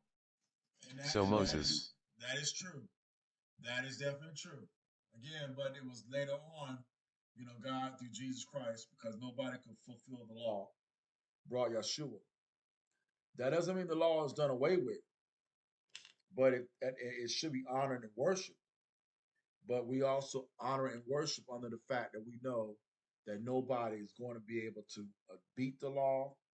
No one's going to be able to completely follow the law, and it's an impossible feat. Or we wouldn't have needed Jesus. So thank God for Yeshua or Jesus to come into our life. All right, so now this basically kind of talks about the law and the jurisprudence. Let's try to find the section of the this part right here. So what I'm going to do now is I'm going to go back to my library, go to Facts of Facts, and the fastest way to actually find it is copy it and then paste it in my notepad and then repaste it in Google, and the search engine will pull it up on their website. And so it's just a great way to save thousands of hours in looking up something and not have to deal with the actual Because again, it's the first, really the second time I spent time studying the actual Talmud. And again, you know, as these so-called Askenazi study it, I want to be as good as they are. Here we go. So I put in and I found it. So here is what we're going to be talking about. And look at this crap. The Babylonian Talmud, and basically it's called Kabbalah 10. And it comes up only 31 results out of all of it. Out of so that little section only comes up and 31 results and millions of results and 31 results. So we open up that one, and we can even open up this one. All right, open up that tab and compare the two. Go down, look at the next one, and there's same Talmudology. There it is. Talmudology. There it is. And this is why this is demonic. So let's look at all these, okay? Virginity under Talmudology.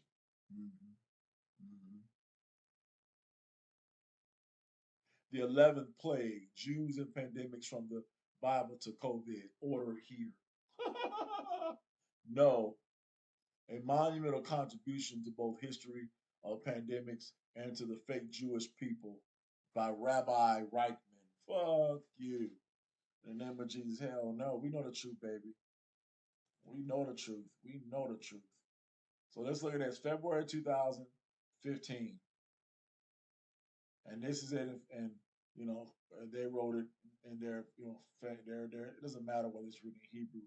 What matters is what it says and what it means. Hebrew is important, but what's more important is you understand. So it goes this. This is how the Talmud sounds. A man came, they won't read it for me. We already had it read. A man came before Rabban Gamaliel and said, if I found an opening, he claimed his wife was not a virgin. Rabban Gamaliel sure answered him, perhaps you move aside. I will give you an illustration. To what this would be compared to, a man was walking in the deep darkness of night and came into a house. He found the door locked. And if he moves the boat aside, he finds the door open. If he does not move the boat aside, he finds it locked. Now, the bottom line is, today women are not virgins. I mean, the day of finding a woman that's my age that's a virgin is over. It'll be ignorant for me to find someone that is my age that's a virgin. But let's keep on and read on. Many years ago, I celebrated a bar mitzvah by laying, my instruction was getting the trop right, understanding the content, not so much. All right. So then here we go. It's the bull crap. If a man takes a wife and goes inside of her vagina, okay, outstanding, then hates that woman, not the other way around, but the man, not the woman. He charged her with shameful deeds and publicly defames her and says, I took this woman, but when I went inside her vagina, I did not find her to be a virgin. Blood coming from the uterus, from the hymen. Then the girl's father and her mother shall take out and bring out evidence of the girl's virginity to the elders of the city at the gate. Now, we know in the Bible this was talked about, but again, as it pertains to us today, I mean, we will never do that today. We're not going to stand outside the door waiting for the wife to go and have sex so she can show that they can show the blood of her vagina bleeding out as his penis was penetrating her vagina. No, okay? Now, I gave my daughter to this man for a wife, but he hated her. And he accused her, saying, I did not find your daughter to be a virgin. And, you know, the thing about it is, it seems like the aspect of her being a virgin was more important than the aspect of loving and having a wife. You see that? It was almost like they were looking at it from the standpoint, not just obeying the law, but it was more about the law than about the woman. Not about whether a woman's vagina was great, not about whether she would be a good mother, not about whether she had healthy kids, be a good wife. It was just the fact that she had sex before. Okay. Now, but this is evidence of my daughter's virginity. And they spread the blood cloth before the elders of the city. And the elders of that city shall take a man, and they will chastise him. And they shall fine him with 100 shekels of silver, and give those shekels to the father of the girl, because he defamed a virgin of Israel. And then she shall remain his wife, and he could never divorce her. Okay? So an argument, right, is that, okay, if she's a virgin and marries you, and you try to defame her, and you're wrong, she can't divorce you. Notice it says, no, and he can't. He can't divorce her. Because remember, women don't divorce. It's the man that divorces. Today, it's all different. Today, women divorce us. Now, but if the charge is true, that the girl was not found a virgin, then they shall bring out the girl to the door of the father's house, and the men of the city shall stone her to death, because she perpetrated sexual lasciviousness in Israel by acting as a harlot in her father's home. She was having sex with multiple men, and you will purge that evil from you. Now, Deuteronomy chapter 22, verse 13 through 21. I definitely wish we lived in those times, but today we don't. Because when I grew up, I'd already been having sex. I didn't learn about the word till I'd already been having sex with a woman, multiple women, probably 10 or 15 by that point.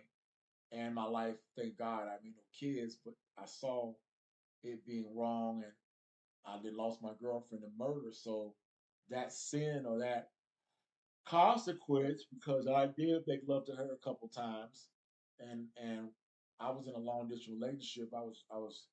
I saw her for a couple months, and I did start driving on the road as a recruiter, and so I only can come back and see her maybe once, twice, every other month. So I really wasn't in a long distance, day by day, day to day relationship. So, but I still loved it from the mindset of what I thought love was. But the reality was, looking back on it, I shouldn't have dated her, right? But at the same time, when you know the Word of God, and your mama's ignorant of the Word of God, and your father's ignorant of the Word of God, and your grandparents ignorant of the Word of God, and nobody knows the Word of God, who's going to show you the right way? Because they got to first get beyond their failures to help you not make the same failures. So now, this is Deuteronomy 20:22, which I haven't read, but it's one of the laws that Deuteronomy 28 talks about. I mean, if you really think about Deuteronomy 28, this is one of the laws God's saying we're supposed to obey. And we have to say to this day, can I say I obey? I'm not a virgin. I don't think any girl I will meet will be a virgin. If a woman is 49 years old, my age, and a virgin, she was non-selectable, something is very wrong with her. Even if she's not married, she's going to be having sex with someone. And again, the question is, how does God, and that's a good question, how does God judge that in the aspects of us, right? So, you see it here's right here. And that, look, it sounded very easy to understand. What the man lies on the girl, and then if he's a liar, he's going to pay fine. If he's not a liar, she's going to stay married, and he can't never divorce her. And this is the hymen. So that was where we're going to. The hymen and that was a Roman Greek god. So you notice how crazy that is? Gods of wood and stone. So we use that word hymen, not knowing that we're paying homage to a Roman god, not the God of Israel, or the Greek god of Greece, right? Anatomically, a hymen was a membrane that was part of the female external genitalia. Evolutionary explanation for the hymen is not certain, but they said none of them were satisfied. The Talmud assumption is that the membrane was intact until torn in woman's first intercourse. This caused bleeding, and this is what they call the spreading of the blood, the bed sheets, to show proof that she had been a virgin when she wed. And that's what we all been taught. We all taught. And of course, the doctor can't always tell you, neither can your husband. And basically, it was just saying about two gynecologists were studying women. Don't blame the victim, meaning Talmud elsewhere describes a family in Jerusalem whose woman was allowed to carry chains around her legs in Shabbat. While they were given this permission. And here's the story. This is what they put in their time. The Talmud seems to be a whole bunch of stories from the past, man. It really ain't but the word of God. It's more like commentaries. I think that's why I look at the Talmud like commentaries. There was one such family in Jerusalem who took large strides when they walked, and consequently, the hymenal membranes of the young girl and the families would fall out. What are you talking about? Them? They would take long strides when they walked. This is unfortunate. Their vagina, when a woman's walking, you can't even see their vagina lips open. They're closed. God made the woman's vagina like, that it's closed. They got to lay on their back and open their legs before they can even open their vagina wall. So it doesn't fall out when you're walking. Okay. This is unfortunate. It says the intact hymenal membrane, so it's proved the bride's virginity. The elders made garters for them and put them in a chain between the garters so that strides would not be as large, and the result, the hymens did not fall out. It's BS. The chains makes a sound when the steps are too rapid and forceful, and the sound of several minded girls will take delicate steps. It's BS, man. It's crazy. So look, this is the hymen. Now check this out. They actually kind of put it and apply it to America. This is sad, at least, a difficult story to understand. Both modern medicine is fairly clear on the subject. All girls are born with a vagina have a hymen. If the hymen tissue cannot be identified, traumatic disruption could be considered a possible cause. And if in an Israeli study, 25,000 girls that were born, they looked at. I know the cultures and I have their own taboos around virginity, but their taboos are not my concern. The taboos of my culture are. So what? And for every girl and every woman that's a victim of them, I'm sorry. I'm very, very sorry. Now, when we're talking about taboos, I'm talking about raping women. He's talking about other parts in their culture where they rape women, young girls at 3.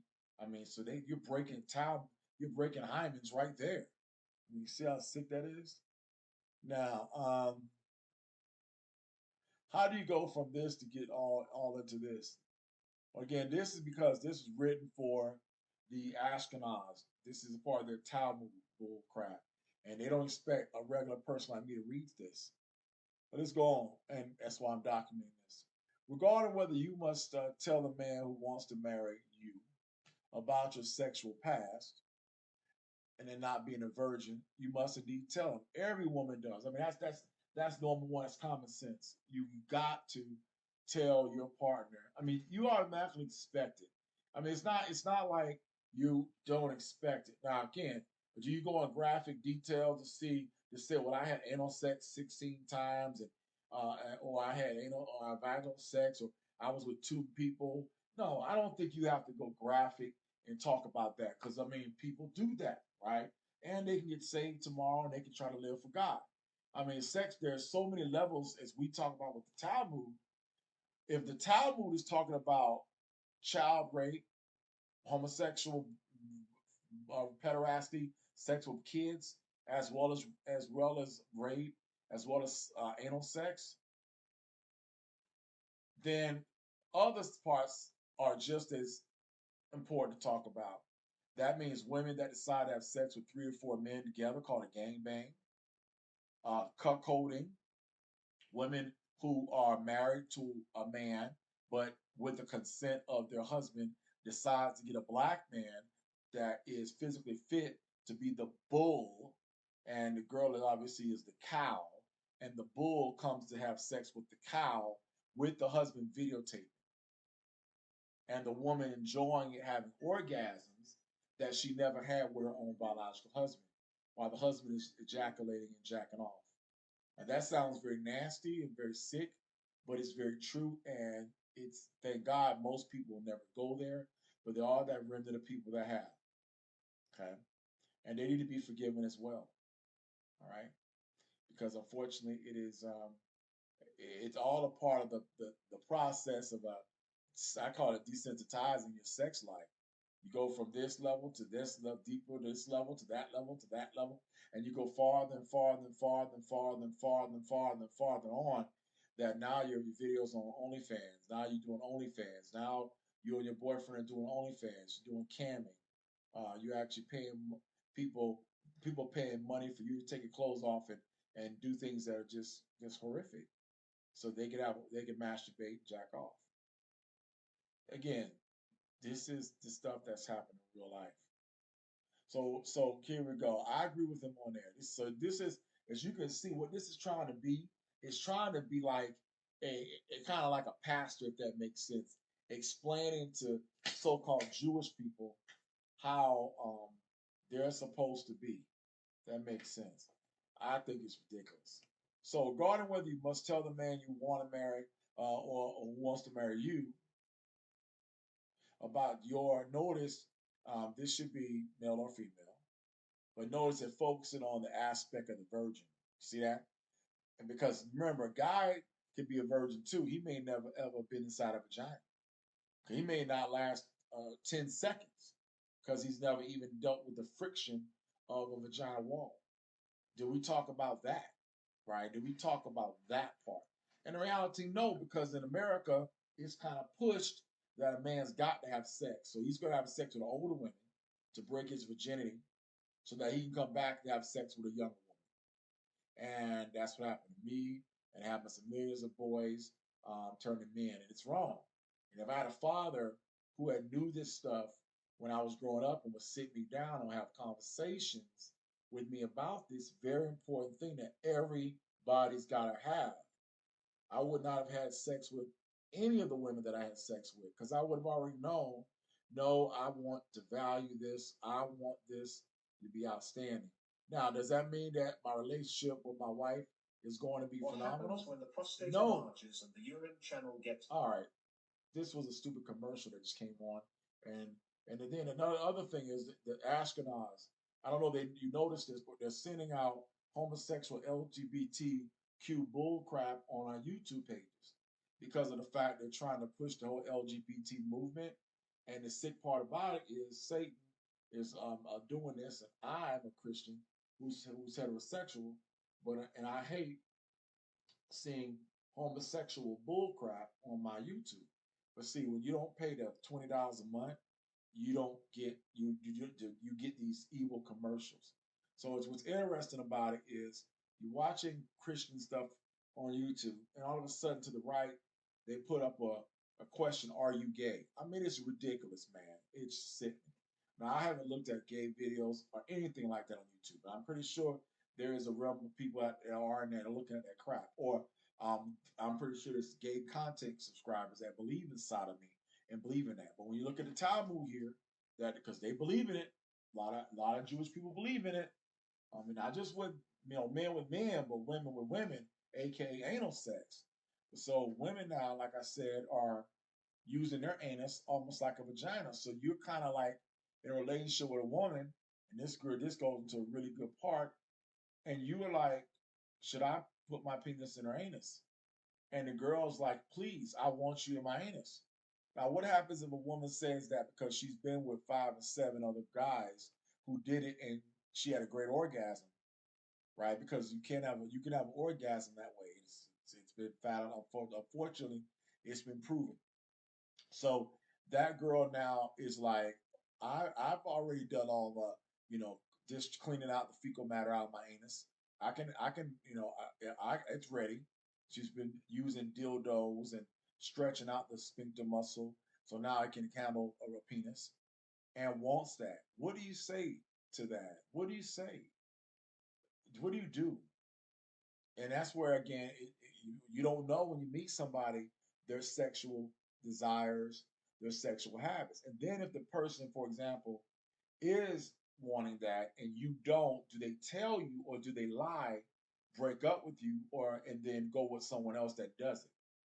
These are really valid questions that you don't really want to talk about. Most Christians don't want to talk about. And the pastors don't talk about. And I'm like this. You need to. You don't got to go to your pastor of your church to study out this. You can read up on stuff. I definitely say to reading the Talmud is only for one purpose, to show you how these rabbis push this crap and how it's crazy. Now, you saw both section 10a and 10b, and then you saw it put out, it went to Deuteronomy 22. Didn't say that in the Talmud. So as you read the Talmud, it doesn't push or connect to the Torah. So for any of those people that are trying to tell me that the Talmud is helping you understand the Torah, why didn't you cite the Torah and cite it correctly? I'm looking at an 1895 edition, 1895 edition of the Talmud, which is probably been used for, 100 plus years. And everybody's using it right now. All right, so here it goes. Listen to this. So it's like, listen. So regarding whether you must tell the man you want to marry your sexual past and not being a virgin, you must indeed tell him. But you don't have to do so the first time you meet, of course, because at that stage, it's not clear that he wants you or you want her, because it's on the other side. Notice how they don't even talk about the man. It's all acting like the man ain't done nothing wrong. That's the problem with the Talmud. In fact, at the first stage, you'll be forbidden to tell him, well, not today when people are having sex the first night they see each other. Only after you are certain that he wants to marry you, and when he has already told you that and spoken about marriage arrangements, you must tell him. So notice something. You're dating somebody, and then you get to the marriage arrangements, and this guy says, that's when you tell them about your sexual past. Shouldn't that person know about your sexual past prior to getting arrangements to marry? Yes. See how messed up that is? Explain to them this way. It only happened when you were not thinking clearly and you were not able to withstand the man seducing you. You see the ignorance of this? That woman may wanted to be seduced. But see what they're trying to say? Just tell the man that she just made a mistake and you were drunk. Listen to this. Prime example. Recently, there was a white girl from Cartersville, Georgia. And she, tragically, but it's not really a tragedy. It's a lesson in point. She, as I'll pull her up in a second here, went to the University of Georgia, got herself $100,000, maybe $150,000, $200,000 bachelor's and master's degree. I don't know what her degree was in, but it's not expensive. It's all about the hours, not about the degree is important, but remember, you got to pay per credit hour. So a bachelor's degree is 120 credit hours. A master's degree is another 60. So that's 200 hours of school, all right, per credit hour. So let's just say, and that's not including all the other fees, right?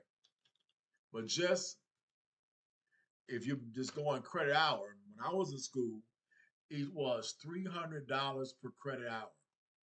Yeah, $300 per credit hour. And what do you think it'll be today? I'm going to say $500. So $500 per credit hour times 200 hours to get that degree. That is $100,000. So a master's degree, just with the credit hours alone, costs $100,000. We're not even talking about the aspects of the, tuition. The books. We're talking about tuition only. The books, the fees, the living arrangements, the car, medical help, the doctors. Your mom and your dad is pushing out at least $100,000 for just the 200 hours of classes, tuition, and don't even add a PhD. We're looking at another 50 grand, maybe another 100 grand. So you see, it says it happened. He says to the woman, explain it this way: when you were not thinking clearly, you were not able to withstand the men, because women love sex too. And you immediately regretted your actions and were very sorry you had done this. What if she had had sex with 15, 20 men? As Kevin Samuel said, what if she was riding the penis carousel and was going around? Because remember, like the boys, like I grew up, all of us guys were told that we should have sex prior to getting married. And we did. And the girls were told the same thing. Mamas told the girls, don't marry the first man you have sex with. Now, look at here. That's what you were supposed to do. But back then, that's not what mom. And we're talking just the 1970s on. And you understand why. Why they did it, because of the fact that the guys that they would pick would be bad, but they didn't understand that the root of everything was Deuteronomy 28. That really it didn't matter, because technically, if you're a person that's not a Christian, and that's a big word, just saying I was saved and I go to church ain't enough. We're talking, been studying the word for 10, 15, 20 years and are living by the principles of the word. And everybody's different, and everybody's not studying the word, because they're all going to weak churches, weak parents, weak friends. There's just so much that can cause a person not to know God or his word. So when it comes down to getting to know his word, you really got to have something that is going to blow you away and make you decide to follow.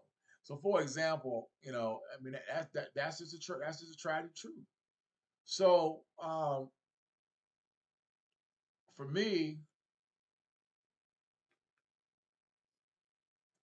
look at this BS. Look at this. I'm so glad. I am really glad. As I get off topic, I'm glad Florida and the Republican Florida is fighting this homosexual LGBTQ crap. Because there is so much bull crap going on with this so-called gender dysphoria BS, made up term by the Askenazi and of course those in the scientific community. And it's a made up term basically saying that a person born male isn't male and can reassign themselves as a female, or vice versa, cut their penis off. I don't know. I would never cut mine off. But there are people out there that have done it. And you wonder, as a pastor, what the consequence is going to be. You can't go back. For example, Caitlyn Jenner was one of the examples everybody pushed. This was a world champion white male Olympian who decides to become a female, take medicine, wig, grow hair out, body parts. She has sons.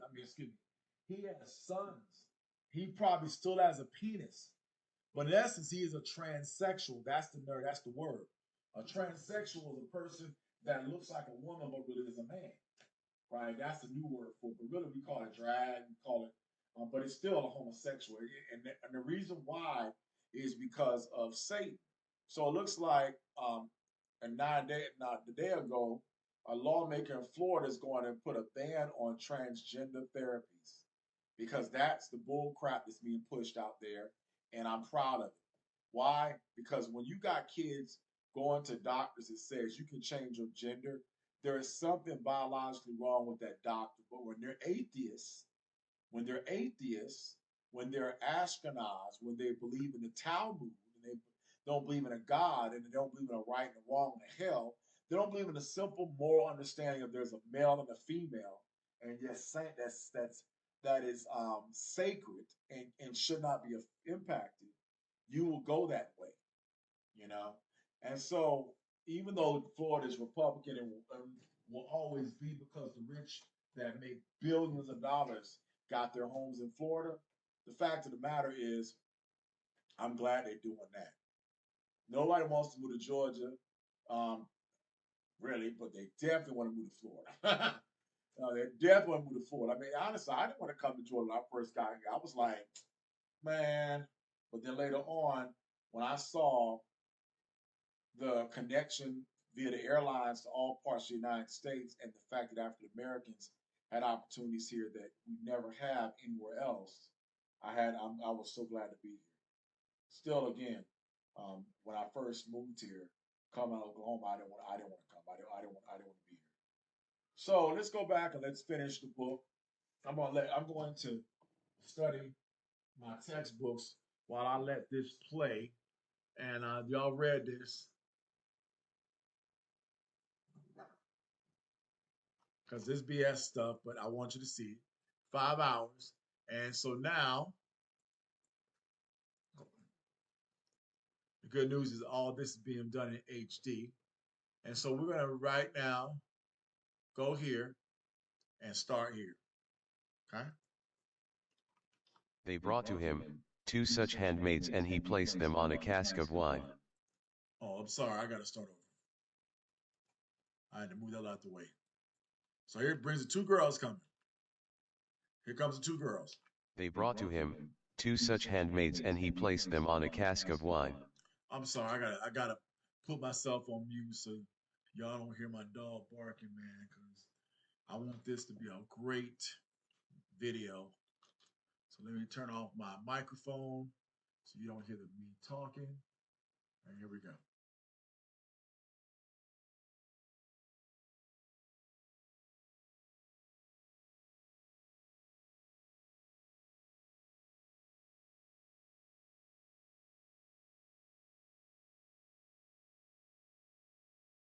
They brought to him 2 such handmaids, and he placed them on a cask of wine.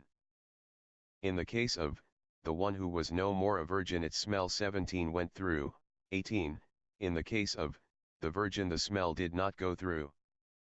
19. He, then, placed this one, the young wife, also, on a cask of wine, and its smell 20 did not go through. He, then, said to him, Go, be happy with thy bargain. 21. But he should have examined her from the beginning. 22. Book, Kethuboth, 11a, 11b. Rabbah said, it means 23. This, when a grown-up man has intercourse with a little girl, it is nothing, for when the girl is less than this. 24. It is as if one puts the finger in the eye. 25. But when a small boy has intercourse with a grown-up woman, he makes her as a girl who is injured by a piece of wood. Book, Kethuboth, 11a, 11b. Rab Judah said that Rab said, a small boy who has intercourse with a grown-up woman makes her, as though she were, injured by a piece of wood.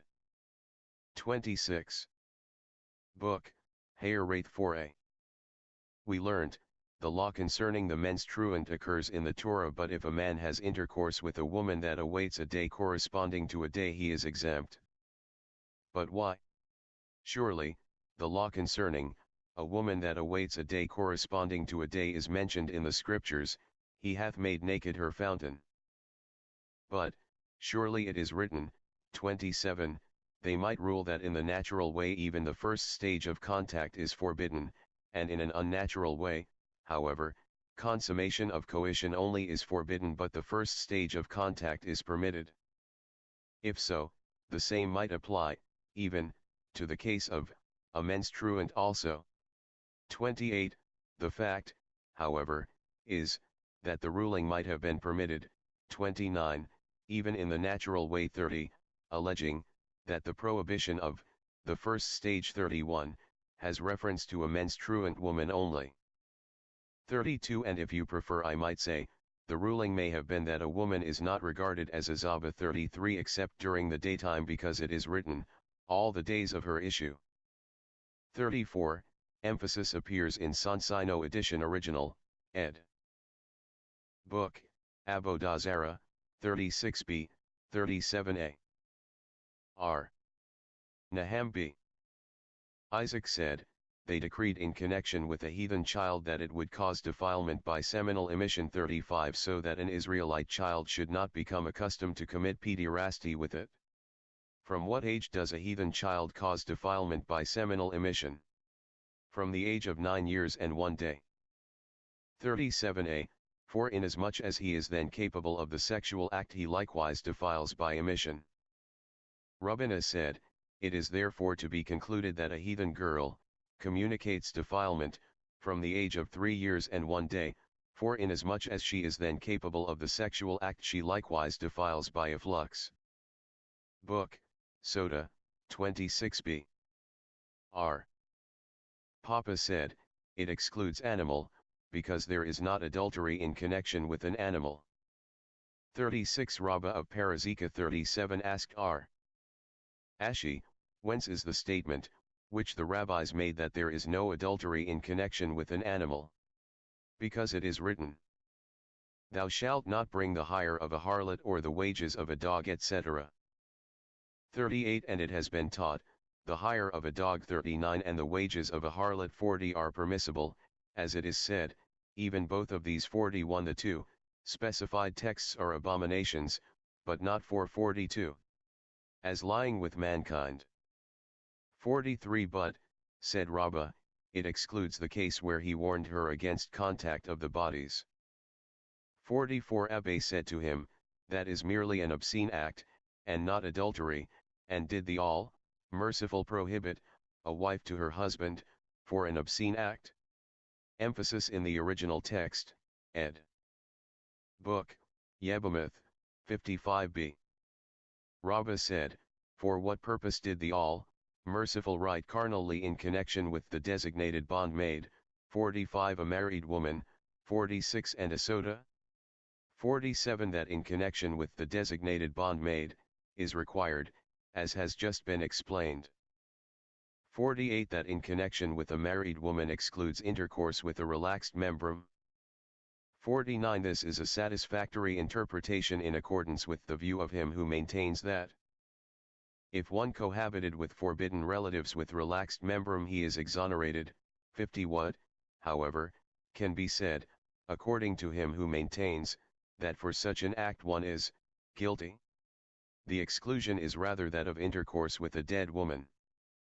51 since it might have been assumed that as a wife even after her death is described as his kin. 52 one should be guilty for intercourse with her, as for that with a married woman, hence we are taught that one is exonerated. Book, YHWH, 103a, 103b. When the serpent copulated with Eve 53b infused her 54 with lust. The lust of the Israelites who stood at Mount Sinai 55 came to an end, the lust of idolaters who did not stand at Mount Sinai did not come to an end. Book, YHWH, 63a. R. Eleazar further stated, what is meant by the scriptural text, this is now bone of my bones, and flesh of my flesh? 56 this teaches that Adam had intercourse with every beast and animal but found no satisfaction until he cohabited with Eve. Book, YHWH, 60b. As R. Joshua b. Levi related, there was a certain town in the land of Israel the legitimacy of whose inhabitants was disputed, and Rabbi sent R. Romanos who conducted an inquiry and found in it the daughter of a proselyte who was under the age of 3 years 57 and 1 day, 58 and Rabbi declared her eligible to live with a priest. 59, Book, YHWH 59b. R. Shammai b. Haya stated, a woman who had intercourse with a beast is eligible to marry a priest. 60 likewise it was taught, a woman who had intercourse with that which is no human being, 61 though she is in consequence subject to the penalty of stoning, 62 is nevertheless permitted to marry a priest. 63. Book, YHWH, 12b. R. Babai recited before R. Naham, 3, categories of women may 64 use an absorbent 65 in their marital intercourse, 66 a minor, a pregnant woman and a nursing woman. The minor 67 because, otherwise, she might 68 become pregnant, and as a result, 11, might die. And what is the age of such a minor? 69 from the age of 11 years and 1 day until the age of 12 years and 1 day. One who is under 70 or over this age 71 must carry on her marital intercourse in the usual manner. Book, YHWH, 59b. When R. Demi came 72 he related, it once happened at HUDDLED 73 that while a young woman was sweeping the floor 74 a village dog 75 covered her from the rear 76 and Rabbi permitted her to marry a priest. Samuel said, even a high priest. Book, Kethuboth, 6b. Said he to him, not like those Babylonians who are not skilled in moving aside, 77 but there are some who are skilled in moving aside. 78 If so, why, give the reason of, anxious. 79 For one who is not skilled. Then, let the M say, one who is skilled is allowed, to perform the first intercourse on Sabbath, one who is not skilled is forbidden? Most people are skilled. 80 Said Rabbah the son of R. Hanan to Abba If this were so, then why, have, groomsmen 81 Why, have, a sheet. To provide evidence of the virginity of the bride. Cf. Deuterium. XXII, 17. He, Abba, said to him, there, the groomsmen and the sheet are necessary, perhaps he will see and destroy, the tokens of her virginity. 82 After reading these verbatim quotations from the countless other similar quotations which you will find in the official unabridged Sansino edition of the Talmud in the English language, are you of the opinion, my dear Dr. Goldstein, that the Talmud was the sort of book from which Jesus drew the teachings which enabled him to revolutionize the world on moral and religious subjects? You have read here verbatim quotations and official footnotes on a few of the many other subjects covered by the 63 books of the Talmud. When you read them, you must be prepared for a shock. I am surprised that the United States Post Office does not bar the Talmud from the mails. I hesitated to quote them in this letter. In support of the contention by the top echelon among the outstanding authorities on this phase of the present status of the Talmud, further proof of the wide influence exerted by the Talmud upon the so-called or self-styled Jews is supplied by Rabbi Morris N. Kurtzer's article What is a Jew in the June 17, 1952 issue of Look magazine. Rabbi Morris N. Kurtzer's article contains a lovely picture of a smiling man seated in a chair with a large opened book upon his lap. Seated around him on the floor are about a dozen smiling men and women. They are paying close attention to the smiling man in the chair with the opened book upon his lap. He is reading to the persons on the floor. He emphasizes what he is reading by gestures with one of his hands. Beneath this photograph of the group is the following explanation: adults study ancient writings too. Rabbi, in this picture, seated in chair, leads group discussion of Talmud before evening prayer. Emphasis supplied. This picture and explanation indicate the extent the Talmud is the daily diet of so-called or self-styled Jews in this day and age. The Talmud is first taught to children of so-called or self-styled Jews as soon as they are able to read. Just as the Talmud is the textbook by which rabbis are trained, so is the Talmud also the textbook by which the rank and file of the so-called or self-styled Jews are trained to think from their earliest age. In the translation of the Talmud with its texts edited, corrected, and formulated by the eminent Michael Rodkinson, with its first edition revised and corrected by the celebrated Reverend Dr. Isaac M. Wise, on page 11, it states, the modern Jew is the product of the Talmud, emphasis supplied. To the average Christian, the word Talmud is just another word associated by them with the form of religious worship practiced in their synagogues by so-called or self-styled Jews. Many Christians have never heard of the Talmud. Very few Christians are informed on the contents of the Talmud. Some may believe the Talmud to be an integral part of the religious worship known to them as Judaism. It suggests a sort of Bible or religious textbook. It is classed as a spiritual manual. But otherwise few if any Christians have an understanding of the contents of the Talmud and what it means in the daily lives of so-called or self-styled Jews. As an illustration, my dear Dr. Goldstein, how many Christians have any conception of the KOL NIDRE, ALL VOWS, prayer recited in synagogues on the Day of Atonement? In Volume 8 of the Jewish Encyclopedia on page 539 found in the Library of Congress, the New York Public Library and libraries of all leading cities, will be found the official translation into English of the prayer known as the KOL NIDRE, All Vows, Prayer. It is the prologue of the Day of Atonement services in the synagogues. It is recited 3 times by the standing congregation in concert with chanting rabbis at the altar. After the recital of the Kol Nidre, All Vows, Prayer, the Day of Atonement religious ceremonies follow immediately. The Day of Atonement religious observances are the highest holy days of the so-called or self-styled Jews and are celebrated as such throughout the world. The official translation into English of the Kol Nidre, All Vows, Prayer follows. All vows, obligations, oaths, anathemas, whether called konam, konas, or by any other name, which we may vow or swear or pledge or whereby we may be bound from this Day of Atonement unto the next, whose happy coming we await, we do repent. May they be deemed absolved, forgiven, annulled, and void and made of no effect, they shall not bind us nor have power over us.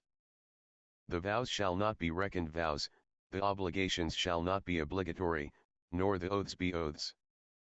Emphasis applied, the implications, inferences, and innuendos of the Kol Nidre, All Vows, Prayer are referred to in the Talmud in the Book of Nedarim, 23a, 23b as follows, Book, and he who desires that none of his vows made during the year shall be valid, let him stand at the beginning of the year and declare, every vow which I make in the future shall be null. 83. His vows are then invalid, providing that he remembers this at the time of the vow. Emphasis in original and supplied, ed. The greatest study of the Kol Nidre, All Vows, Prayer was made by the eminent psycho-analyst Professor Theodor Reich, the celebrated pupil of the famous Dr. Sigmund Freud. The analysis of the historic, religious, and psychological background of the Kol Nidre, All Vows, Prayer by Professor Reich presents the Talmud in its true perspective. This important study is contained in Professor Reich's The Ritual, Psycho-Analytical Studies. In the chapter on the Talmud, on page 168, Professor Reich states, the text was to the effect that all oaths which believers take between one Day of Atonement and the next Day of Atonement are declared invalid. Emphasis applied. Before explaining to you how the present wording of the Kol Nidre, All Vows, Prayer was introduced into the Day of Atonement synagogue ceremonies, my dear Dr. Goldstein, I would like to quote a passage to you from the Universal Jewish Encyclopedia. The Universal Jewish Encyclopedia confirms the fact that the Kol Nidre, All Vows, Prayer has no spiritual value as might be believed because it is recited in synagogues on the Day of Atonement as the prologue of the religious ceremonies which follow it. The secular significance of the Kol Nidre, All Vows, Prayer is indicated forcefully by the analysis in the Universal Jewish Encyclopedia. In Volume 6, on page 441, it states, the Kol Nidre has nothing whatever to do with the actual idea of the Day of Atonement, it attained to extraordinary solemnity and popularity by reason of the fact that it was the first prayer recited on this holiest of days. My dear Dr. Goldstein, prepare for the shock of your life. Compelled by what you may now read here about the Kol Nidre, All Vows, Prayer, you must be shocked to learn that many Christian churches actually pealed their bells on the Day of Atonement in celebration of that holy day for so-called or self-styled Jews.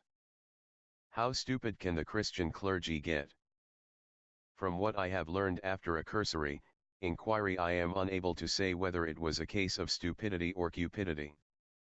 With what you already know together with what you will additionally know before you finish this letter, you will be able to judge for yourself whether it was stupidity or cupidity. There is not one single fact in this entire letter which every graduate of a theological seminary did not have the opportunity to learn. The following news item was featured in the New York World Telegram on October 7, only a few days ago. Under a prominent headline, Jewish holidays to end at sundown, the New York World Telegram gave great prominence to the following story: synagogues and temples throughout the city were crowded yesterday as the 24-hour fast began. Dr. Normal Salad, head of the Synagogue Council of America, representing the 3 major Jewish bodies, had called on other faiths to join the fest. Cutting across religious lines, many Protestant churches in the city pealed their bells last night to sound the kol nidre traditional melody used at the start of Yom Kippur. The gesture of good will was recommended by the Manhattan office of the Protestant Council. Emphasis supplied, that just about tops anything I have ever had come to my attention, revealing the ignorance and indifference of the Christian clergy to the hazards today facing the Christian faith. From my personal contacts with the Manhattan office of the Protestant Council in the recent past, I hold out very little hope for any constructive contribution they can make to the common defense of the Christian faith against its dedicated enemies. In each instance they buckled under the pressure exerted upon them by the contacts for so-called or self-styled Jews. If it was not so tragic it would be comic.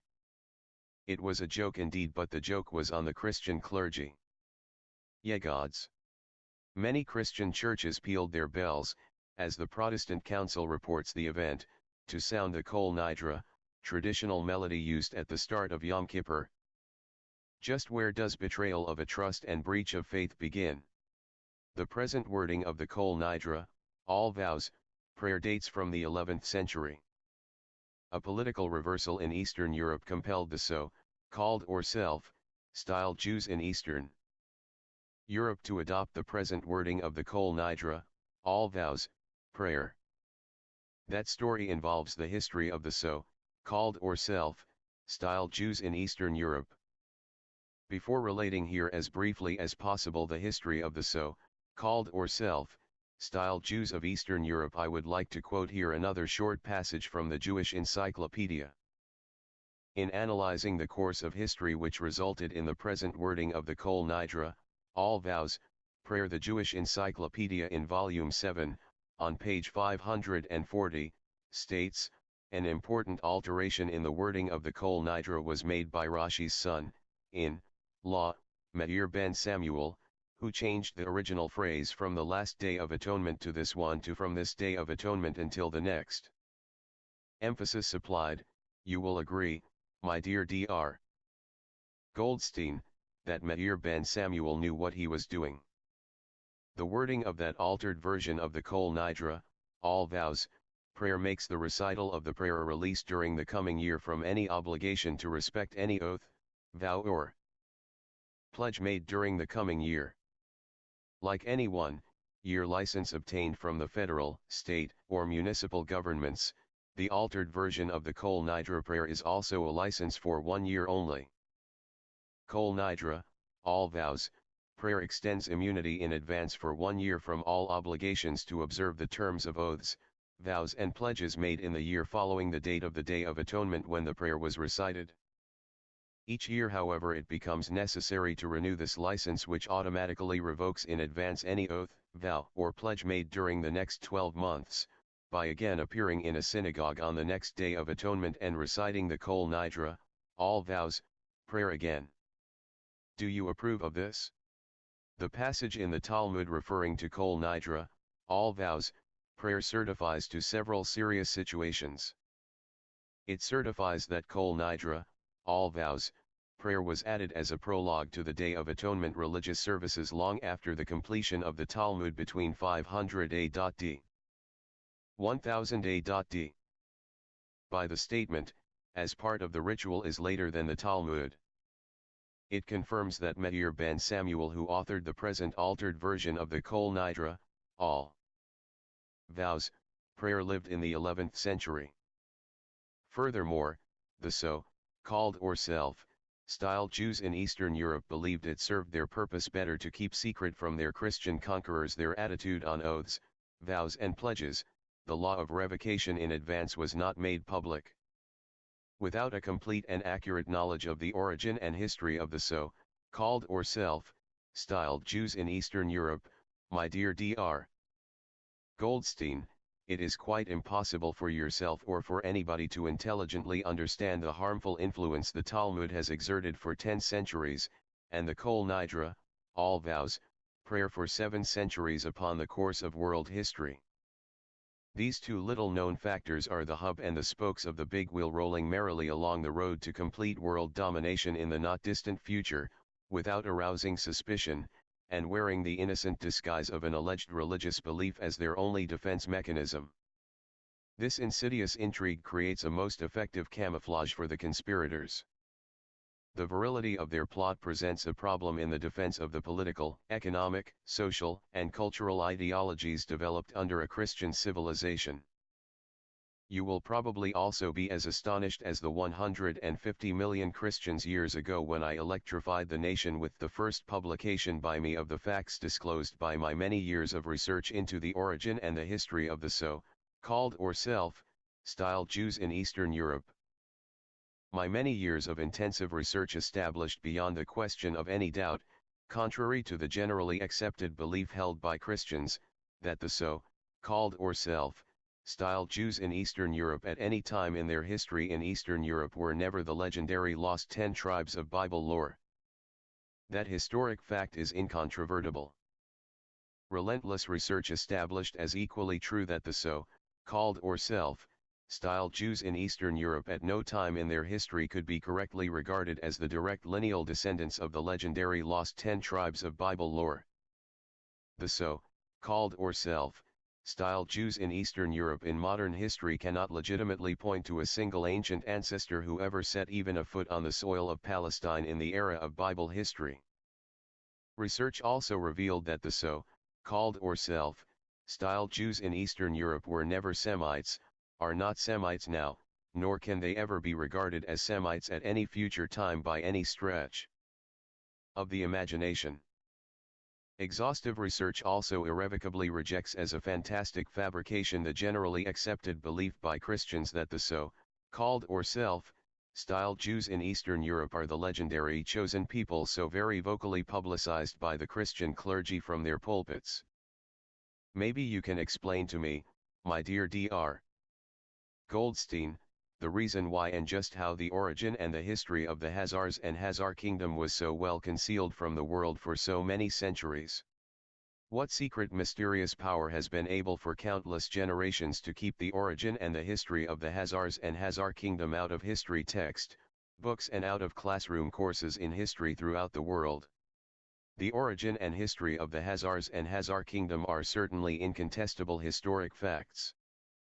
These incontestable historic facts also establish beyond any question of doubt the origin and history of the so-called or self-styled Jews in Eastern Europe. The origin and history of the Khazars and Khazar kingdom and their relationship to the origin and early history of the so-called or self-styled Jews in Eastern Europe was one of history's best kept secrets until wide publicity was given in recent years to my research on this subject. Do you not think, my dear Dr. Goldstein, that it is time this whole subject was dragged out of its hiding place? In the year 1948 in the Pentagon in Washington I addressed a large assembly of the highest officers of the United States Army in the G2 branch of military intelligence on the highly explosive geopolitical situation in Eastern Europe and the Middle East. Then as now that area of the world was a potential threat to the peace of the world and to the security of this nation. I explained to them fully the origin of the Khazars and Khazar kingdom. I felt then as I feel now that without a clear and comprehensive knowledge of that subject it is not possible to understand or to evaluate properly been taking place in since 1917, the year at the Bolshevik Revolution in Russia. It is the key to that problem. Upon the conclusion of my talk a very alert lieutenant colonel present at the meeting informed me that he was the head of the history department of one of the largest and highest scholastic-rated institutions of higher education in the United States. He had taught history there for 16 years. He had recently been called back to Washington for further military service. To my astonishment he informed me that he had never in all his career as a history teacher or otherwise heard the word Khazar before he heard me mention it there. That must give you some idea, my dear Dr. Goldstein, of how successful that mysterious secret power was with their plot to black out the origin and the history of the Khazars and Khazar kingdom in order to conceal from the world and particularly Christians the true origin and the history of the so-called or self-styled Jews in Eastern Europe. The Russian conquest in the 10th to 13th centuries of the little, known, to, history Khazars apparently ended the existence for all time of the little, known, to, history 800,000 square mile sovereign kingdom of the soul, called or self, styled Jews in Eastern Europe, known then as the Khazar kingdom.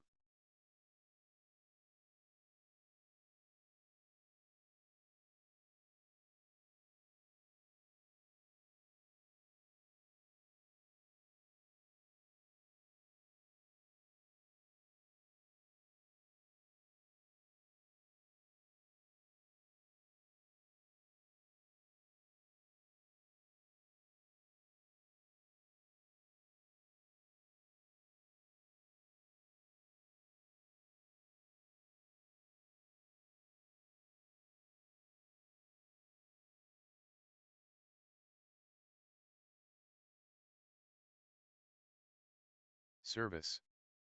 To my astonishment he informed me that he had never in all his career as a history teacher or otherwise heard the word Khazar before he heard me mention it there. That must give you some idea, my dear Dr. Goldstein, of how successful that mysterious secret power was with their plot to black out the origin and the history of the Khazars and Khazar kingdom in order to conceal from the world and particularly Christians the true origin and the history of the so-called or self-styled Jews in Eastern Europe.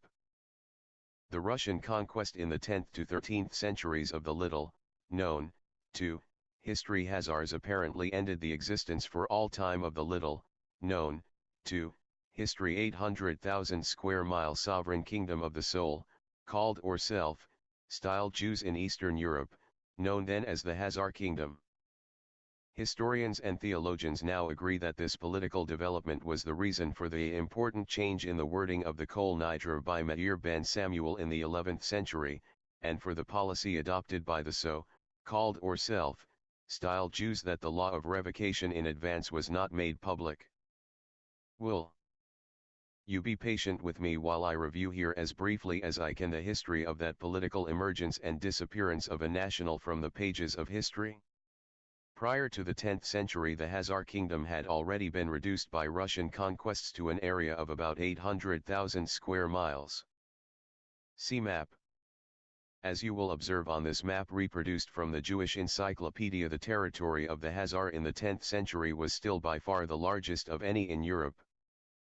The population of the kingdom was made up for the most part of Khazars with the addition of the remnants of the populations of the 25 peaceful agricultural nations had inhabited this approximate 1 million square miles before their conquest by the invading Khazars. In the 1st century BC, the Khazars invaded Eastern Europe from their homeland in Asia. The Khazars invaded Eastern Europe via the land route between the north end of the Caspian Sea and the south end of the Ural Mountains. See map. The Khazars were not Semites. They were an Asiatic Mongoloid nation. They are classified by modern anthropologists as Turco-Finns racially. From time immemorial the homeland of the Khazars was in the heart of Asia. They were a very warlike nation. The Khazars were driven out of Asia finally by the nations in Asia with whom they were continually at war. The Khazars invaded Eastern Europe to escape further defeats in Asia. The very warlike Khazars did not find it difficult to subdue and conquer the 25 peaceful agricultural nations occupying approximately 1 million square miles in Eastern Europe. In a comparatively short period the Khazars established the largest and most powerful kingdom in Europe, and probably the wealthiest also. The Khazars were a pagan nation when they invaded Eastern Europe. Their religious worship was a mixture of phallic worship and other forms of idolatrous worship practiced in Asia by pagan nations. This form of worship continued until the 7th century. The vile forms of sexual excesses indulged in by the Khazars as their form of religious worship produced a degree of moral degeneracy the Khazars king could not endure. In the 7th century King Bulan, ruler at that time of the Khazar kingdom, decided to abolish the practice of phallic worship and other forms of idolatrous worship and make one of the 3 monotheistic religions, about which he knew very little, the new state religion. After a historic session with Representatives of the three monotheistic religions King Bulan decided against Christianity and Islam and selected as the future state religion of the religious worship then known as Talmudism, and now known and practiced as Judaism. This event is well documented in history. King Bulan and his 4,000 feudal nobles were promptly converted by rabbis imported from Babylonia for that event. Phallic worship and other forms of idolatry were thereafter forbidden. The Khazar kings invited large numbers of rabbis to come and open synagogues and schools to instruct the population in the new form of religious worship. It was now the state religion. The converted Khazars were the first population of so-called or self-styled Jews in Eastern Europe. So-called or self-styled Jews in Eastern Europe after the conversion of the Khazars are the descendants of the Khazars converted to Talmudism or as it is now known Judaism, by the 7th century mass conversion of the Khazar population. After the conversion of King Bulan none but a so-called or self-styled Jew could occupy the Khazar throne. The Khazar kingdom became a virtual theocracy. The religious leaders were the civil administrators also. The religious leaders imposed the teachings of the Talmud upon the population as their guide to living. The ideologies of the Talmud became the axis of political, cultural, economic, and social attitudes and activities throughout the Khazar kingdom. The Talmud provided civil and religious law. It might be very interesting for you, my dear Dr. Goldstein, if you have the patience, to allow me to quote for you here from Volume 4, pages 1 to 5, of the Jewish Encyclopedia. The Jewish Encyclopedia refers to the Khazars as Khazars. The two spellings are optional according to the best authorities. The two are pronounced alike. Either Khazar or Khazar is pronounced like the first syllable of costume with the words are added onto it.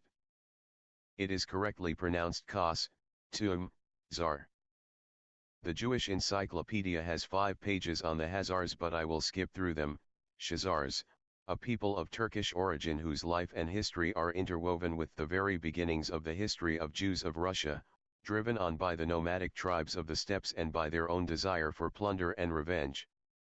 In the second half of the 6th century the Khazars moved westward. The kingdom of the Khazars was firmly established in most of South Russia before the foundation of the Russian monarchy by the Varangians, 855.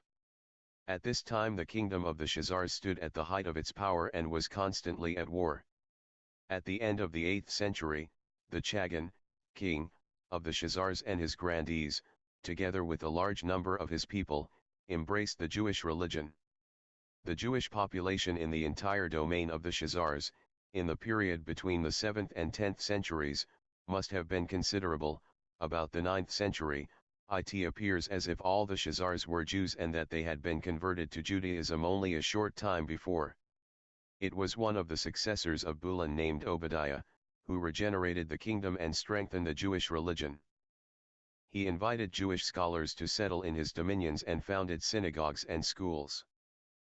The people were instructed in the Bible, Mishnah, and the Talmud and in the divine service of the Hazanim. In their writings the Khazars used the Hebrew letters. The Khazar languages predominated. Obadiah was succeeded by his son Isaac, Isaac by his son Moses, or Manasseh too, the latter by his son Nisi, and Nisi by his son Aaron too. King Joseph himself was a son of Aaron, and ascended the throne in accordance with the law of the Khazars relating to succession. The king had 25 wives all of royal blood, and 60 concubines, all famous beauties. Each one slept in a separate tent and was watched by a eunuch. This seems to have been the beginning of the downfall of the Khazar kingdom. The Russian Varangians established themselves at Kiev, until the final conquest of the Khazars by the Russians. After a hard fight the Russians conquered the Khazars. 4 years later the Russians conquered all the Khazarian territory east of the Azov. Many members of the Khazarian royal family emigrated to Spain. Some went to Hungary, but the great mass of the people remained in their native country. The greatest historian on the origin and the history of the so-called or self styled Jews in Eastern Europe was Professor H. Greets, himself a so-called or self-styled Jew. Professor H. Greets points out in his famous History of the Jews that when so-called or self-styled Jews in other countries heard a rumor about so-called or self-styled Jews in the Khazar kingdom, they believed these converted Khazars to be the lost 10 tribes. These rumors were no doubt responsible for the legend which grew up that Palestine was the homeland of the converted Khazars. On page 141 in his History of the Jews, Professor H. Greets states, the Khazars professed a coarse religion, which was combined with sensuality and lewdness. After Obadiah came a long series of Jewish chagans, kings, for according to a fundamental law of the state only Jewish rulers were permitted to ascend the throne. For some time the Jews of other countries had no knowledge of the conversion of this powerful kingdom to Judaism, and when at last a vague rumor to this effect reached them, they were of the opinion that Khazaria was peopled by the remnant of the former 10 tribes. When Khazars in the 1st century BC invaded Eastern Europe, their mother tongue was an Asiatic language, referred to in the Jewish Encyclopedia as the Khazar languages. They were primitive Asiatic dialects without any alphabet or any written form. When King Bulan was converted in the 7th century, he decreed that the Hebrew characters he saw in the Talmud and other Hebrew documents was thereupon to become the alphabet for the Khazar language. The Hebrew characters were adopted to the phonetics of the spoken Khazar language. The Khazars adopted the characters of the so-called Hebrew language in order to provide a means for providing a written record of their speech. The adoption of the Hebrew characters had no racial, political, or religious implication. The Western European uncivilized nations which had no alphabet for their spoken language adopted the alphabet of the Latin language under comparable circumstances. With the invasion of Western Europe by the Romans, the civilization and the culture of the Romans was introduced into these uncivilized areas. Thus the Latin alphabet was adopted for the language of the French, Spanish, English, Swedish, and many other Western European languages. These languages were completely foreign to each other, yet they all use the same alphabet. The Romans brought their alphabet with their culture to these uncivilized nations exactly like the rabbis brought the Hebrew alphabet from Babylonia to the Khazars when they introduced writing to them in the form of the Talmud's alphabet. Since the conquest of the Khazars by the Russians and the disappearance of the Khazar kingdom, the language of the Khazars is known as Yiddish. For about 6 centuries the so-called or self-styled Jews of Eastern Europe have referred to themselves while still resident in their native Eastern European countries as Yiddish by nationality. They identified themselves as Yiddish rather than as Russian, Polish, Galician, Lithuanian, Romanian, Hungarian, or by the nation of which they were citizens. They also referred to the common language they all spoke as Yiddish also. There are today in New York City, as you know, my dear Dr. Goldstein, many Yiddish newspapers, Yiddish theaters, and many other cultural organizations of so-called or self-styled Jews from Eastern Europe which are identified publicly by the word Yiddish in their title. Before it became known as the Yiddish language, the mother tongue of the Khazars added many words to its limited ancient vocabulary as necessity required. These words were acquired from the languages of its neighboring nations with whom they had political, social, or economic relations. Languages of all nations add to their vocabularies in the same way. The Khazars adapted words to their requirements from the German, the Slavonic, and the Baltic languages. The Khazars adopted a great number of words from the German language. The Germans had a much more advanced civilization than their Khazar neighbors, and the Khazars sent their children to German schools and universities. The Yiddish language is not a German dialect. Many people are led to believe so because Yiddish has borrowed so many words from the German language. If Yiddish is a German dialect acquired from the Germans, then what language did the Khazars speak for the 1,000 years they existed in Eastern Europe before they acquired culture from the Germans? The Khazars must have spoken some language when they invaded Eastern Europe. What was that language? When did they discard it? How did the entire Khazar population discard one language and adopt another all of a sudden? The idea is too absurd to discuss. Yiddish is the modern name for the ancient mother tongue of the Khazars, with added German, Slavonic, and Baltic adopted and adapted numerous words. Yiddish must not be confused with Hebrew because they both use the same characters as their alphabets. There is not one word of Yiddish in ancient Hebrew, nor is there one word of ancient Hebrew in Yiddish. As I stated before, they are as totally different as Swedish and Spanish, which both likewise use the same Latin characters for their alphabets. The Yiddish language is the cultural common denominator for all the so-called or self-styled Jews in or from Eastern Europe. To the so-called or self-styled Jews in or from Eastern Europe, Yiddish serves them like the English language serves the populations of the 48 states of the United States. Their cultural common denominator throughout the 48 states is the English language, or wherever they may emigrate and resettle. The English language is the tie which binds them to each other. It is the same with the Yiddish language and so-called or self-styled Jews throughout the world. Yiddish serves another very useful purpose for so-called or self-styled Jews throughout the world. They possess in Yiddish what no other national, racial or religious group can claim. Approximately 90% of the world's so-called or self-styled Jews living in 42 different countries of the world today are either immigrants from Eastern Europe, or their parents emigrated from Eastern Europe. Yiddish is a language common to all of them as their first or second language according to where they were born. It is an international language to them. Regardless of what country in the world they may settle in, they will always find co-religionists who also speak Yiddish. Yiddish enjoys other international advantages too obvious to describe here.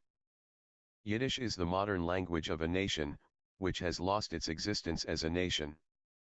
Yiddish never had a religious implication, although using Hebrew characters for its alphabet. It must not be confused with words like Jewish.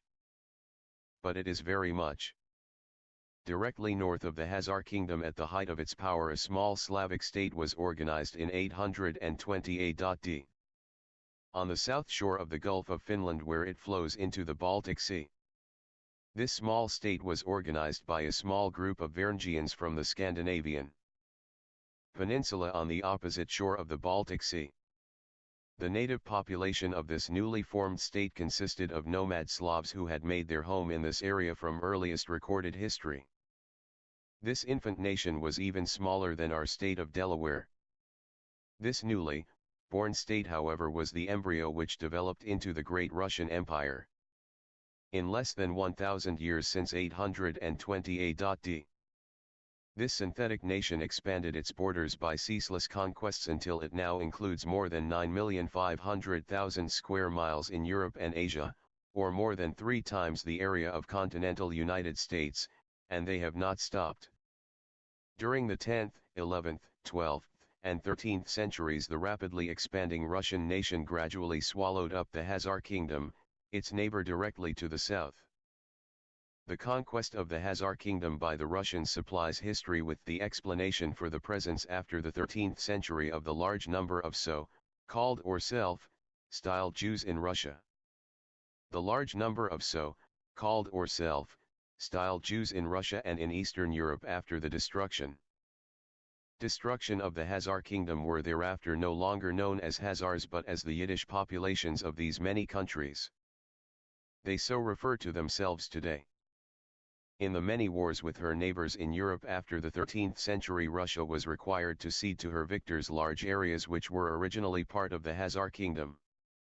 In this manner, Poland, Lithuania, Galicia, Hungary, Romania, and Austria acquired from Russia territory originally a part of the Khazar kingdom.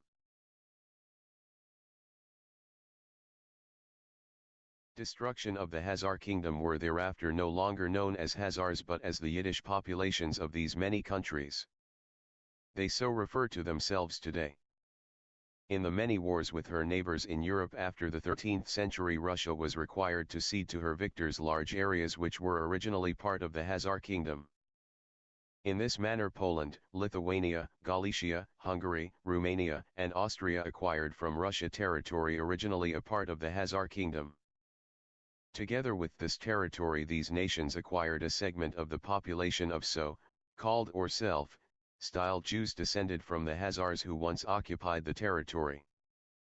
These frequent boundary changes by the nations in Eastern Europe explains the presence today of so-called or self-styled Jews in all these countries who all trace their ancestry back to the converted Khazars.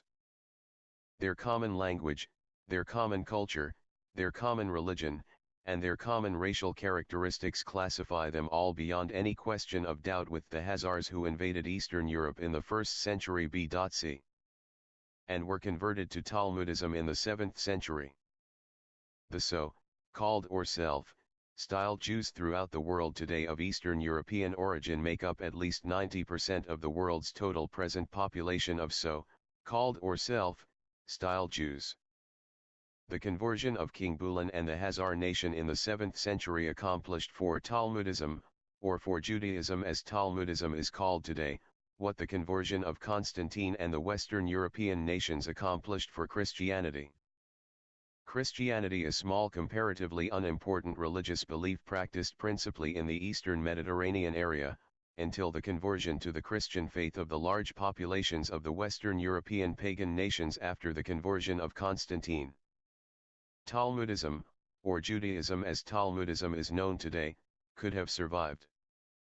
Talmudism, the civil and religious code of the Pharisees, most likely would have passed out of existence like the many other creeds and cults practiced by the peoples in that area before, during and after Pharisaism assumed its prominent position among these creeds and cults in the time of Jesus. Talmudism, as Pharisaism was called later, would have disappeared with all its contemporary creeds and cults but for the conversion of the Khazars to Talmudism in the 7th century. At that time Talmudism was well on its way towards complete oblivion. In the year 986 AD, the ruler of Russia, Vladimir III, became a convert to the Christian faith in order to marry a Catholic Slavonic princess of a neighboring sovereign state. The marriage was otherwise impossible. Vladimir III thereupon also made his newly acquired Christian faith the state religion of Russia, replacing the pagan worship formerly practiced in Russia since it was founded in 820 AD. Vladimir III and his successors as the rulers of Russia attempted in vain to convert his so-called or self-styled Jews, now Russian subjects, to Russia's Christian state religion, and to adopt the customs and culture of the numerically predominant Russian Christian population. The so-called or self-styled Jews in Russia refused and resisted this plan vigorously. They refused to adopt the Russian alphabet in place of the Hebrew characters used in writing their Yiddish language. They resisted the substitution of the Russian language for Yiddish as their mother tongue. They opposed every attempt to bring about the complete assimilation of the former sovereign Khazar nation into the Russian nation. They resisted with every means at their disposal. The many forms of tension which resulted produced situations described by history as massacres, pogroms, persecution, discrimination, etc. In Russia at that period in history it was the custom, as in other Christian countries in Europe at that time, to take an oath, vow, or pledge of loyalty to the rulers, the nobles, the feudal landholders and others in the name of Jesus Christ. It was after the conquest of the Khazars by the Russians that the wording of the KOL NIDRE, all vows, prayer was altered. The new altered version of the KOL NIDRE, all vows, prayer is referred to in the Talmud as the law of revocation in advance. The KOL NIDRE, all vows, prayer was regarded as the law of revocation in advance. The KOL NIDRE, all vows, prayer was regarded as the law. The effect of this law of revocation in advance obtained for all who recited it each year on the eve of the Day of Atonement divine dispensation from all obligations acquired under oaths, vows and pledges to be made or taken in the coming year. The recital of the KOL NIDRE, all vows, prayer on the eve of the Day of Atonement released those so-called or self-styled Jews from any obligation under oaths, vows or pledges entered into during the next 12 months. The oaths, vows and pledges made or taken by so-called or self-styled Jews were made or taken with tongue-in-cheek for 12 months. The altered version of the KOL NIDRE, ALL VOWS, prayer created serious difficulties for the so-called or self-styled Jews when its wording became public property. It apparently did not remain a secret very long, although the Talmud states the law of revocation in advance was not made public. The altered version of the KOL NIDRE, ALL VOWS, prayer soon became known as the Jews' vow and cast serious doubt upon oaths, vows or pledges given to Christians by so-called or self-styled Jews. Christians soon believed that oaths, vows or pledges were quite worthless when given by so-called or self-styled Jews. This was the basis for so-called discrimination by governments, nobles, feudal landholders, and others who required oaths of allegiance and loyalty from those who entered their service. An intelligent attempt was made to correct this situation by a group of German rabbis in 1844. In that year they called an international conference of rabbis in Brunswick, Germany. They attempted to have the KOL NIDRE, ALL VOWS, prayer completely eliminated from the Day of Atonement ceremonies, and entirely abolished from any religious service of their faith. They felt that this secular prologue to the Day of Atonement ceremonies was void of any spiritual implication and did not belong in any synagogue ritual. However, the preponderant majority of the rabbis attending that conference in Brunswick came from Eastern Europe. They represented congregations of Yiddish-speaking so-called or self-styled Jews of converted Khazar origin in Eastern Europe. They insisted that the altered version of the KOL NIDRE, ALL VOWS, prayer be retained exactly as it was then recited on the Day of Atonement. They demanded that it be allowed to remain as it had been recited in Eastern Europe since the change by Meir ben Samuel 6 centuries earlier. It is today recited in exactly that form throughout the world by so-called or self-styled Jews. Will the 150 million Christians in the United States react any differently when they become more aware of its insidious implications? How genuine can the implications, inferences, and innuendos of the so-called brotherhood and interfaith movements be under these circumstances? These so-called movements are sweeping the nation like prairie fires.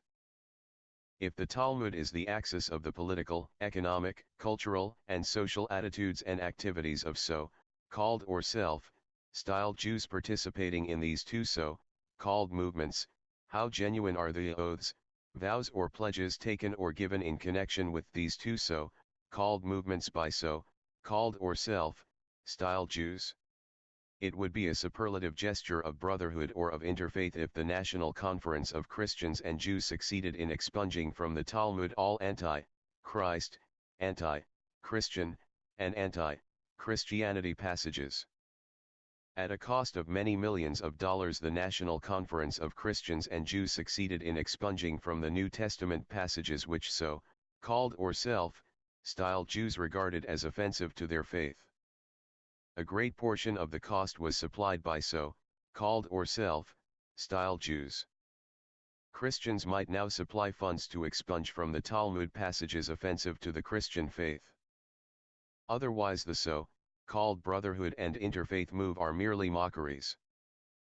The National Conference of Christians and Jews might look into the millions of dollars being invested today by so-called or self-styled Jews to ensure that the Talmud shall remain the axis of political, economic, cultural, and social attitudes and activities of so-called or self-styled Jews today, and future generations. Violating the basic principle of brotherhood and interfaith so-called or self-styled Jews are spending millions of dollars each year to establish and equip quarters where the teachings of the Talmud can be indoctrinated into the minds of children from the time they are able to read and write. These few news items were selected from hundreds like them which are appearing daily in newspapers clear across the nation. 2 new Jewish centers, built at a cost of $300,000, will be open to 1,000 students for daily and Sunday school activities next month, it was announced by the Associated Talmud Torahs. Chicago Herald, Tribune, 8/19/50.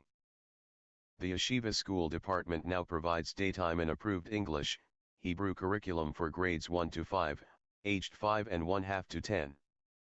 The afternoon Talmud Torah has opened a new beginners class and is accepting enrollment of advanced as well as beginner students. Jewish Voice, 9/18/53, Rabbi to talk on Talmud to Sholem. Dr. David Graubert, presiding Rabbi of Bet Din, and Professor of Rabbinical Literature at the College of Jewish Studies, will present the first of his series of 4 lectures, The World of the Talmud. Chicago Tribune, 10/29/53, Maryland grants degree in Talmud. Baltimore, JTA. New Israel Rabbinical College has been granted here authority by the Maryland State Board of Education to issue degrees of Master of Talmudic Law and Doctor of Talmudic Law. Jewish Voice, 1/9/53. Talmud lessons on air from Jerusalem. Weekly radio lectures on the Talmud, in English, will be available shortly on tape recordings for local stations in the United States and Canada, it was announced today. California Jewish Voice, 1/11/52, earlier in this letter, my dear Dr. Goldstein, you remember reading a quotation by the most eminent authority on the Talmud to the effect that the modern Jew is a product of the Talmud. Would it surprise you to learn that many Christians also are the product of Talmud?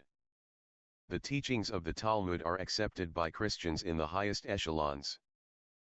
I will only quote one on the subject of the Talmud, the former President of the United States. In 1951 President Truman was presented with his second set of the 63 books of the Talmud.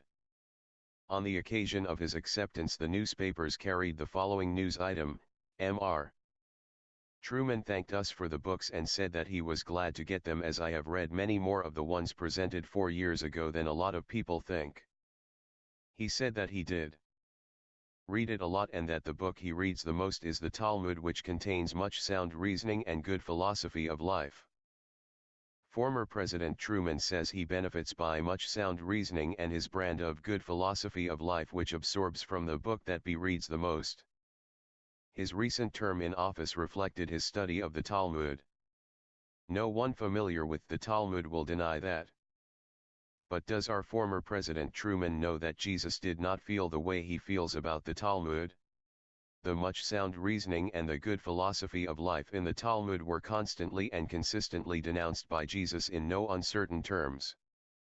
Former President Truman should refresh his memory by reading the New Testament passages where Jesus expresses himself on the question of the Pharisees and their Talmud. Will Mr. Truman state that in his opinion the Talmud was the sort of book from which Jesus drew the teachings which enabled him to revolutionize the world on moral and religious subjects? Before leaving the Talmud as my subject, I would like to refer to the most authentic analysis of the Talmud which has ever been written.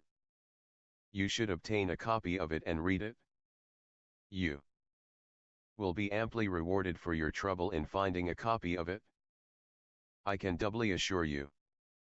The name of the book is the Talmud.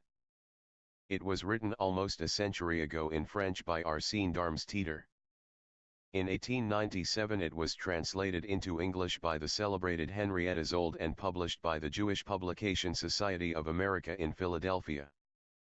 Henrietta Zold was an outstanding educator and Zionist and one of the most notable and admirable so-called or self-styled Jews of this century. Henrietta Zold's translation of Arsène Darmstaedter's The Talmud is a classic. You will never understand the Talmud until you have read it. I will quote from it sparingly. Now Judaism finds its expression in the Talmud, which is not a remote suggestion and a faint echo thereof, but in which it has become incarnate, in which it has taken form, passing from a state of abstraction into the domain of real things. The study of Judaism is that of the Talmud as the study of the Talmud is that of Judaism. They are two inseparable things, or better, they are one and the same. Accordingly, the Talmud is the completest expression of religious movement, and this code of endless Prescriptions and minute ceremonials represents in its perfection the total work of the religious idea. The miracle was accomplished by a book, the Talmud. The Talmud, in turn, is composed of two distinct parts, the Mishnah and the Gemara, the former the text, the latter the commentary upon the text. By the term Mishnah we designate a collection of decisions and traditional laws, embracing all departments of legislation, civil and religious. This code, which was the work of several generations of rabbis. Nothing, indeed, can equal the importance of the Talmud unless it be the ignorance that prevails concerning it.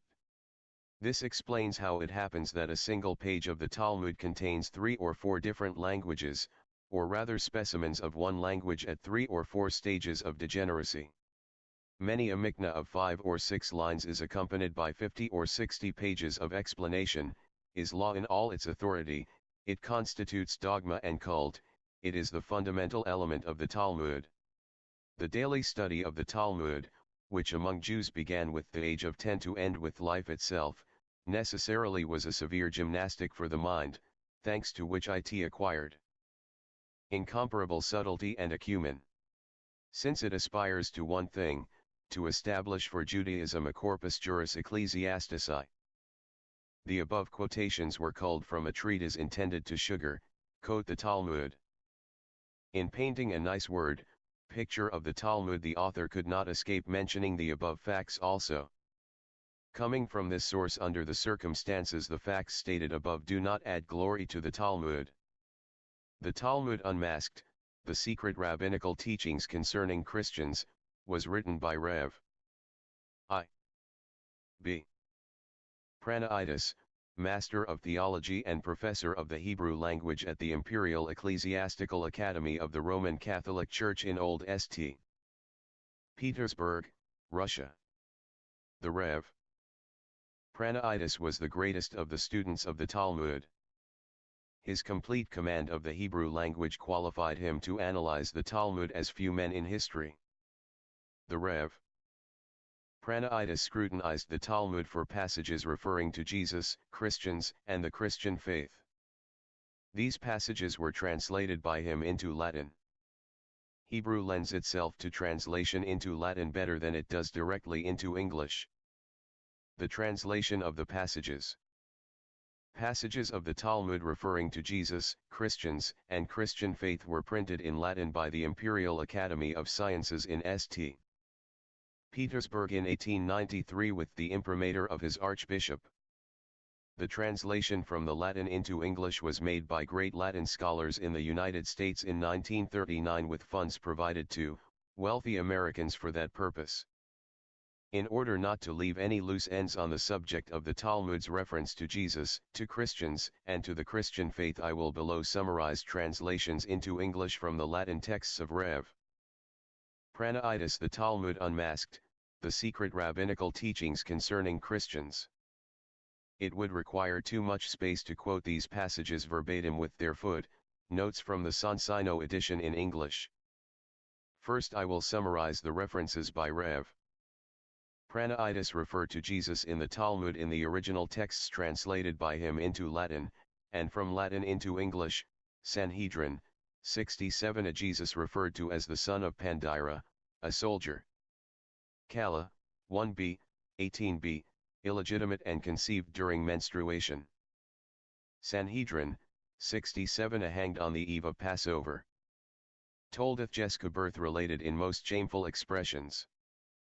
Abhodazara, 2. Referred to as the son of Pandira, a Roman soldier. Shabbath 14. Again referred to as the son of Pandira, the Roman. Sanhedrin, 43. On the eve of Passover they hanged Jesus. Shabbath 104b. Called a fool, and no one pays attention to fools. Toldeth Jeska Judas and Jesus engage in quarrel with filth. Sanhedrin 103. A suggested corrupts his morals and dishonors self. Sanhedrin 107b. Seduced, corrupted, and destroyed Israel.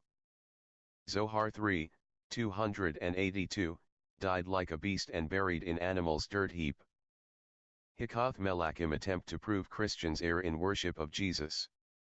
Abhodazara, 21 A reference to worship of Jesus in homes unwanted.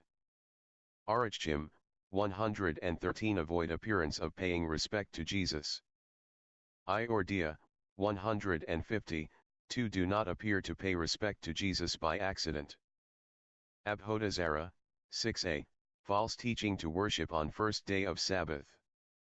The above are a few selected from a very complicated arrangement in which many references are obscured by intricate reasoning.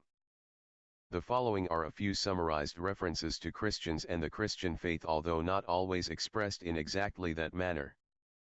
There are 11 names used in the Talmud for non-Talmud followers, by which Christians are meant. Besides Nostrum, from Jesus the Nazarene, Christians are called by all the names used in the Talmud to designate all non-Jews: Minim, Edom, Abhodanzara, Achim, Abait Elilim, Nakrim, Am-Haretz, Kuthim, Apokorosim, and Goim. Besides supplying the names by which Christians are called in the Talmud, the passages quoted below indicate what kind of people the Talmud pictures the Christians to be, and what the Talmud says about the religious worship of the Christians. Hilchot Machalath Christians or idolaters must not associate. Abhodazara, 22a, Do not associate with Gentiles, they shed blood. Iordia, 153, 2, Must not associate with Christians, shed blood. Abhodazara, 25b, Beware of Christians when walking abroad with them. Arachim, 20, 2, Christians disguise themselves to kill Jews. Abhodazara, 15b, Suggest Christians have sex relations with animals. Abhodazara, 22a, Suspect Christians of intercourse with animals. Shabbath, 145b, Christians unclean because they eat accordingly. Abhodazara, 22b, Christians unclean because they not at Mount Sinai. Iordia, 198, 48, Clean female Jews contaminated meeting Christians. Kirithuth, 6 bp. 78, Jews called men, Christians not called men. Macus, 7b, Innocent of murder if intent was to kill Christian. Arachim, 225, 10, Christians and animals grouped for comparisons. Midrash Talpiath, 225, Christians created to minister to Jews always. Arachim, 57, 6a, Christians to be pitted more than sick pigs. Zohar 2, 64b, Christian idolaters likened to cows and asses. Kethuboth, 110b, Psalmist compares Christians to unclean beasts. Sanhedrin, 74b. TOS. Sexual intercourse of Christian like that of beast. Kethuboth, 3b, the seed of Christian is valued as seed of beast. Kiddushim, 68a, Christians like the people of an ass. Ebenhezar, 44, 8, marriages between Christians and Jews null. Zohar, 2, 64b, Christian birth rate must be diminished materially. Zohar, I, 28b, Christian idolaters children of Eve's serpent. Zohar, I, 131a, idolatrous people, Christians, befoul the world. Emek Hamlech, 23d, non, Jew souls come from death and death's shadow. Zohar, I, 46b, 47a, souls of Gentiles have unclean divine origins. Ros Haskanach, 17a, non, Jew souls go down to hell. Iordia, 337, 1, replace dead Christians like lost cow or ass. Ibhamath, 61a, Jews called men, but not Christians called men. Abhodazara, 14b, t. Forbidden to sell religious works of Christians. Abhodazara, 78, Christian churches are places of idolatry. Iordia, 142, 10, must keep far away physically from churches. Iordia, 142, 15, must not listen to church music or look at idols. Iordia, 143, 1, must not rebuild homes destroyed near churches. Hikath Abh. Zar, 10b, Jews must not resell broken chalices of Christians. Shabbath, 116a. TOS. Gospel called volumes of iniquity, heretical books. Shabbath, 116a, Talmudists agree that books of Christians be burned. Abhodazara, 2a, festivals of Christians called days of calamity. Abhodazara, 78c, Christian feast days despicable, vain and evil. Abhodazara, 6a, forbidden to observe Christian Christmas Day. Hikath Akam, ch. 9, forbidden to celebrate Easter and Christmas. Chulin, 91b, Jews possess dignity even an angel cannot share. Sanhedrin, 58b, to strike Israelite like slapping face of God. Chagiga, 15b, a Jew considered good in spite of sins he commits. Giddon, 62a, Jews stay away from Christian homes on holidays. Iordia, 148, 10, Jew must not return greeting Christian, do it first. Choschenham, 26, 1, Jew must not sue before a Christian judge or laws. Choschenham. 34, 19, Christian or servant cannot become witnesses. Iordia, 112, 1, avoid eating with Christians, breeds familiarity. Abhodazara, 35b, do not drink milk from a cow milked by Christian. Iordia, 178,1, never imitate customs of Christians, even hair, comb. Abhodazara, 72b, wine touched by Christians must be thrown away. Iordia, 120, 1, bought, dishes from Christians must be well washed. Abhodazara, 2a, for 3 days before Christian festival, avoid all. Abhodazara, 78c, festivals of followers of Jesus regarded as idolatry. Iordia, 139, 1, avoid things used by Christians in their worship. Abhodazara, 14b, forbidden to sell Christians articles for worship. Iordia, 151, 1. Do not sell water to Christians for baptism. Abhodazara, 2a, 1, do not trade with Christians on their feast days. Abhodazara, 2, now permitted to trade with Christians on their feast as. Abhodazara, 2, now permitted to trade with Christians on such days. Abhodazara, 2 at, trade with Christians because they have money to pay. Iordia, 148, 5. If Christian is not devout, may send him gifts. Hikath Akam, 9, 2, send gifts to Christians only if they are irreligious. Iordia, 81, 7 ha. Christian wet nurses to be avoided because dangerous.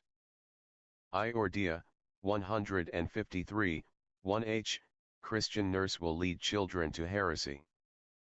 Iordia, 155, 1, avoid Christian doctors not well known to neighbors.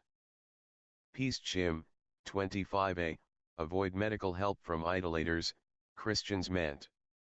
Iordia, 156, 1, avoid Christian barbers unless escorted by Jews. Abhodazara, 26a, avoid Christian midwives as dangerous when alone. Zohar, 1, 25b, those who do good to Christians never rise when dead. Hikath Akam, x, 6, help needy Christians if it will promote peace. Iordia, 148, 12h. Hide hatred for Christians at their celebrations. Abhodazara, 20a, never praise Christians lest it be believed true. Iordia, 151, 14, not allowed to praise Christians to add to glory. Hikath Akam, v, 12. Quote scriptures to forbid mention of Christian God. I or dia, 146, 15, refer to Christian religious article with a contempt. I or dia, 147, 5, deride Christian religious without wishes. Hikoth Akam, X, 5, no gifts to Christians, gifts to converts. I or dia, 151, 11, gifts forbidden to Christians, encourages friendship. I or dia, 335, 43, exile for that Jew who sells farm to Christian. I or dia, 154, 2, forbidden to each a trade to a Christian. Bob Habathra, 54b, Christian property belongs to first person claiming. Chas Chen Ham, 183, 7, keep what Christian overpays in error. Chas Chen Ham, 226,1, Jew may keep lost property of Christian found by Jew. Bob Hakama, 113b, it is permitted to deceive Christians. Chas Chen Ham, 183,7, Jews must divide what they overcharge Christians. Chas Chen Ham, 156, 5, Jews must not take Christian customers from Jews. I or dia, 157, 2, H may deceive Christians that believe Christian tenets. Abhodazara, 54a, usury may be practiced upon Christians or apostates. I or dia, 159, 1, usury permitted now for any reason to Christians. Bob Hakama, 113a, Jew may lie and perjure to condemn a Christian. Bob Hakarma, 113b, name of God not profaned when lying to Christians. Kala, 1b. p. 18, Jew may perjure himself with a clear conscience. Shabbath Hag. 6d, Jews may swear falsely by use of subterfuge wording. Zohar, I, 160a, Jews must always try to deceive Christians. I or dia, 158,1, do not cure Christians unless it makes enemies. Arachim, 330.2, do not assist Christians' childbirth on Saturday. Chas Chen Ham, 425,5, unless believes in Torah do not prevent his death. I or dia, 158,1, Christians not enemies must not be saved either. Hilkot Akam, X, 1, do not save Christians in danger of death. Chas Chen Ham, 386,10, a spy may be killed even before he confesses. Abhodazara, 26b, apostates to be thrown into well, not rescued. Chas Chen Ham, 388,15, kill those who give Israelites money to Christians. Sanhedrin, 59a, prying into Jews' law to get death penalty. Hilkot Akam, X, 2, baptized Jews are to be put to death. I or dia, 158,2, Hag kill renegades who turn to Christian rituals. Chas Chen Ham, 425,5, those who do not believe in Torah are to be killed. Hilkot Tesh, 3, 8 Christians and others deny the law of the Torah. Zohar, I, 25a, Christians are to be destroyed as idolaters. Zohar, 2, 19a, captivity of Jews end when Christian princes die. Zohar, I, 219b, princes of Christian are idolaters, must die. Obadiah, when Rome is destroyed, Israel will be redeemed. Abhodazara, 26b, even the best of the goyim should be killed. Sefer or Israel, 177b, if Jew kills Christian commits no sin. Iakutsi Moni, 245c, shedding blood of impious offers sacrifice to God. Zohar, 11,43a, extermination of Christians necessary sacrifice. Zohar, L, 38b, 39a, high place in heaven for those who kill idolaters. Hilkot Akam, X. 1. Make no agreements and show no mercy to Christians. Hilchot Achim, X. 1. Either turn them away from their idols or kill. Hilchot Achim, X. 7. Allow no idolaters to remain where Jews are strong. Choschen Ham 338,16, all contribute to expense of killing traitor. Peace Chim, 49b, no need of prayers while beheading on Sabbath. Shabbath, 118a. Prayers to save from punishment of coming Messiah. In the Library of Congress and the New York Public Library, unless recently removed, you can find a copy of the Talmud Unmasked, the secret rabbinical teachings concerning Christians by the Rev. I. B. Pranaitis. A copy of the original work printed in St. Petersburg, Russia in 1892 can be made available to you by our mutual friend if you are interested in reading the above passages in the original Hebrew text with their Latin translation. I trust my summaries correctly explain the original text. I believe they do. If I am in error in any way, please be so kind as to me let know. It was very difficult to reduce them to short summaries. The National Conference of Christians and Jews need not scrutinize the 63 books of the Talmud to discover all the anti-Christ, anti-Christian, and anti-Christian faith passages in the books which are the legal code which forms the basis of Jewish religious law and which is the textbook used in the training of rabbis. They can also keep in mind that, as Rabbi Morris Kurtzer also points out, as explained earlier, that adults study ancient writings too. In group discussion of Talmud before evening prayer.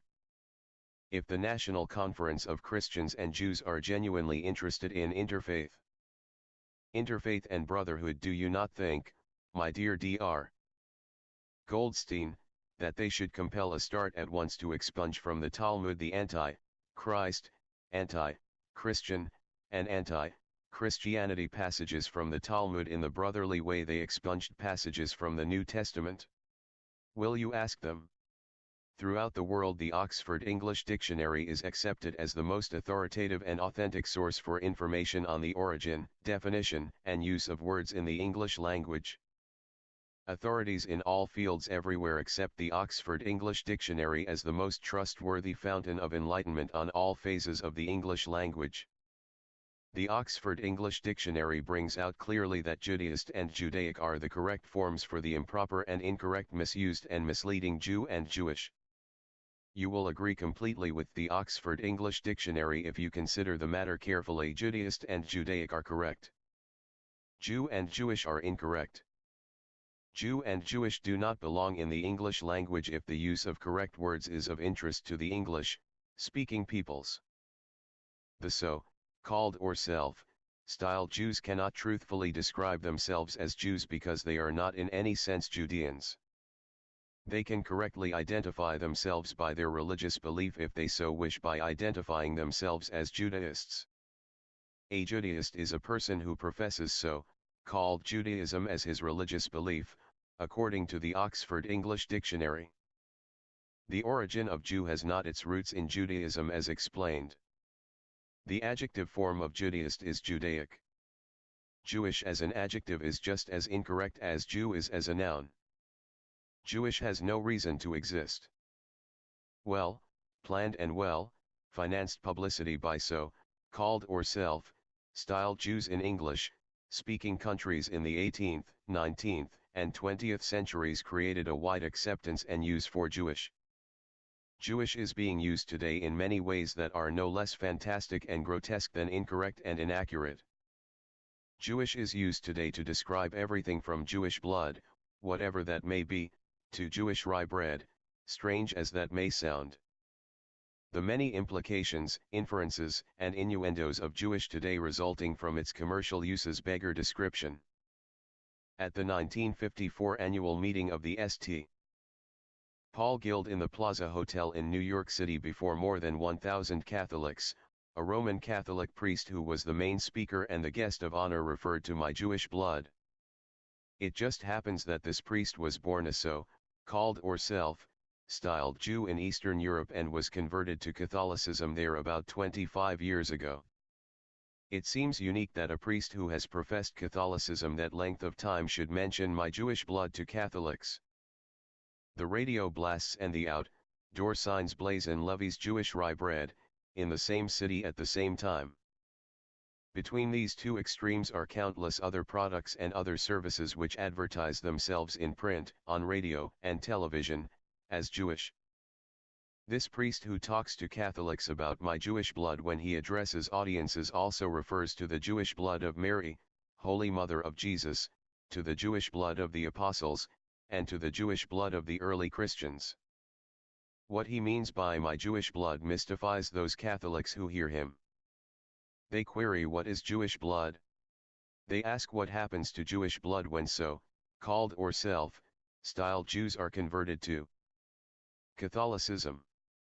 And in the extreme case when a so-called or self-styled Jew becomes a Roman Catholic priest? How is Jewish blood biologically different from the blood of persons who profess other religious faiths, they ask. It is hard for me to believe that there is anything biologically different which determines characteristics typical of a specific religious belief. Are the inherent racial and national characteristics determined by religious dogma or doctrine? The word Jewess raises a similar question. If Jewess is the female for the male Jew, I must admit that I have been unable to find female as well as male designations for persons professing any religious belief other than so-called Judaism. Are there any other that you know? I have searched for the female of Catholicism, Protestantism, Hindu, Muslim, and others but without success. It seems very popular now to refer to Mary, Holy Mother of Jesus, as a Jewess. It does seem unrealistic to identify the sex of members of any religious belief by appropriate designations. If the word Jew is regarded as descriptive of a race or a nation, as is often the case, it is equally unrealistic to indicate the sex of members of a race or a nation by a suffix used for that purpose.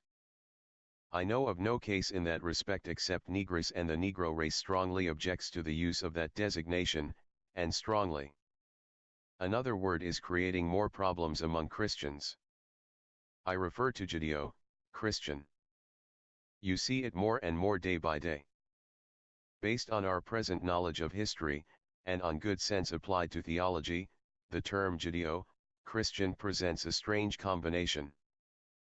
Does Judeo refer to ancient Pharaism, or to Talmudism, or to so-called Judaism?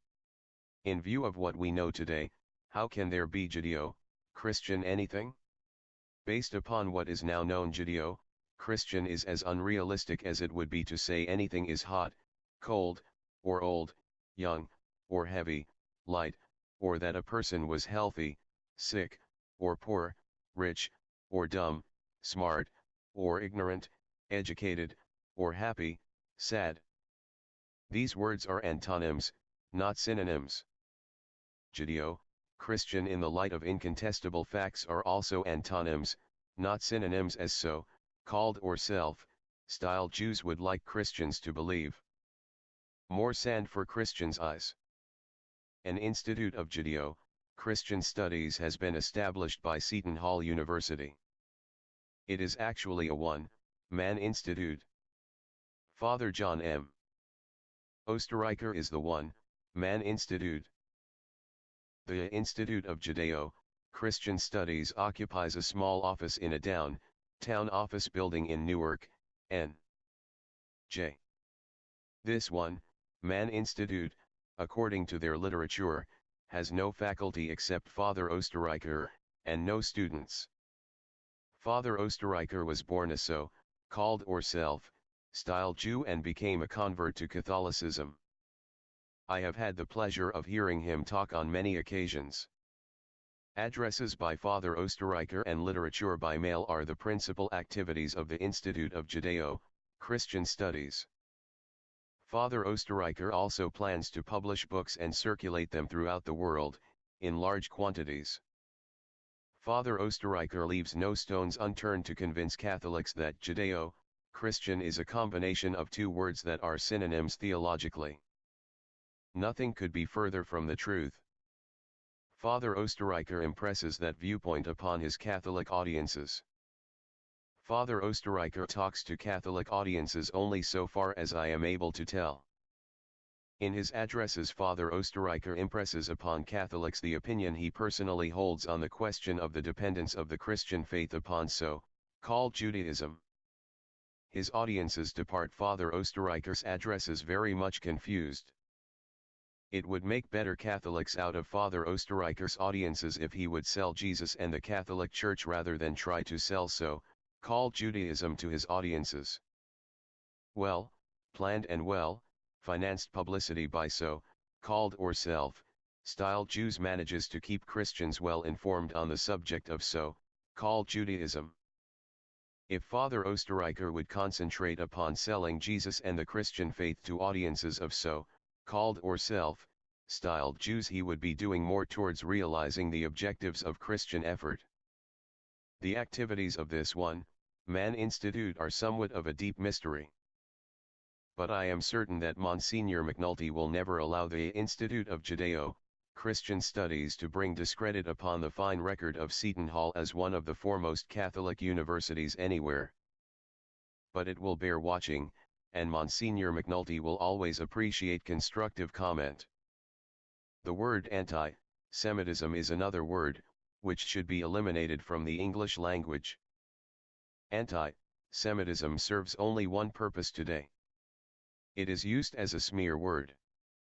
When so-called or self-styled Jews feel that anyone opposes any of their objectives, they discredit their victims by applying the word anti-Semite or anti-Semitic through all the channels they have at their command and under their control. I can speak with great authority on that subject.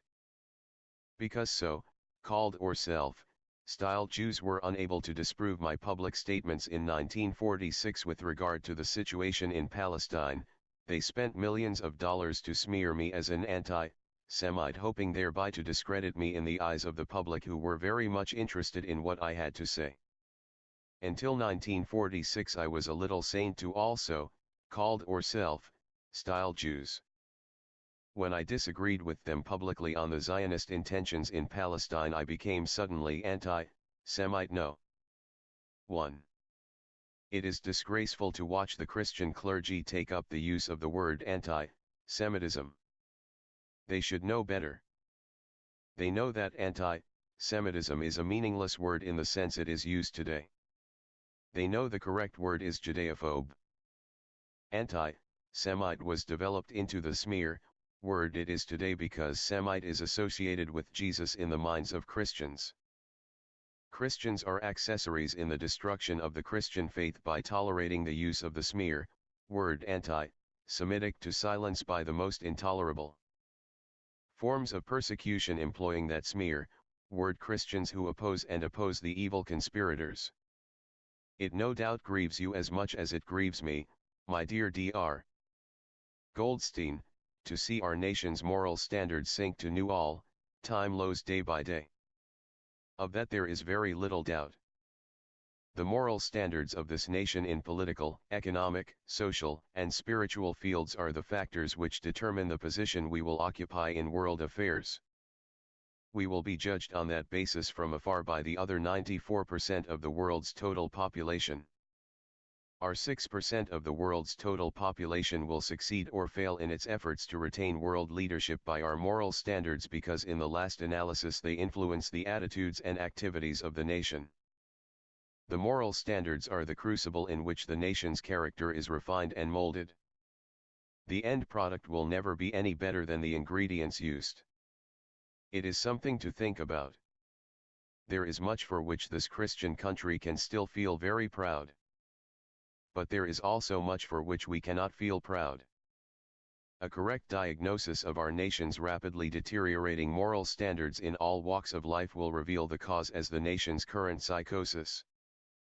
To concentrate primarily on how to 1. Make more money and 2.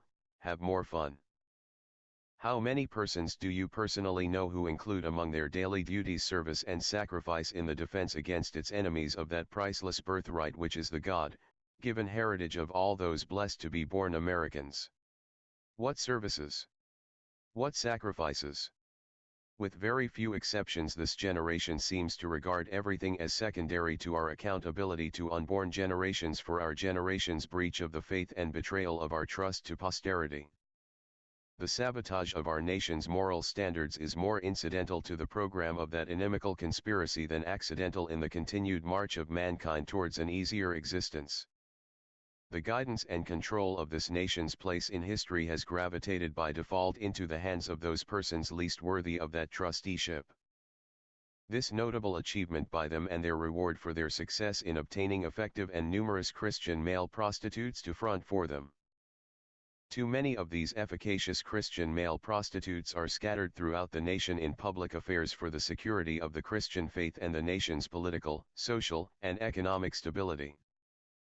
A male prostitute is a male who offers the faculties of his anatomy from the neck up for hire to anyone who will pay his asking price, exactly as the female of the same species offers the facilities of her anatomy from the neck down to anyone who will pay her asking price. Thousands of pseudo-Christian male prostitutes circulate freely unrecognized in all walks of life, proudly pandering pernicious propaganda for pecuniary profit and political power. They are the dog in the manger. The corroding effect of their subtle intrigue is slowly but surely disintegrating the moral fiber of the nation. This danger to the Christian faith cannot be overestimated. This peril to the nation should not be underestimated. The Christian clergy must remain alerted to it. The international crime of crimes of all history, that reprehensible iniquity in which this nation played the major role, was committed in Palestine almost totally as a result of the interference of the United States in that situation on behalf solely of the Zionist world-wide organization with its headquarters in New York City.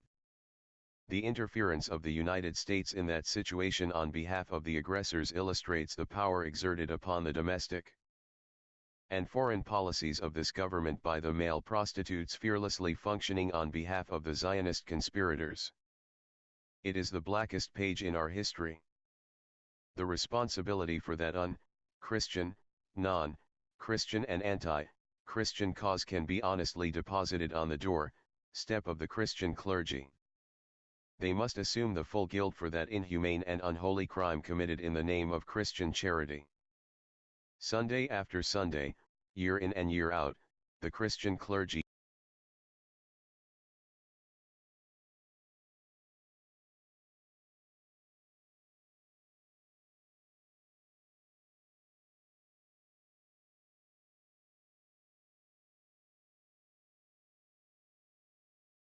and foreign policies of this government by the male prostitutes fearlessly functioning on behalf of the Zionist conspirators.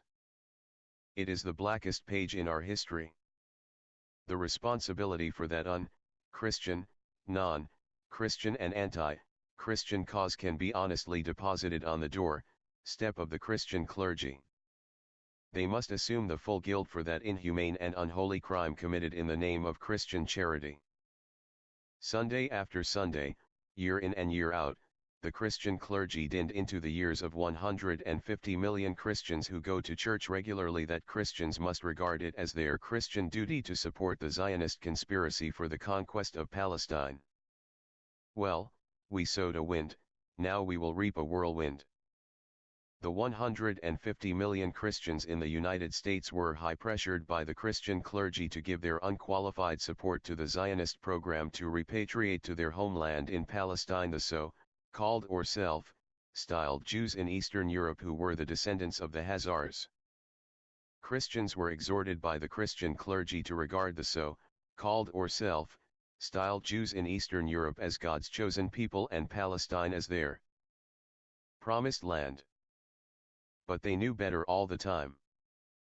It was a case of cupidity, not stupidity, you can be sure.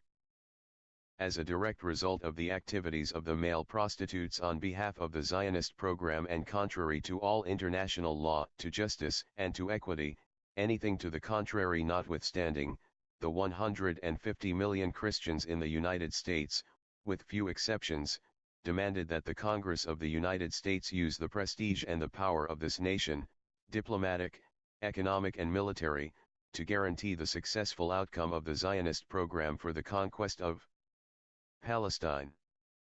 This was done and the Zionists conquered Palestine. We are responsible.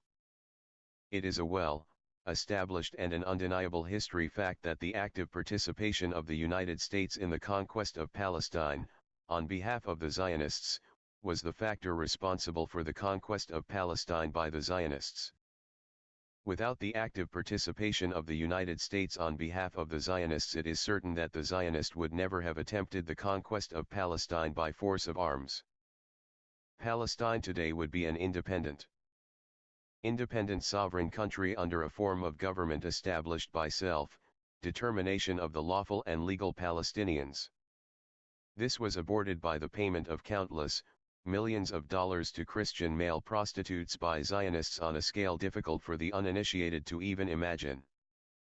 With your kind permission anticipated, I beg to respectfully and sincerely now submit to you here my comments on several passages in your latest article, which appeared in the September issue of the A.P.J.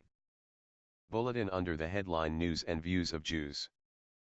Deep down in my heart, my dear Dr. Goldstein, I truly feel that I can make a modest contribution towards the big success I wish you in the valuable work you are attempting, under such discouraging handicaps. My reactions to what you state in your article may prove helpful to you. My comments here were conceived in that spirit.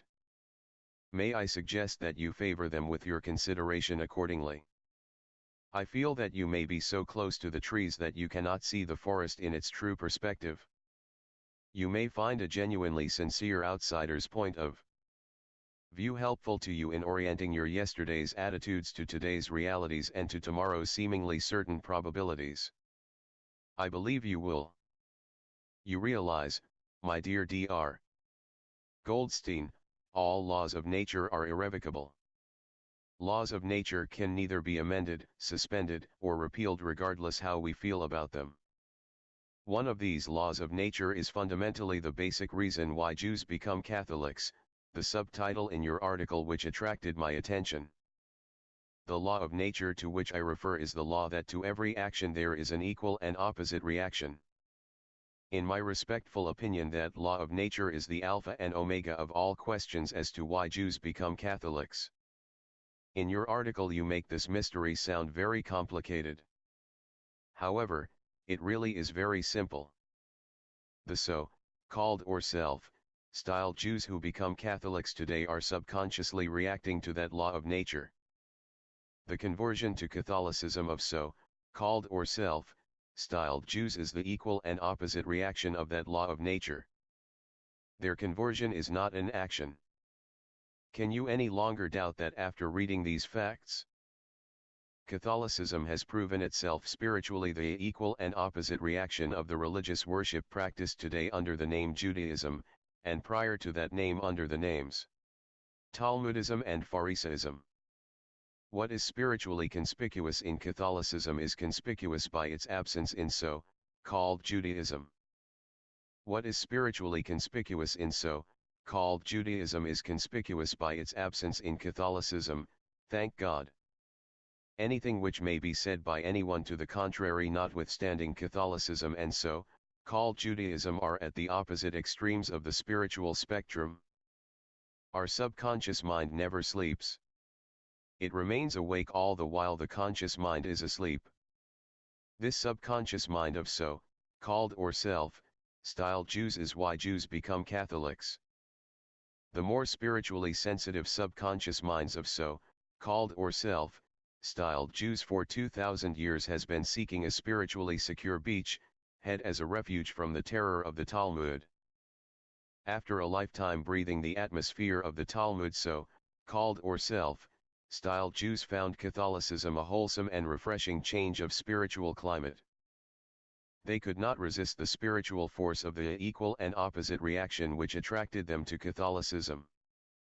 Catholicism supplied a sacred sanctuary for the more spiritually sensitive subconscious mind of the so-called or self-Jew seeking security in his escape from the Talmud.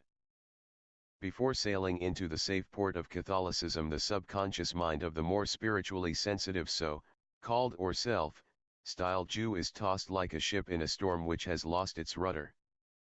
When the ship anchors safely in the port of Catholicism, spiritual peace of mind is restored and the ship remains securely at anchor in that safe port. Many millions of so-called or self-styled Jews would embark upon that voyage of their more courageous co-religionists but for one reason. They fear reprisals by their co-religionists. In your article you mention just a few of the many penalties imposed by reactionary so-called or self-styled Jews upon their co-religionists who become converts to Catholicism. Conversion to Catholicism has even deprived many former so-called or self-styled Jews from earning their living. Many families face starvation for that reason. A convert to Catholicism must be ready and willing to suffer the economic, social, and political hardships his former co-religionists will make him pay as the price for the spiritual wealth he will acquire with conversion to Catholicism. Investigation by you will convince you that so-called or self-styled Jews never turned spiritually to Catholicism because such was the Jewish religion, because such is the Catholic religion, as you state in your article. A so-called or self-styled Jew might question the wisdom of conversion from the original to a copy of the original. Inasmuch as so-called Judaism is a modern name for Talmudism, and Talmudism is a name given to the ancient practice of Pharisaism, how can you reconcile what you state that such was the Jewish religion? Such is the Catholic religion. Several so-called or self-styled Jews who were recently converted to Catholicism are my personal friends. Not one of those whom I have asked became a Catholic because they felt the Catholic Church is the Jewish Church glorified, as you state in your article. What Jewish church, they ask me? I am unable to answer. What Jewish church, I ask you? Pharisaism? Talmudism? Surely you would not venture the opinion that the Catholic Church is Pharisaism or Talmudism now glorified as Catholicism, would you? It must be quite apparent to you now that so-called or self-styled Jews who become converts to Catholicism do not believe that the Catholic Church, as you state in your article, is the Church of Jewish converts and their descendants. They do not regard Jesus as a convert to the Catholic Church. You include Jesus with others you describe as Jewish converts to the Catholic Church, in your article. In your article you state, first came Christ, the Jew of Jews. I never heard that designation before. Is it original? Nor will converted so-called or self-styled Jews concur at all with then came the apostles all Jews, as you also state in your article. There is unquestionably too big an area of disagreement here to disregard the views of those who have become converts to Catholicism. Nor can these converts to Catholicism be made to believe as truth then came the thousands of the first members of the Catholic Church, who were Jews, as you state in your article under discussion here. My dear Dr. Goldstein, as a former so-called or self-styled Jew for almost half your life, when you became a convert to Catholicism, did you do so for the reasons you state in your article why Jews become Catholics? That would be difficult for me to believe in spite of the further statement you make in your article. In fact, there would not have been a Catholic Church were it not for the Jews. That statement appears incredible in view of incontestable facts, but these facts may not have been available to you when you made it. If so-called or self-styled Jews believed what you state in your article, they would undoubtedly prefer to stay put spiritually in their Jewish church, by which you mean no doubt so-called Judaism. They would query why Catholics expected them to leave their Jewish church to enter the Catholic Church. It might appear more logical to expect Catholics to return to the original of the Catholic Church, the Jewish Church, or so-called Judaism. On the basis of what you state, that would not be inconsistent. You take away my breath when you further state Catholicism would not exist were it not for Judaism. That leaves very little for me to say after writing these pages of facts and comments.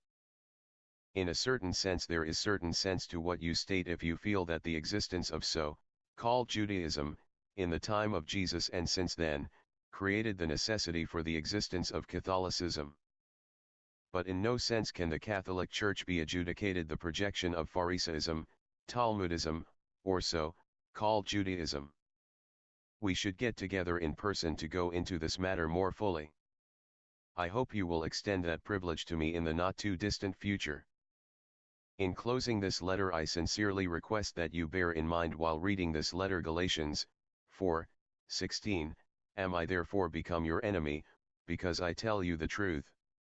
And to this I add, I hope not. I hope that we shall continue to be the very best of friends.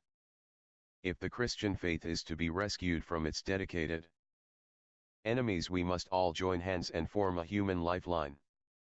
We must pull together, not in different directions. We must bury the hatchet but not in each other's heads.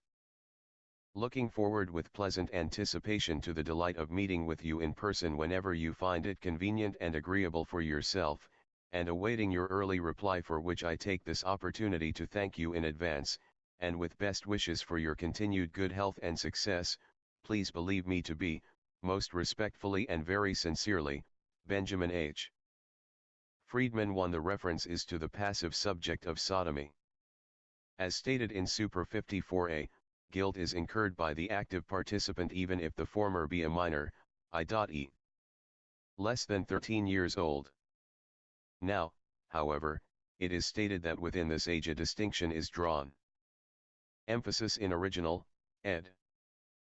2 Rab makes 9 years the minimum, but if one committed sodomy with a child of lesser age, no guilt is incurred. Samuel makes 3 the minimum. 3 At 9 years a male attains sexual matureness. 4 Leph. 18:22.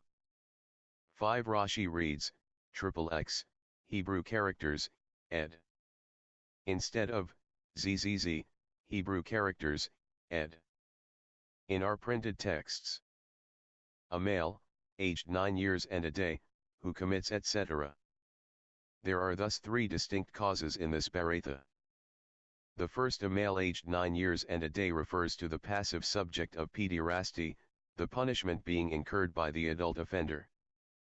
This must be its meaning, because firstly, the active offender is never explicitly designated as male, it being understood, just as the Bible states, "Thou shalt not lie with mankind," where only the sex of the passive participant is mentioned, and secondly, if the age reference is to the active party, the guilt being incurred by the passive adult party. Why single out pederasty? In all crimes of incest, the passive adult does not incur guilt unless the other party is at least 9 years and a day.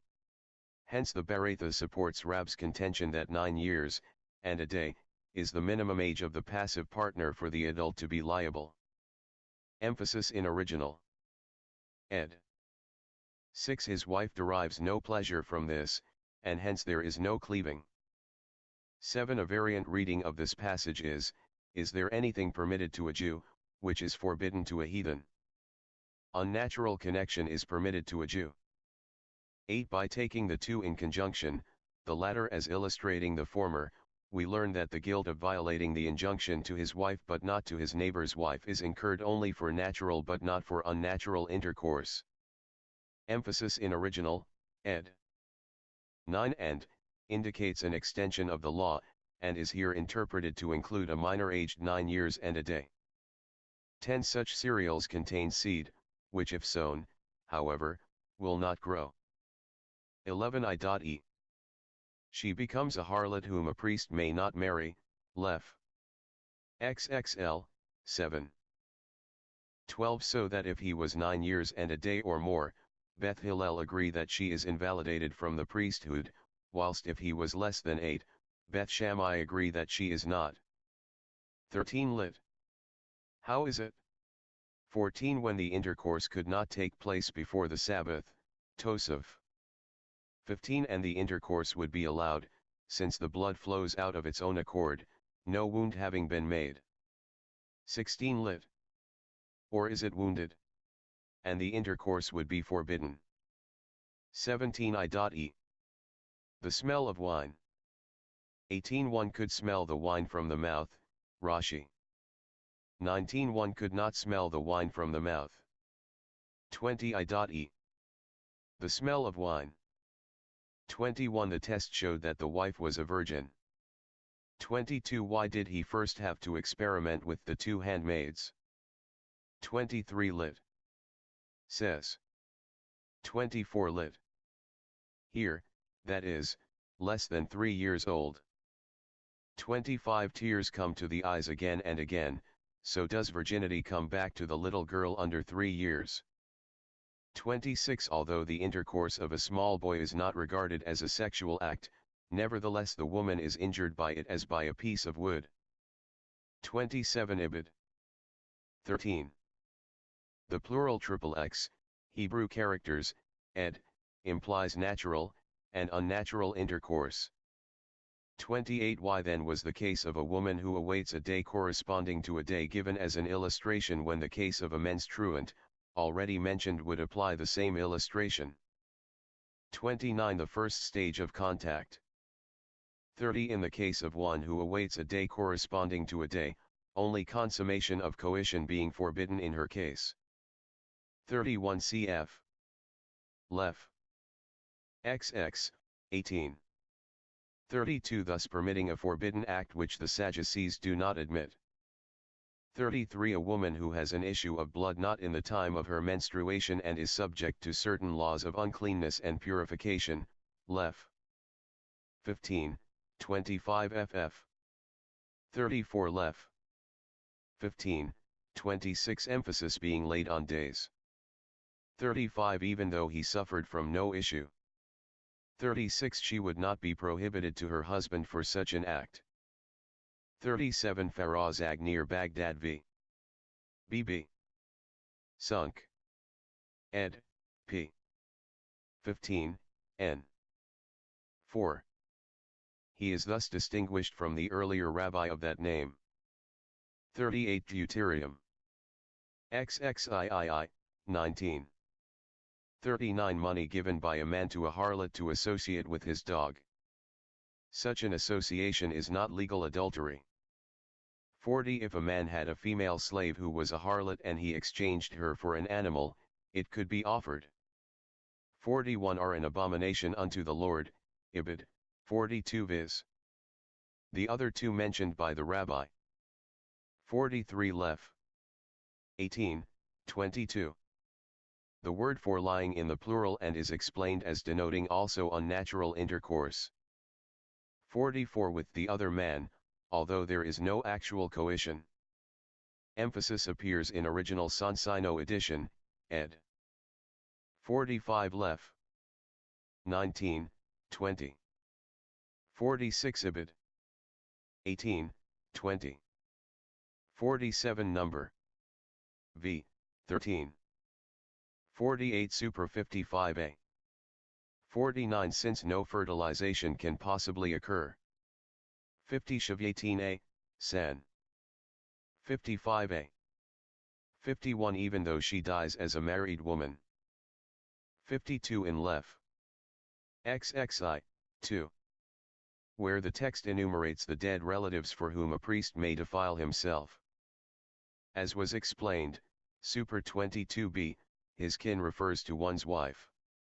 Emphasis in Sonsino edition original, ed. 53 In the Garden of Eden, according to tradition. 54 I.E. The human species. 55 And experienced the purifying influence of divine revelation. 56 Gen. 11, 23. Emphasis on this is now. Emphasis appears in original, 57 A proselyte the age of 3 years and 1 day may be married by a priest. 58 And was married to a priest. 59 I.E. Permitted to continue to live with her husband. 60 Even a high priest. The result of such intercourse being regarded as a mere wound, and the opinion that does not regard an accidentally injured hymen as a disqualification does not so regard such an intercourse either. 61 A beast. 62 If the offense was committed in the presence of witnesses after due warning. 63 In the absence of witnesses and warning. Sonsino edition, ed. 64, so Rashi. R. Tem, should use, v. Tosaf s.v. 65 hackled wool or flax. 66 to prevent conception. 67 may use an absorbent. 68 lit. Perhaps. 69 who is capable of conception but exposed thereby to the danger of death. 70 when no conception is possible. 71 when pregnancy involves no fatal consequences. 72 from Palestine to Babylon. 73, Babylonian form for HLA modern Adarun, N.W. Of Kadesh, v. S. Klein, Byte Rage, p. 47. 74 lit. House. 75 or big hunting dog, Rashi, ferocious dog, jest. Small wild dog, a rook. 76 a case of unnatural intercourse. 77 I.E. Having intercourse with a virgin without causing a bleeding. 78 if the bridegroom is skilled in moving sideways. 79 he need not be anxious about the intercourse and should not be free from reading Shema on account of such anxiety. 80 therefore the principle regarding let his head be cut off and let him not die, does not, as a rule, apply. 81 the groomsmen testify in case of need to the virginity of the bride. V. Infra 12a. If the bridegroom will act in a manner that will cause no bleeding, the groomsmen will not be able to testify on the question of virginity. 82 it may happen that he will act in the normal manner and cause bleeding, but he will destroy the tokens and maintain that the bride was not a virgin. For this reason the above mentioned provisions are necessary. Where however he moved aside and made a false charge as to her virginity, the bride can plead that she is still a virgin, Rashi. 83 this may have provided a support for the custom of reciting kol nidre, a formula for dispensation of vows, prior to the evening service of the Day of Atonement, ran. Though the beginning of the year, New Year, is mentioned here, the Day of Atonement was probably chosen on account of its great solemnity. But kol nidre as part of the ritual is later than the Talmud, and, as seen from the following statement of R. Hunabi. Hinin, the law of revocation in advance was not made public, emphasis supplied and in original text, ed. Hidden Tyranny. The names of Presidents Woodrow Wilson, Franklin D. Roosevelt, Harry S. Truman, Dwight D. Eisenhower, John F. Kennedy, Lyndon B. Johnson and Richard M. Nixon will certainly be found one day inscribed in big red letters in the official annals of the rise and fall of the United States. These 7 masters of deception incurred their guilt by debasing their solemn oaths of office on behalf of undisclosed domestic and foreign principles without any apparent qualms or misgivings, to enhance their political fortunes totally oblivious of the threat to United States security and survival. These 7 masters of deception knowingly and willingly in effect and in fact poisoned the wells of security and survival for the United States. Without any evident scruples, they individually betrayed the sacred traditions enshrined in the letter and spirit of their oaths of office, that precious heritage bequeathed to each of these 7 masters of deception as successors to that high office exalted by the immortalized first President of the United States, the venerated George Washington. The disclosures which follow here are now revealed for the first time anywhere. They now expose for the first time to the grassroots population of the United States the secret un-American, non-American and anti-American strategy to which these 7 masters of deception knowingly subscribed. The uninhibited practice of that strategy by these 7 masters of deception is primarily responsible for desperate predicament in which the United States today finds itself in the Middle East. Very early in their political careers, these 7 masters of deception by their determination acquired their proficient skill in detecting on which side their political bread was buttered. Their remarkable perfection in that skill provides the answer to why these 7 masters of deception went so far and so fast in so few years in the political world in which they moved.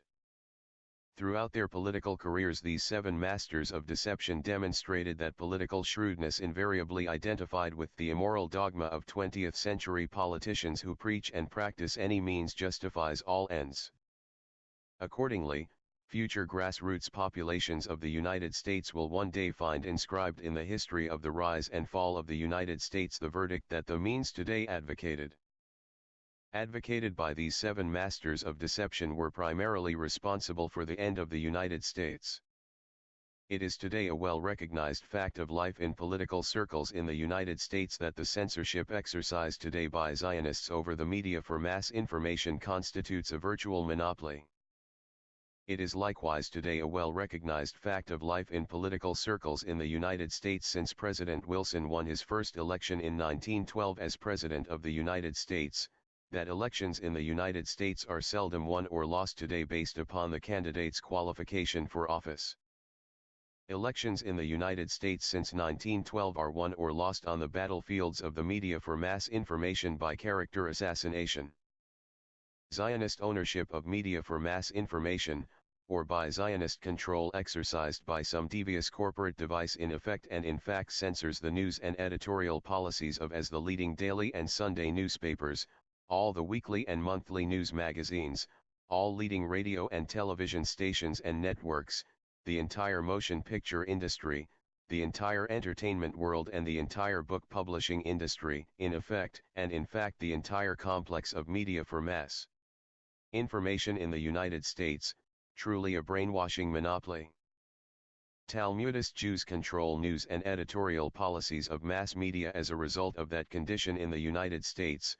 For approximately the past 50 years the grassroots population of the United States has only read, heard, and seen what passed Zionist censorship and best served Zionist objectives, instead of reading, hearing, and seeing what best served the interests of the grassroots population of the United States. The Zionist ruled media for mass information in the United States never informed the grassroots population of the United States how and why President Woodrow Wilson led the United States into the desperate predicament in which the United States today finds itself in the Middle East. In their consideration recently of the alleged theft of the so-called Pentagon Papers, the United States Supreme Court declared the public has a right to know the truth. The Supreme Court should have said the public has a right to know the whole truth. The reason truths often are more harmful than lies. The United States declared war against Germany on April 6, 1917. On April 2, 1917 President Wilson addressed both houses of Congress and pleaded with them to declare war against Germany. President Wilson's appeal to Congress to declare war against Germany in effect and in fact was primarily President Wilson's liquidation of his obligation to his blackmailers. The following incontestable facts confirm that conclusion beyond all question of any doubt. President Wilson's hand trembled as he read his address. The members of Congress present had no reason to suspect why President Wilson's hand trembled. By the time the grassroots population finish reading this, they will know the reason President Wilson's hand trembled as he read his message to Congress. By the time President Wilson finished reading his appeal to Congress, many of his listeners were in tears, but not for the reason the grassroots population of the United States today will be in tears when they finish reading this manuscript. When President Wilson asked Congress to declare war against Germany, President Wilson was in effect and in fact conspiring to pay the debt he obligated himself to pay to the Zionists. Congress only declared war against Germany because President Wilson informed Congress that a German submarine had sunk the S.S. Sussex in the English Channel in violation of international law and that United States citizens aboard the S.S. Sussex had perished with the ship. After General Pershing's troops were fighting in Europe, the hoax was exposed. The alleged sinking of the S.S. Sussex was used as the pretext to justify a declaration of war against Germany by the United States. The S.S. Sussex had not been sunk and no United States citizens had lost their lives. The United States was now at war in Europe as Great Britain's ally. That is what Great Britain and the Talmudists, Jews, of the world conspired to achieve in their crooked diplomatic underworld. The discovery of the hoax by the British Navy shocked many honourable Englishmen. A large segment of the British public were shocked to learn the S.S. Sussex had not been sunk. The S.S. Sussex was available for anyone to visit who might care to do so, to see the S.S. Sussex for themselves with their own eyes. In that war the United States mobilized 4,734,991 men to serve in the armed forces, of whom 115,516 were killed and 202,002 were either injured or maimed for life. The Right Honourable Francis Neilson, a Member of Parliament, wrote a book in England called Makers of War, pp. 149 to 150. Mr. Neilson's book created such a sensation that Mr. Neilson was compelled to resign his seat in Parliament. Things became so intolerable for Mr. Neilson in Great Britain as a result of the exposures in his book, that he was compelled for his personal safety to flee from his home in Great Britain and to make his home in the United States. In Mr. Neilson's book Makers of War, pp. 149 to 150, he discloses many unsuspected and undisclosed reasons for the outbreak of World War I in Europe in August 1914. With reference to the alleged sinking of the S.S. Sussex in the English Channel, Mr. Neilson emphasizes, in America, Woodrow Wilson, desperate to find a pretext to enter the war, found it at last in the sinking of the Sussex in mid-Channel. Someone invented a yarn that American lives had been lost. With thus excuse he went to Congress for a declaration of war. Afterwards, the Navy found that the Sussex had not been sunk, and that no lives had been lost. This author crossed the English Channel many times on the S.S. Sussex. The alleged sinking of the S.S. Sussex was the figment of an overworked Zionist imagination. The alleged sinking of the S.S. Sussex was conceived in the imagination of a Zionist to facilitate the purpose planned and successfully executed. President Wilson blackmailed.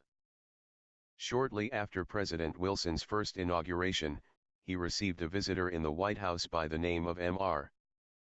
Samuel Untermeyer. Mr. Untermeyer was a prominent New York City attorney who contributed generously to the National Democratic Committee that installed President Wilson in the White House in Washington in the 1912 election. Mr. Untermeyer was a very welcome guest and President Wilson was very glad to welcome him to the White House. They had met before during the campaign. Mr. Untermeyer surprised President Wilson when he finally stated what brought him to the White House. Mr. Untermeyer informed President Wilson that he had been retained to bring a breach of promise action against President Wilson. Mr. Untermeyer informed President Wilson that his client was willing to accept $40,000 in lieu of commencing the breach of promise action. Mr.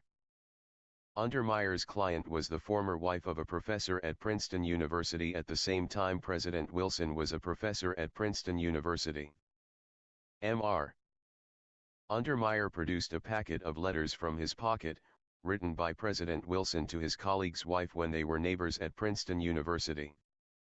These letters established the illicit relationship which had existed between President Wilson and the wife of his colleague neighbor. He had written many endearing letters to her, many of which she never destroyed. President Wilson acknowledged his authorship of the letters after examining a few of them. President Wilson left Princeton University to become the governor of New Jersey. In 1912 he was elected to his first term as President of the United States. In the interim, President Wilson's former sweetheart had divorced her husband and married again. Her second husband was a resident in Washington with a grown son who was in the employ of one of the leading banks in Washington. Mr. Untermeyer explained to President Wilson that his former sweetheart was very fond of her husband's son. He explained that the son was in financial trouble and suddenly needed $40,000, as he told the story, to liquidate a pressing liability to the bank for which he worked. The details are not relevant here except that the son needed the $40,000 badly and quickly.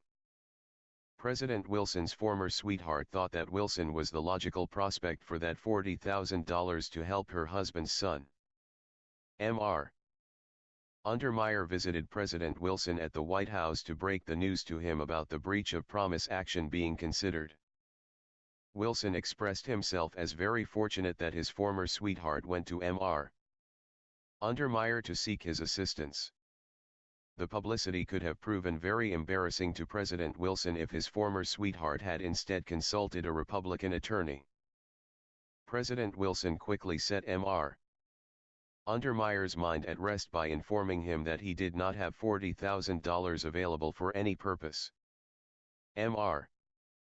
Untermeyer suggested that President Wilson should think the matter over and said he would return in a few days to discuss the matter further. Mr.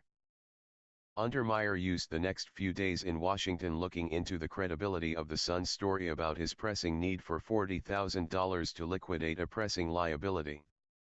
He learned that the son's story was not misrepresented in any way to his mother by her son. Mr. Untermeyer returned to President Wilson a few days later as they had agreed. President Wilson did not hesitate to inform Mr. Untermeyer that he did not have the $40,000 to pay his blackmailer. President Wilson appeared irritated. Mr. Untermeyer considered the matter a few moments and then volunteered a solution to President Wilson for his problem. Mr. Untermeyer volunteered to give President Wilson's former sweetheart the $40,000 out of his own pocket on one condition, that Wilson promise Untermeyer to appoint to the first vacancy on the United States Supreme Court a nominee to be recommended to Wilson by Untermeyer. Without further talk, President Wilson accepted Mr. Untermeyer's generous offer and Mr. Untermeyer promptly paid the $40,000 in currency to President Wilson's former sweetheart. The contemplated breach of promise suit was never heard of after that. Mr. Untermeyer retained in his possession permanently the packet of letters to ensure against any similar attempt at some future time.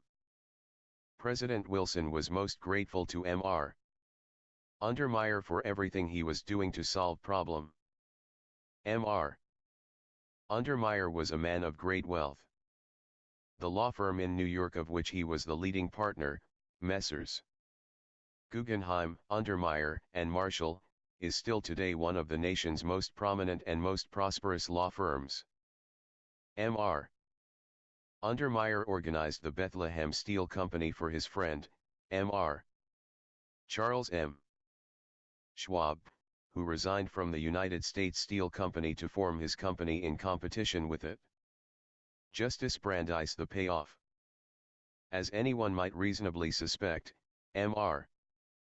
Untermeyer must have had something in mind when he agreed to pay President Wilson's former sweetheart $40,000 out of his own pocket. He paid the money out of his own pocket in the hope that it might bring to pass a dream close to his heart, a Talmudist, Jew, on the United States Supreme Court on which none had ever served. The day soon arrived when President Wilson was presented with the necessity of appointing a new member of the United States Supreme Court. Mr. Untermeyer recommended Louis Dombitz Brandeis for the vacancy, who was immediately appointed by Wilson. President Wilson and Justice Brandeis became unusually intimate friends. Justice Brandeis knew the circumstances of his appointment to the Supreme Court by President Wilson.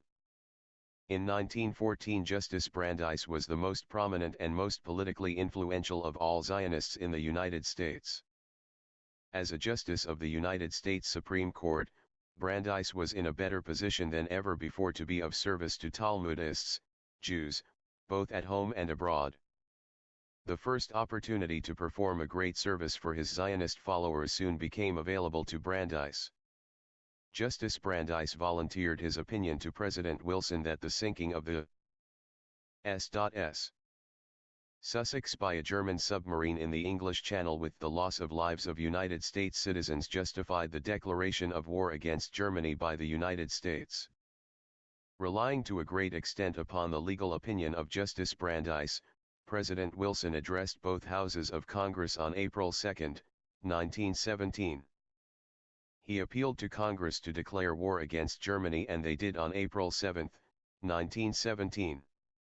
After the October 1916 agreement was concluded between the British War Cabinet and the World Zionist Organization, the Talmudists throughout the world were hopeful that an international incident would soon occur to justify a declaration of war against Germany by the United States.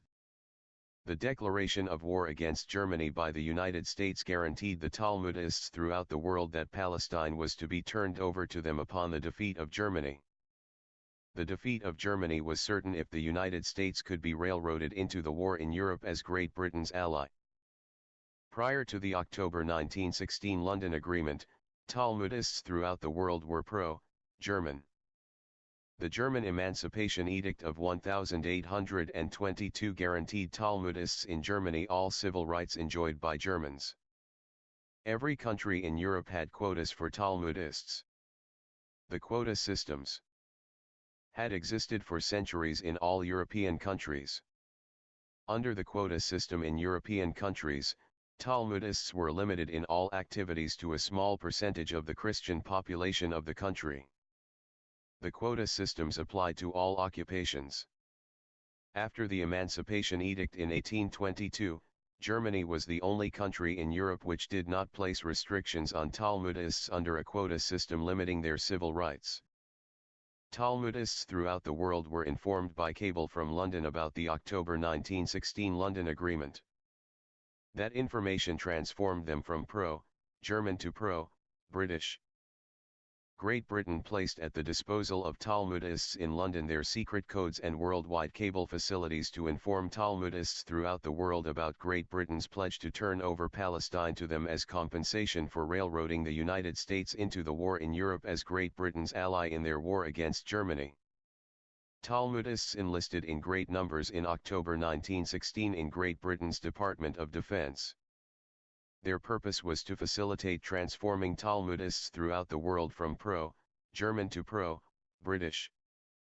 After the London Agreement was concluded, Great Britain left no stone unturned to impress Talmudists in London with the necessity of immediately notifying Talmudists throughout the world about Great Britain's pledge to turn over Palestine to them for their future sovereign Zionist state. Guided by the recommendation of Justice Brandeis that the sinking of the S.S. Sussex justified a declaration of war under international law against Germany by the United States, President Wilson addressed a joint session of both houses of Congress on April 2, 1917. In that address, President Wilson pleaded with Congress to declare war against Germany. Congress met on April 6, 1917, and declared war against Germany without justification. On April 6, 1917, President Wilson and Justice Brandeis knew something the grassroots population of the United States did not know. They knew full particulars about the October 1916 London Agreement. They also knew the declaration of war against Germany by the United States activated this agreement, and that Talmudists of the world would not have to wait long for Palestine, their sovereign Zionist state, if their plan worked. On this same day, Wilson and Brandeis knew something else the grassroots population of the United States did not know. They knew that the declaration of war by the United States against Germany discharged President Wilson from his obligation to his blackmailers.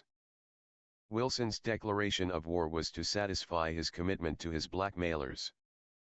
There was seldom any address made to Congress that stirred the people of the United States, and the world, as did President Wilson's April 2, 1917, plea to Congress to declare war against Germany.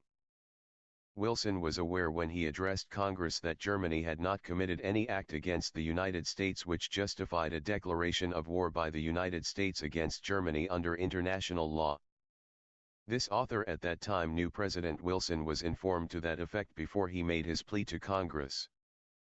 Prime Minister Lloyd George, a Zionist tool. There were great numbers of Talmudists in the United States who questioned the reality of the October 1916 London Agreement. They found it extremely difficult to believe that Great Britain would promise to turn over Palestine to them as compensation for railroading the United States into the war in Europe as Great Britain's ally. These Talmudists could not believe that Great Britain would promise anything to anyone that Great Britain did not own as compensation. That appeared inconceivable to Talmudists familiar with Great Britain's reputation for respect of property rights under their laws. To overcome doubts that existed in the minds of Talmudists in the United States, Prime Minister Lloyd George immediately sent Mr. Josiah Wedgwood to the United States. Mr. Wedgwood was one of the most respected and dedicated members of Parliament. Prime Minister Lloyd George, a rabid well-known Zionist, was unexpectedly appointed Prime Minister on December 4, 1916. He rushed Mr. Wedgwood to the United States on December 5, 1916, under pressure by Talmudists in London. The Prime Minister whom Lloyd George succeeded was unsympathetic toward Zionist objectives. He was replaced at that time because Zionists could not rule him. Great Britain was helpless in October 1916. It was seriously considering surrender to Germany. Germany had made several peace offers to Great Britain earlier to discontinue the war. Mr. Lloyd George considered Mr. Wedgwood's hasty trip to the United States vital to Great Britain's survival. Mr. Wedgwood went to the United States with documented evidence proving the reality of the October 1916 London Agreement with the Talmudists. Colonel House, a conspiring enigma. Mr. Wedgwood arrived in the United States on December 23, 1916. Upon his arrival he was met at the pier by Colonel Edward Mondale House, President Wilson's closest personal friend and most trusted advisor. COL House in early life negotiated cotton purchases in the United States for Rothschild interests in Great Britain. COL House did not claim or disclaim his Talmudist ancestry to this author. He had arranged with Mr. Wedgwood to live in his apartment on 54th Street during his stay in the United States. COL House quickly made arrangements for the meeting at which Mr. Wedgwood was to prove the reality of the October 1916 London Agreement. The meeting was to be held on Sunday afternoon, December 25, 1916, at the Old Hotel Savoy at 59th Street and 5th Avenue in New York City. There were 51 invited Talmudists present there when COL House introduced Mr. Wedgwood to the audience. Mr. Wedgwood then presided. Mr. Wedgwood presented evidence there that left no doubt in the minds of the 51 Talmudists present about the reality of the October 1916 London Agreement. On behalf of Mr. Lloyd George, Mr. Wedgwood further vouched for the reality of Great Britain pledged that Palestine would be turned over to Talmudists of the world by Great Britain upon the defeat of Germany as compensation for railroading the United States into the war in Europe as Great Britain's ally. After concluding the October 1916 London Agreement, Talmudists in England were invited by Great Britain to take an increasingly active participation in Great Britain's Department of Defence for the duration of the war.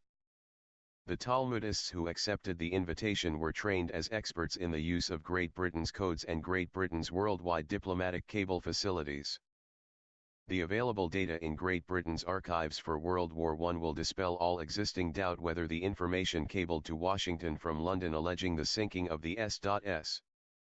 Sussex and the loss of United States lives was the invention of Talmudists in London in Great Britain's Department of Defence to facilitate and expedite railroading the United States into the war in Europe as Great Britain's ally.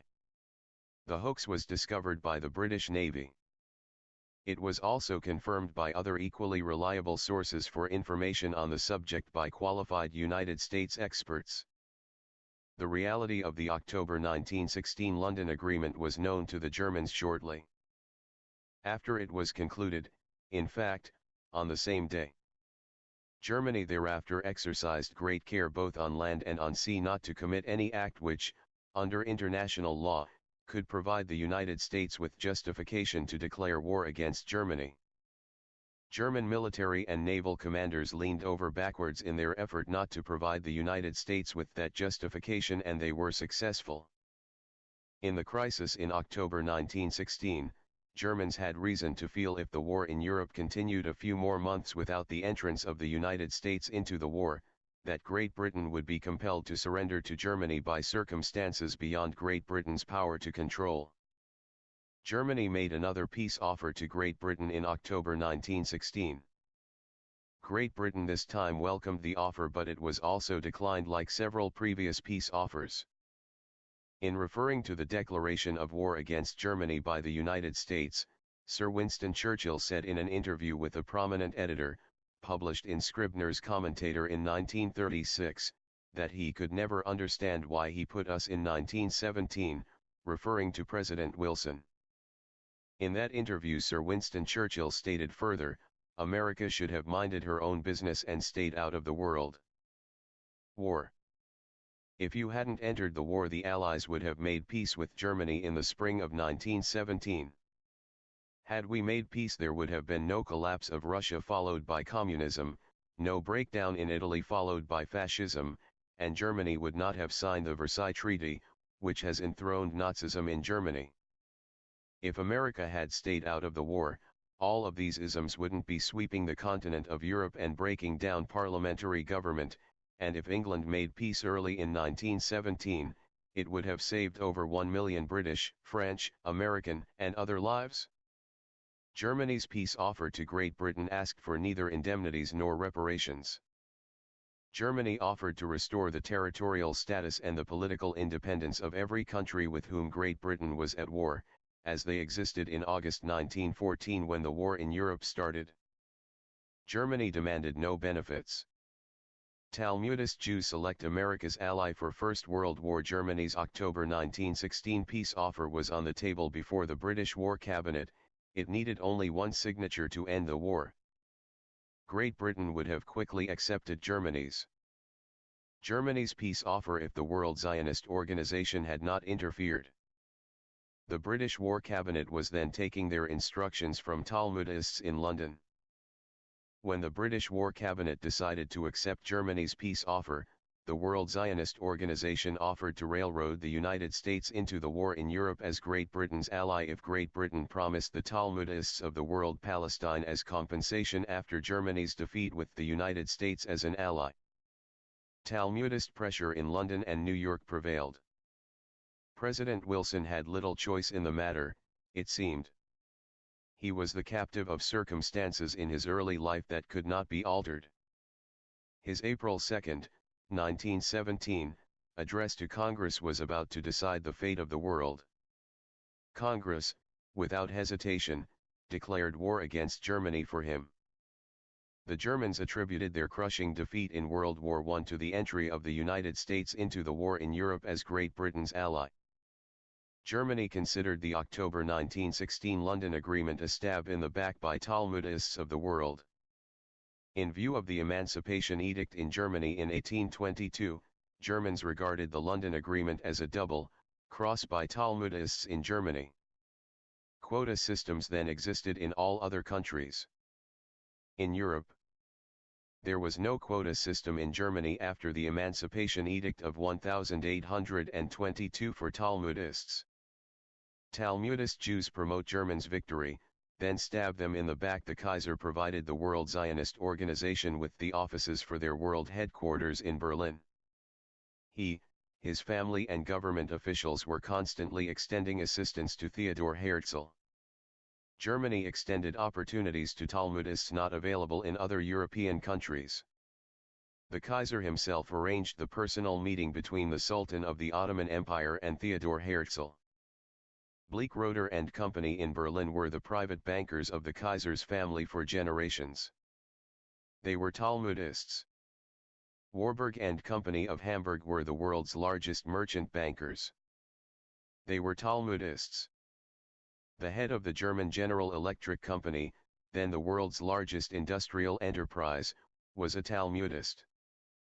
The head of the Hamburg, American and North German Lloyd steamship companies, the two largest steamship companies in the world, second only to the Cunard Line, was a Talmudist. Countless prominent German industrialists, bankers, and merchants were Talmudists.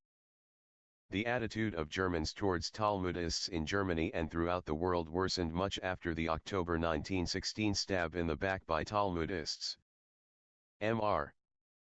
Samuel Landmann, the secretary of the World Zionist Organization in London from 1917 to 1922, wrote in his Great Britain, The Jews and Palestine, published in London in 1936, on page 6, the fact that it was Jewish help that brought the U.S.A. into the war on the side of the Allies has rankled ever since in German, especially Nazi minds, and has contributed in no small measure to the prominence which anti-Semitism occupied in the Nazi program. The sentiments of prominent German leaders were expressed in the Jewish Daily Bulletin of New York City on October 30, 1934, in an article reprinted on page 3 from the Jewish Telegraphic Agency Dispatch from Berlin, which stated, "The new Germany persists toward the complete extermination of the Jew because it was Jews who instigated the United States to enter the World War, accomplishing the defeat of Germany, and who later caused the inflation in Germany." Herr Richard Kunze, a leading Nazi parliament figure, declared at a mass meeting in Magdeburg yesterday. Talmudists throughout the world made bad matters worse. On August 7, 1933, when they declared their holy war to destroy the German nation by destroying their export trade upon which their very existence depends. Under the leadership of Mr. Samuel Untermeyer, Talmudists of the world declared a world boycott on all German goods and services. They asked their Christian friends to join their worldwide boycott of German goods and services. Mr. Samuel Untermeyer arranged for the International Boycott Conference in Amsterdam in July 1933. There he was elected the president of the World Jewish Economic Federation. Talmudists throughout the world had tried in vain since 1919 to silence German resentment against them for railroading the United States into the war in Europe without justification or provocation by the United States as Great Britain's ally. Talmudists were held responsible for Germany's defeat and for every disadvantage that resulted from that defeat. The New York Times of August 7, 1933, published the Talmudists' declaration of their holy war against Germany in a 3-column report of Mr. Untermeyer's address to the nation from the Columbia Broadcasting Company's studio on the night of his arrival home from Europe. Mr. Untermeyer, among other things, stated, "Holy war, in which we are embarked. It is a war which must be waged unremittingly. The Jews are the aristocrats of the world. The economic boycott against all German goods, shipping and services. Boycott is our only really effective weapon. Bring the German people to their senses by destroying their export trade on which their very existence depends. We shall force them to learn. It is not sufficient that you buy no goods in Germany. You must refuse to deal with any merchant or shopkeeper who sells any German-made goods. We will drive the last nail in the coffin." That statement was made on August 7, 1933, when not a hair on the head of a Talmudist in Germany had been touched. Germany was plunged into a depression difficult to describe in a few words, Germany's export business suddenly ending as if by magic. Talmudists hoped that way to stop Germans from continuing to talk about why they lost the war. Talmudists in Germany were finding it difficult to live that down. Germans then felt the way Sir Winston Churchill in 1936 expressed himself about the entry of the United States into World War I in 1917. Zionist worldwide boycott against German merchandise creates domestic crisis. The eminent Rabbi Maurice L. Perlman, head of the British section of the World Jewish Congress, stated to a Canadian audience as reported by the Toronto Evening Telegram of February 26, 1940, that, the World Jewish Congress has been at war with Germany for 7 years. Senator Wayne Morse of Oregon delivered an address on December 20, 1951, as reported in the National Jewish Post of Indianapolis of December 28, 1951, in which he stated, "One of the major causes for our going to war against Hitler was the persecution of the Jews in Germany." Dr. Donald C. Blaisdell, professor of government at the College of the City of New York, published an important document entitled American Policy for the Near East in a publication called Issues, published in New York, the official organ of the American Council for Judaism, in the fall issue in 1959, in which Dr. Blaisdell stated, "No minority of Irish, of German, of Polish, Italian, or Greek extraction has been able to manipulate policy to its advantage as have the Zionist leaders of American Jews.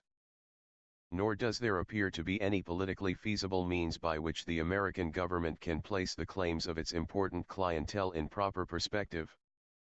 Like American Jews who are presumed to be members of Israel's American clientele are never allowed to forget it, so the American government, Congress, and executive branch alike, is never permitted to free itself from the pressure, propaganda, and power emanating from the same Zionist sources."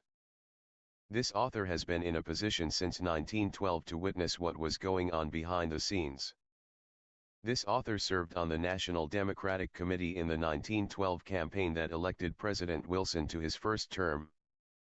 No doors have been closed to this author since then. This author was ushered into this world in 1890 by Dr. Simon Barak, the father of Mr. Beamard M. Barak. Mr.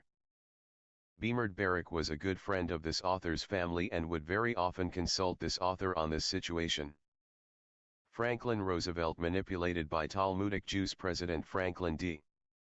Roosevelt was a captive of the Talmudists from the time he went to Albany as governor of the state of New York. President Roosevelt was long beholden to the Talmudists. The story of how President Roosevelt led the United States into the desperate predicament in which the United States today finds itself in the Middle East is not a long story. It is the story of how President Roosevelt railroaded the United States into the Second World War. Germany and Poland had agreed upon a formula giving Germany access across the Danzig corridor. President Wilson, in 1919, created the Danzig corridor, which separated Germany into two halves. In order to keep Germany weak, at the instigation of Talmudists at the Versailles Peace Conference, President Wilson cut Germany into two halves, separated by a strip of German territory granted to Poland, which divided Germany into two halves. Crossing the Danzig corridor from Western Germany to Eastern Germany or vice versa was like traveling from one country to another. The inconveniences, the delays, and the annoyances to Germany and Poland had finally worked out their acceptable arrangement that eliminated a majority of German objections to the Danzig corridor. Germany and Poland reached a basis that would serve to prevent Germany's resort to more aggressive action. Adolf Hitler was the head of the German government at the time. Talmudists throughout the world opposed the peaceful adjustment between Germany and Poland of the Danzig corridor situation. Unrestricted access of traffic between the western half and the eastern half of Germany would soon make Germany again the most powerful country in the world. Talmudists throughout the world dreaded the thought. In spite of the difficulties placed in the way of reaching a solution for the Danzig corridor problem, Germany and Poland finally agreed upon a formula. Preparations were being made to consummate their understanding in a treaty. Both Germany and Poland were satisfied the formula agreed upon served both governments. Shortly before the agreement with Germany was to be signed, Poland secretly signed a treaty with Great Britain dated August 25, 1939. Great Britain agreed in that treaty to hasten the military assistance of Poland with all the support and assistance in its power if Poland were attacked by Germany. With that assurance from Great Britain, Poland broke off negotiations with Germany. Germany did not understand the reason for Poland's sudden change of mind and decided to proceed with the terms of the arrangement agreed upon with Poland. That was the start of World War II. Great Britain knowingly deceived Poland when Great Britain actually promised military assistance to Poland if Poland were attacked by Germany. Great Britain could not come to Poland's assistance, and Great Britain knew it when Great Britain's offer of military assistance to Poland was made. Poland fell into Great Britain's trap and discontinued negotiations with the Germans. Poland's unexplained discontinuance of negotiations with Germany to complete the Danzig Corridor agreement resulted in Germany's troops moving into the Danzig Corridor without an agreement with Poland. Great Britain knew exactly what would take place in that event, that it would mean the beginning or World War II. The rest is history. Talmudists of the world welcomed a war against Germany in 1939 to somehow crush the Nazi government, as the Talmudists of the world crushed Germany in World War I in 1917 by railroading the United States into the war in Europe as Great Britain's ally. President Roosevelt tried his hardest in 1939 to railroad the United States into the war in Europe to accommodate Talmudists in the United States. Germany learned by experience in World War I that the entry of the United States into the war in Europe in 1939 could prove equally disastrous to Germany if the United States were railroaded into war in Europe as Great Britain's ally. Germany exercised extraordinary caution not to provide the United States with justification under international law to declare war against Germany. That situation presented President Roosevelt with a problem. President Roosevelt decided if it were impossible for him to get into the war in Europe through the front door, that he would railroad the United States into the war in Europe through the back door. Through the back door meant through Japan. President Roosevelt finally did railroad the United States into the war in Europe through the back door, through Japan.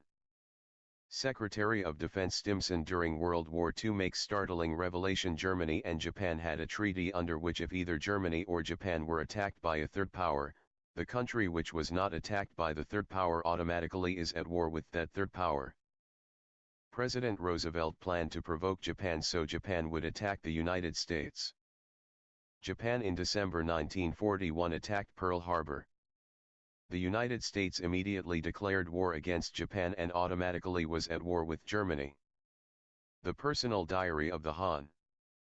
Mr. Henry L. Stimson and all his papers are in Yale University Library. Mr. Stimson each day entered in his personal diary in his own handwriting the important events in his life that day. Mr. Stimson was President Roosevelt's Secretary of Defense. Mr. Stimson's diary was introduced as evidence in the United States Senate investigation of the Pearl Harbor attack by Japan over the strong objections of friends of President Roosevelt. Mr. Stimson entered in his diary on November 25, 1941, 2 weeks before Japan's attack on Pearl Harbor, that at a meeting with President Roosevelt and his cabinet that morning at the White House, President Roosevelt told those present that he wished to be at war against Japan but that he did not want it to appear that the United States fired the first shot. Zionist conspirators provoke Pearl Harbor incident. President Roosevelt knowingly provoked Japan to attack the United States. President Roosevelt advised Japan they could purchase no more steel scrap or oil from the United States. Japan was in the midst of a war against China. Without scrap steel and without oil, Japan would be unable to continue that war. Japan was totally dependent upon the United States for both steel scrap and oil. Professor Charles Callan Tansil, professor of diplomatic history at Georgetown University in Washington, wrote a classic work he called Backdoor to War, published by Henry Regnery of Chicago in 1952. Professor Tansil spent 5 years after The war in the confidential files of the State Department doing research there on World War II. Professor Tansil's book has 652 pages all filled with alarming authenticated facts little known to the public during the war. In a scholarly detailed manner easily understood, Professor Tansil supplies facts which are incontrovertible proof showing how President Roosevelt railroaded the United States into World War II in Europe. President Roosevelt's desire to please Talmudists among his friends influenced his better judgment. He overlooked that he was president of all the people of the United States. President Roosevelt realized if he expected political support by Talmudists in the United States to continue, he must find some way to railroad the United States into the war then in progress in Europe against Germany. Surely nobody can any longer question that railroading the United States into World War II was President Roosevelt's contribution to the desperate predicament in which the United States today finds itself in the Middle East. President Harry S.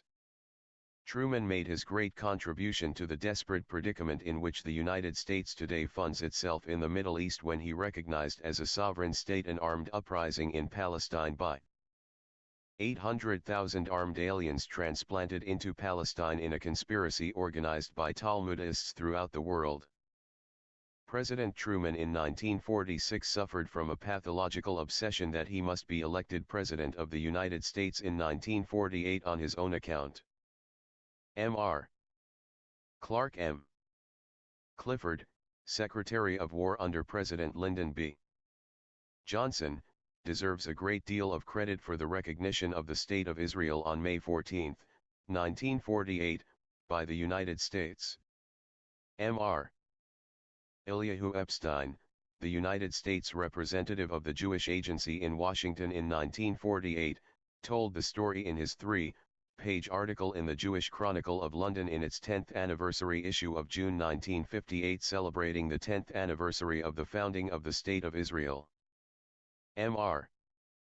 Clifford undoubtedly was anxious to help because President Truman had confided in his close friends that he wished to recognize the Zionist state in the first hour of its birth as he did. The State of Israel was officially proclaimed in Tel Aviv at midnight on May 14, 1948. President Truman recognized the birth of the State of Israel 11 minutes after midnight. President Truman finally advised this author that he did not wish to carry on the discussion of the Zionist question with him any further. He wrote to this author that he had turned over the entire Palestine question to the Hon. David Niles. Talmudists were willing to carry out their part of their bargain with President Truman after he recognized the State of Israel.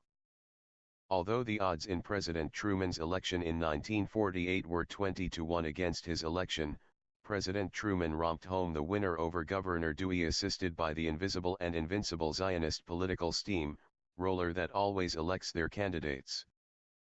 President Truman not only used the power and prestige of the United States to compel the United Nations to admit the State of Israel as a peace-loving nation, the regime of an armed uprising in Palestine by transplanted aliens, but he made billions of United States taxpayers' dollars available to Talmudists to make the State of Israel powerful.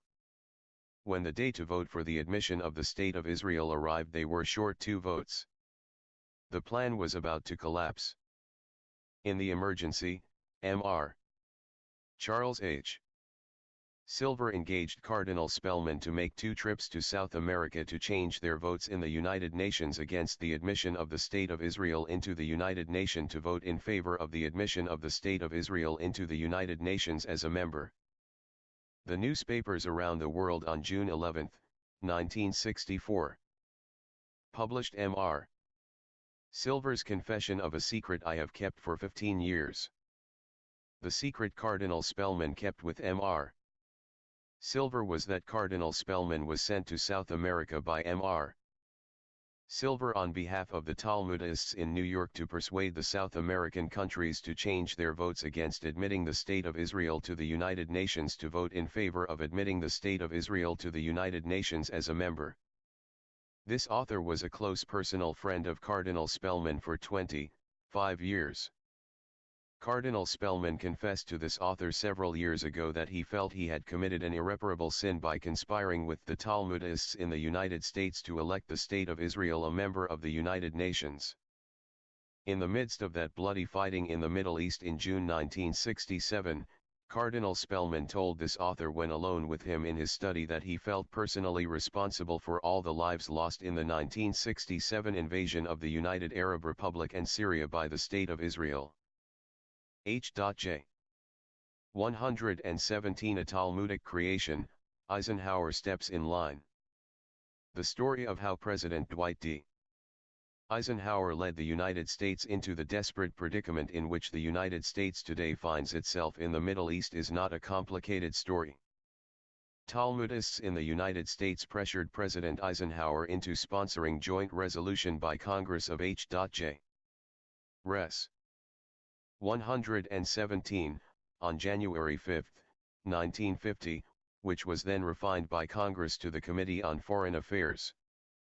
President Eisenhower knew less about what he was doing than a newborn babe. It was pitiful for this author to witness a great general being figuratively pushed around by Talmudists unfit to shine his shoes. President Eisenhower was always friendly towards this author. This author met President Eisenhower when he was being considered by Mr. Thomas M. Watson, Sr. as a presidential candidate on the Democratic ticket. Mr. Watson was the founder of the International Business Machines Company. He told this author at that time that he believed General Eisenhower as a civilian would make a great president. As President of the United States, General Eisenhower was faithful to these Talmudist supporters whose friendship he first cultivated in Europe during his political activities in Germany after the end of World War II. Talmudists curried his favor. After World War II, they knew that as President of the United States, General Eisenhower in their hands would be like clay in the hands of the potter. In 1956 it appeared that Middle East countries were undergoing changes in their governments. The Zionist illegal occupation of Palestine still existed. Populations in Middle East countries were growing restless. Talmudists recognized something must be done to silence the unrest. President Eisenhower then obliged the Talmudists. Lebanon is the heart of Middle East political activity. To nip action in the bud, by native populations aiming to assert their independence from domination by Talmudists, Talmudists arranged with President Eisenhower to occupy Lebanon with 14,000 troops and to station the 6th Fleet off the coast. To make it legal, Talmudists had Congress pass a joint resolution like the Tonkin Bay Resolution passed by Congress to legalize the war in Vietnam. President Eisenhower performs fulfillment of Zionist demands in Middle East. President Eisenhower occupied Lebanon with 14,000 United States troops and stationed the 6th Fleet off the Lebanon coast. President Eisenhower was warning the Middle East nations not to attempt to regain Palestine from the Zionists in illegal possession of Palestine. President Eisenhower must have had a consortium of the smartest Talmudists. The State Defense and Justice Departments prepare that joint resolution. The intent of that unclear language is to conceal the purpose of the joint resolution, not to explain its purpose. The purpose was to have a joint resolution in record that would permit President Eisenhower to use the United States Armed Forces and Navy to aid and abet the Zionist thieves to hold onto their stolen loot without any necessity to ask Congress to declare war. Every word President Eisenhower uttered to defend the crooks in occupation of Palestine was a lie which contributed to the desperate predicament in which the United States today finds itself in the Middle East. Talmudists in the United States were able to camouflage their illegal aggression in the Middle East behind the glamour of President Eisenhower's record as a great soldier. The story of how President John F. Kennedy led the United States into the desperate predicament in which the United States today finds itself in the Middle East is very distressing. President Kennedy's future was uncertain after digressing on August 25, 1960, from the straight and narrow path he had followed all his life. President Kennedy could not escape the consequences of his betrayal of the high principles to which he aimed to dedicate his life. President Kennedy surrendered to the lure of Talmudists who pledged to put him in the White House as the President of the United States. On August 23, 1960, in the United States Senate Office Building in Washington, President Kennedy, at that time a senator, gave this author a copy of the address he was to deliver in New York City on August 25, 1960. In the copy of that address he stated, among other things, Israel. 3 weeks ago I said in a public statement, Israel is here to stay. My flat prediction that Israel is here to stay will endure and flourish. A special obligation on the Democratic Party. It was President Truman who first recognized the new state of Israel and gave it status in world affairs. May I end my hope and my pledge to continue the democratic tradition. If the Democratic platform is to have any meaning, the White House must take the lead. American intervention will not now be easy. I propose that we make it crystal clear. We will act promptly and decisively. I propose that we make it clear. Our guarantee that we will act with whatever force and speed are necessary. The risk of war. President, Senator, Kennedy was giving Talmudists his pledge that as the President of the United States he would send sons, husbands, and brothers of the grassroots population of the United States to fight in Palestine under the flag of the United States in a war in Palestine, to help crooks hold onto stolen loot, to aid and abet thieves retain possession of their stolen plunder. This author met President Kennedy for the first time in his father's office at 230 Park Avenue, in New York City, on the day after he was elected for the first time as a congressman in November 1946. This author was in a conference with Ambassador Joseph Kennedy and Judge Landis, an associate of Ambassador Kennedy. In his private office they were consulting this author on the Middle East situation, which had recently taken an ugly turn in the United Nations. President John Kennedy pledges Zionists he will act in their favor even at the risk of war. Ambassador Kennedy discussed the subject matter for a short while with those present. The congressman then asked to leave as he was catching a train for Washington. This author invited the congressman to lunch and he accepted. After lunch, Congress Kennedy asked if this author had nothing else to do than ride to Washington with him on the train. This author was willing and rode to Washington with him. From that day in November 1946 to August 23, 1960, this author saw the congressman, and the senator, countless times in his office in Washington and New York City. This author was happy to enlighten Senator Kennedy on the Palestine question. Without a doubt there were soon few people in the world who were better informed on this subject than Senator Kennedy. In the 14 years this author had the honor of enjoying the confidence of President Kennedy, he never failed to express his appreciation for this author's interest in his career. President Kennedy also appreciated the friendship this author demonstrated for his father, Ambassador Kennedy. Ambassador Kennedy was blackmailed by President Roosevelt. President Roosevelt told Ambassador Kennedy not to write the book he planned to write. President Roosevelt removed Ambassador Kennedy as ambassador to the court of St. James in London for circulating what Neville Chamberlain told Ambassador Kennedy in London in 1938.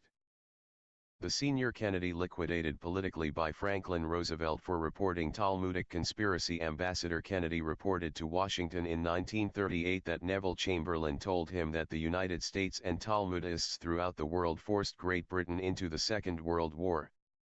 Chamberlain also told Ambassador Kennedy in 1938 that Great Britain had nothing with which to fight Germany, that Great Britain should not risk going to war against Germany.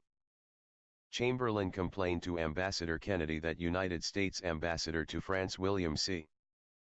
Bullitt in 1938 was urging President Roosevelt that Germany must be faced down in their attitude towards Poland in the Danzig Corridor matter.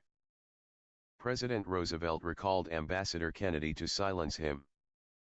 Ambassador Kennedy planned to return to the United States to write a book telling what he knew that he thought the grassroots population of the United States should be told. President Roosevelt sent for Ambassador Kennedy upon his return to the United States to come to Washington to see him. President Roosevelt told Ambassador Kennedy that he had heard that he was planning to write a book, which he asked him not to do. After Ambassador Kennedy's unpleasant meeting with President Roosevelt in Washington after his recall from London for daring to circulate what Chamberlain had told him about Talmudists, his ambition in life was to see one of his sons in the White House as President of the United States. The story of how President Lyndon Baines Johnson led the United States into the desperate predicament in which the United States today finds itself in the Middle East is not a long story. It commences with a telephone call to this author in New York from Congressman Ed Gossett in Washington to come there at once. Congressman Gossett represented Amarillo, Texas, in the House of Representatives. Congressman Gossett was alarmed that the Senate Armed Services Committee the day before confirmed the appointment of Anna M. Rosenberg as Assistant Secretary of Defense without a public hearing. The only witness who appeared to testify concerning Anna Rosenberg's fitness to serve as Assistant Secretary of Defense was Anne Rosenberg herself. That by itself aroused suspicion among the country's leaders. Congress Gossett took this author to Senator Johnson's office and explained to him the reason for the visit. Senator Johnson was a member of the Senate Armed Services Committee, which had confirmed Anna Rosenberg's appointment the previous day. Senator Johnson was very much interested in learning about Anna Rosenberg's associations with communists. Senator Johnson asked this author if he would assist him in looking into the matter further by producing a communist who knew Anna Rosenberg. Upon this author's return to New York that day, he mentioned Senator Johnson's request to his attorney, Mr. Hallam Richardson. Within a few hours, Mr. Richardson produced Mr. Ralph de Sola, a prominent communist, the head of film photography of documents by communist organizations in the United States. After Anna Rosenberg's confirmation by the Senate Armed Services Committee was withdrawn, another hearing was held to confirm her second appointment. Anna Rosenberg testified she was born in Hungary and came to the United States in 1912 at the age of 11 years. The second hearing brought out some interesting facts. It confirmed her extended appointment for 4 years. In this author's meetings with Sen. Johnson, this author had occasion to discuss the Palestine question with him. Senator Johnson was very interested in the Palestine question. That subject was of great interest to the Senate Armed Services Committee. The occupation of Palestine by the Zionists concerned the Armed Services Committee. Lyndon Johnson master-minded Six-Day War. Senator Johnson was vice president before the death of President Kennedy elevated him. He then became President of the United States. As President of the United States, Johnson was aware of the possibility of armed conflict in the Middle East in which the United States might become involved. President Johnson understood the power Talmudists exerted in the United States and in the United Nations. One of his closest friends in Washington was Mr. Abe Fortas, a prominent Zionist, whom President Johnson appointed to the Supreme Court. President Johnson knew he was violating the letter and spirit of his oath of office as the President of all the people of the United States when he filled the pipelines of the State of Israel with munitions of war paid for with the money of Christian taxpayers in the United States. President Johnson cannot plead ignorance of the facts. Though a very close mutual friend, this author kept President Johnson constantly informed on developments in the Middle East. President Johnson will be the first to admit he led the United States into the desperate predicament in which the United States today finds itself in the Middle East if he will glance at the promises, pledges and predictions he made to Talmudists in the United States while he occupied the White House as President of the United States. President Johnson now seeks to justify his generosity with United States taxpayers' money by referring to a commitment. President Johnson knows that he is in error. The only commitment the taxpayers in the United States recognize is President Johnson's commitment to serve the best interests of the grassroots population of the United States. According to the Pentagon Papers, he was not very successful in that respect. President Johnson does not display mature judgment when he squanders billions of the taxpayers' hard-earned dollars to aid and abet crooks to hold onto their stolen loot, their stolen plunder. President Johnson would feel differently if the Soviet Union financed an invasion of Texas by Mexicans who expelled Texans from their homes with only shirts on their backs to survive in refugee camps in the deserts of Arizona and New Mexico on 6 cents a day for food provided by the United Nations. Mexicans have a more legitimate claim to the territory called Texas today than the Eastern European Talmudists ever had to Palestine. What would President Johnson's attitude have been if the Soviet Union contributed $32 billion to go towards entrenching these Mexican invaders in Texas, and then supplying the Mexican invaders with sophisticated military hardware to threaten the other 49 United States if they interfered with the illegal possession of Texas by the Mexican invaders in illegal occupation of Texas, without having paid 1 cent to the lawful landowners for a square foot of Texas? The story how President Nixon led the United States into the desperate predicament in which the United States today finds itself is of great interest to the grassroots population of the United States. Every time President Nixon grants the Zionists, in illegal occupation of Palestine, another $500 million of United States taxpayers' money. Is President Nixon serving two masters? President Nixon is as guilty as the other 6 masters of deception who led the United States into the desperate predicament in which the United States today finds itself in the Middle East. President Nixon is both an eminent lawyer and President of the United States. President Nixon cannot produce any evidence of a legitimate commitment to anyone to support President Nixon's generous use of United States taxpayers' money for financing the permanent possession by thieves of their stolen loot. Does President Nixon mean the commitment by political leaders to the Talmudists in the United States who control the media for mass information? President Nixon belittles himself as well as the United States administration for whom he speaks when he talks about a commitment of the United States to underwrite the perpetual possession of the illegal and immoral theft of Palestine by Talmudists. President Nixon's generosity has reached epidemic proportions. Each of the additional $500 million of United States taxpayers' money he donates to the so-called State of Israel is that many more nails in the coffin of the United States. These 7 masters of deception mock the elementary and equitable principles upon which the United States was founded when they throw hard-earned United States taxpayers' dollars by the billions to criminals in possession of their stolen loot as if it were stage money. Have they no shame or conscience? When there were civil wars recently in the Congo, in Ghana, in Pakistan, and other countries in this century, did the United States recognize the populations as independent indigenous populations who planned to secede and form their sovereign independent states? Then why recognize transplanted alien invaders financed by Talmudists? If these 7 masters of deception reflected the honorable attitude the United States should exhibit, they would not traffic with thieves, murderers, and scoundrels as they are doing with the hooligans from the State of Israel.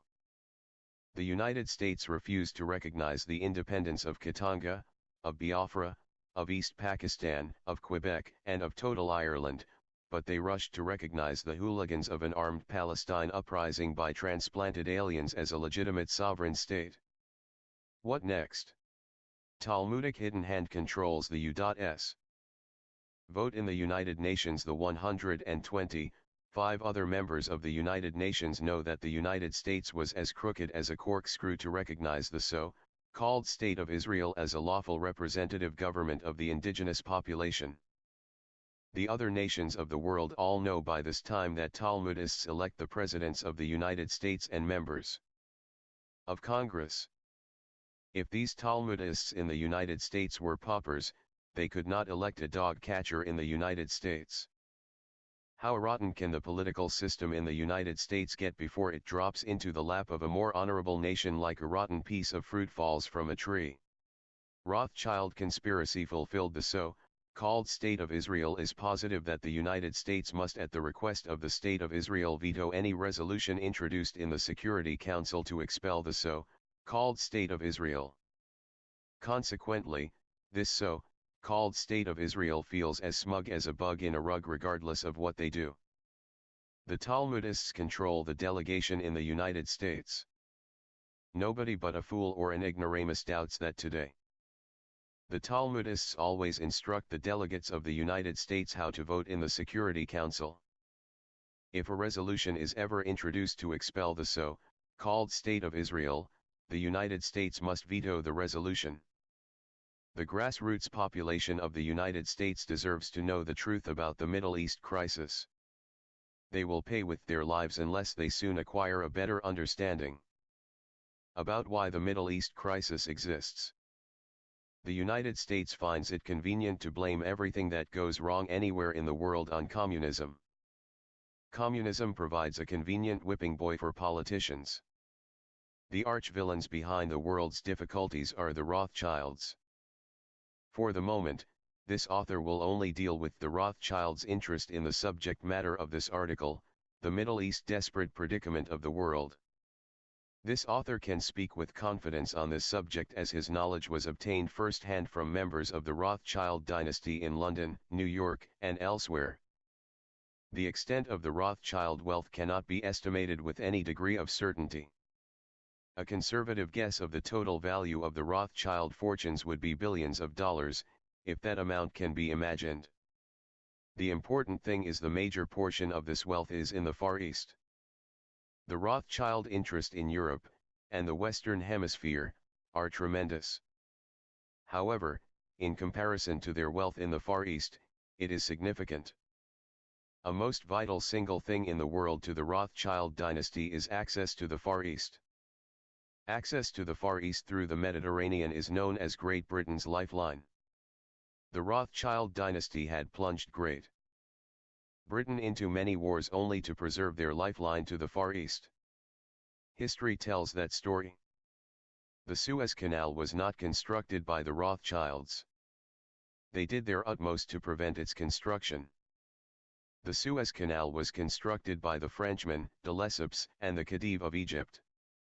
The Rothschilds refused to invest 1 cent of their money in the company which obtained the concession to construct the Suez Canal. The Suez Canal was completed in 1869. It, from the very start, proved a great success. The Rothschilds swindled a 40% interest in the Suez Canal Company from the Khedive of Egypt. They found a 40% interest insufficient for their purpose as the value of the Suez Canal had been demonstrated after it was in use 2 years. The Rothschilds decided they must control their lifeline to their fortune in the Far East.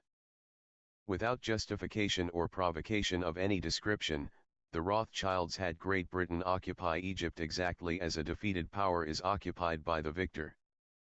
The British ran the schools, the banks, the railroads, the courts, and Egypt ceased to be Egypt except in name. Naturally, the Suez Canal came under complete control of Great Britain. The original concession for the Suez Canal was for 99 years. The more important the Suez Canal became to the Rothschilds, the more the Rothschilds worried what was going to happen when the 99-year concession for the Suez Canal expired in 1969 and reverted to Egypt as the concession provided. Great Britain spent large fortunes and spilled much blood in many wars to maintain uninterrupted and undisturbed possession of the Suez Canal. The Rothschilds knew that Egypt would be free to grant a new concession for the Suez Canal to a power unfriendly to Great Britain, like France, Germany, or Russia, when the concession expired. The Rothschilds feared the consequences should the Suez Canal fall into the hands of an unfriendly power, and Great Britain had many powers in mind who could make good use of the Suez Canal politically also against the British Empire. Rothschild fortune risked collapse without Middle East controls under Zionist supervision. The Rothschild dynasty's fortune and Great Britain's authority would diminish in the Far East if Great Britain no longer controlled the Suez Canal. Looking ahead, the Rothschilds planned their future without the Suez Canal. The First World War ended in 1918 and the Rothschilds had their plan ready. Their plan was very simple. Under the October 1916 London Agreement, Great Britain planned to turn over Palestine to the Zionists after the war. The Eastern European Talmudists had no money. Without money, Palestine was a headache to the Zionists. The Rothschilds in London promised the Zionists unlimited financial assistance with which to develop Palestine, but on one condition: that as soon as Palestine was turned over to the Zionists, they apply for admission to the British Empire as a member. The Rothschilds planned to construct a canal in Palestine from Ashkelon on the Mediterranean to Aqaba on the Gulf of Aqaba. They planned to construct a modern steel and concrete canal with 2 lanes for ships. The canal would be on British territory in perpetuity, enjoying the advantages of defence by Great Britain if needed and international recognition as a member of the British Empire. Great Britain occupied Palestine from 1921 to 1948 as the mandatory of the League of Nations. During that period the British Empire fell apart. By the time the Zionists established a Zionist state in Palestine, the British Empire had fallen apart and no longer existed. Palestine under the Zionists could not apply for admission to the British Empire. There was no British Empire. When the Rothschilds realized what was happening, they were compelled to alter their plans. The Rothschilds were determined that Great Britain must turn over Palestine to the Zionists for a sovereign Zionist state. The idea of a United Nations was then a reality, and the Rothschilds planned upon getting the sovereign Zionist state admitted to the United Nations. The United Nations would provide Palestine with the same advantages that the British Empire would have provided once upon a time. If the sovereign Zionist state could be admitted to the United Nations, Palestine's future was assured. Rothschilds did not know what to do. Then in October 1916, the World Zionist Organization entered the picture. When Great Britain was considering surrender to Germany, the World Zionist Organization and the British War Cabinet entered into the October 1916 London Agreement. The Rothschild dynasty was astonished when, on April 6, 1917, the United States declared war against Germany. By July 1917 it appeared that Germany would be defeated after the entry of the United States into the war. The Rothschild dynasty sought out Mr. Chaim Weizmann and cultivated his friendship. The Rothschilds realized that the World Zionist Organization must be recognized. The Rothschilds purchased a Prince Albert frock coat and a silk hat for Chaim Weizmann and treated him as though he was already the head of the government of Palestine, which he eventually became. The Rothschilds renewed their interest in the plan to finance the Zionist movement in Palestine in exchange for the concession to construct their modern canal across Palestine in competition with the Suez Canal. Great Britain was certain to defeat Germany. Great Britain had agreed to turn over Palestine to the Talmudists of the world for railroading the United States into the war in Europe as Great Britain's ally. The only link missing now was the existence in Palestine of an independent sovereign Zionist state. The Rothschilds financed transplanting 600,000 Eastern European Talmudists into Palestine and arranged to remove the last of General Allenby's 200,000 British troops from Palestine. In collaboration with President Truman in the United States, the armed 600,000 transplanted alien Talmudists on May 18, 1948, began their expulsion from Palestine of the Christian and Muslim disarmed and defenseless 1,350,000 population, and at the same time declared their armed uprising the State of Israel. The Rothschilds were now satisfied. The only unfinished business was to force the Middle East nations to recognize the State of Israel. The Rothschilds commenced their final stage by building the present oil pipeline from Ashkelon on the Mediterranean to Aqaba, along the route of their future modern planned steel and concrete two-lane canal. The Middle East situation is the result of the Rothschild efforts to secure permanent and secure access to the Far East. This nonsense about the repatriation of God's chosen people to their promised land has been revealed the greatest hoax ever perpetrated on mankind. The single purpose of the Rothschilds was to secure permanent and secure access to their vast natural resources in the Far East. This author has had the patience and the time to inform 7 presidents of the United States about the underlying reason for the Middle East aggression by the Talmudists throughout the world. These 7 masters of deception were all briefed by this author on the reason for the aggression in Palestine. This author spent a small fortune acquainting members of Congress and political and industrial leaders in the United States with all these facts, supplying them with photostat reproductions of documentary evidence to support every statement made by this author. It cries out to heaven that this country and the world has been put to the expense of billions of dollars to see the Rothschilds have secure and permanent access to their unlimited wealth in the Far East. If the Talmudists of the world say they are willing to see another world war fought to establish God's chosen people in their promised land to rule the world from Palestine, then it is time to tell the grassroots of the United States population what all the excitement is about. This issue must be dragged into the light for the grassroots of the population of the United States to see why they are expected to die in an unnecessary war with a smile on their face. To order a free catalog, call 800-729-4131 www.nohoax.com.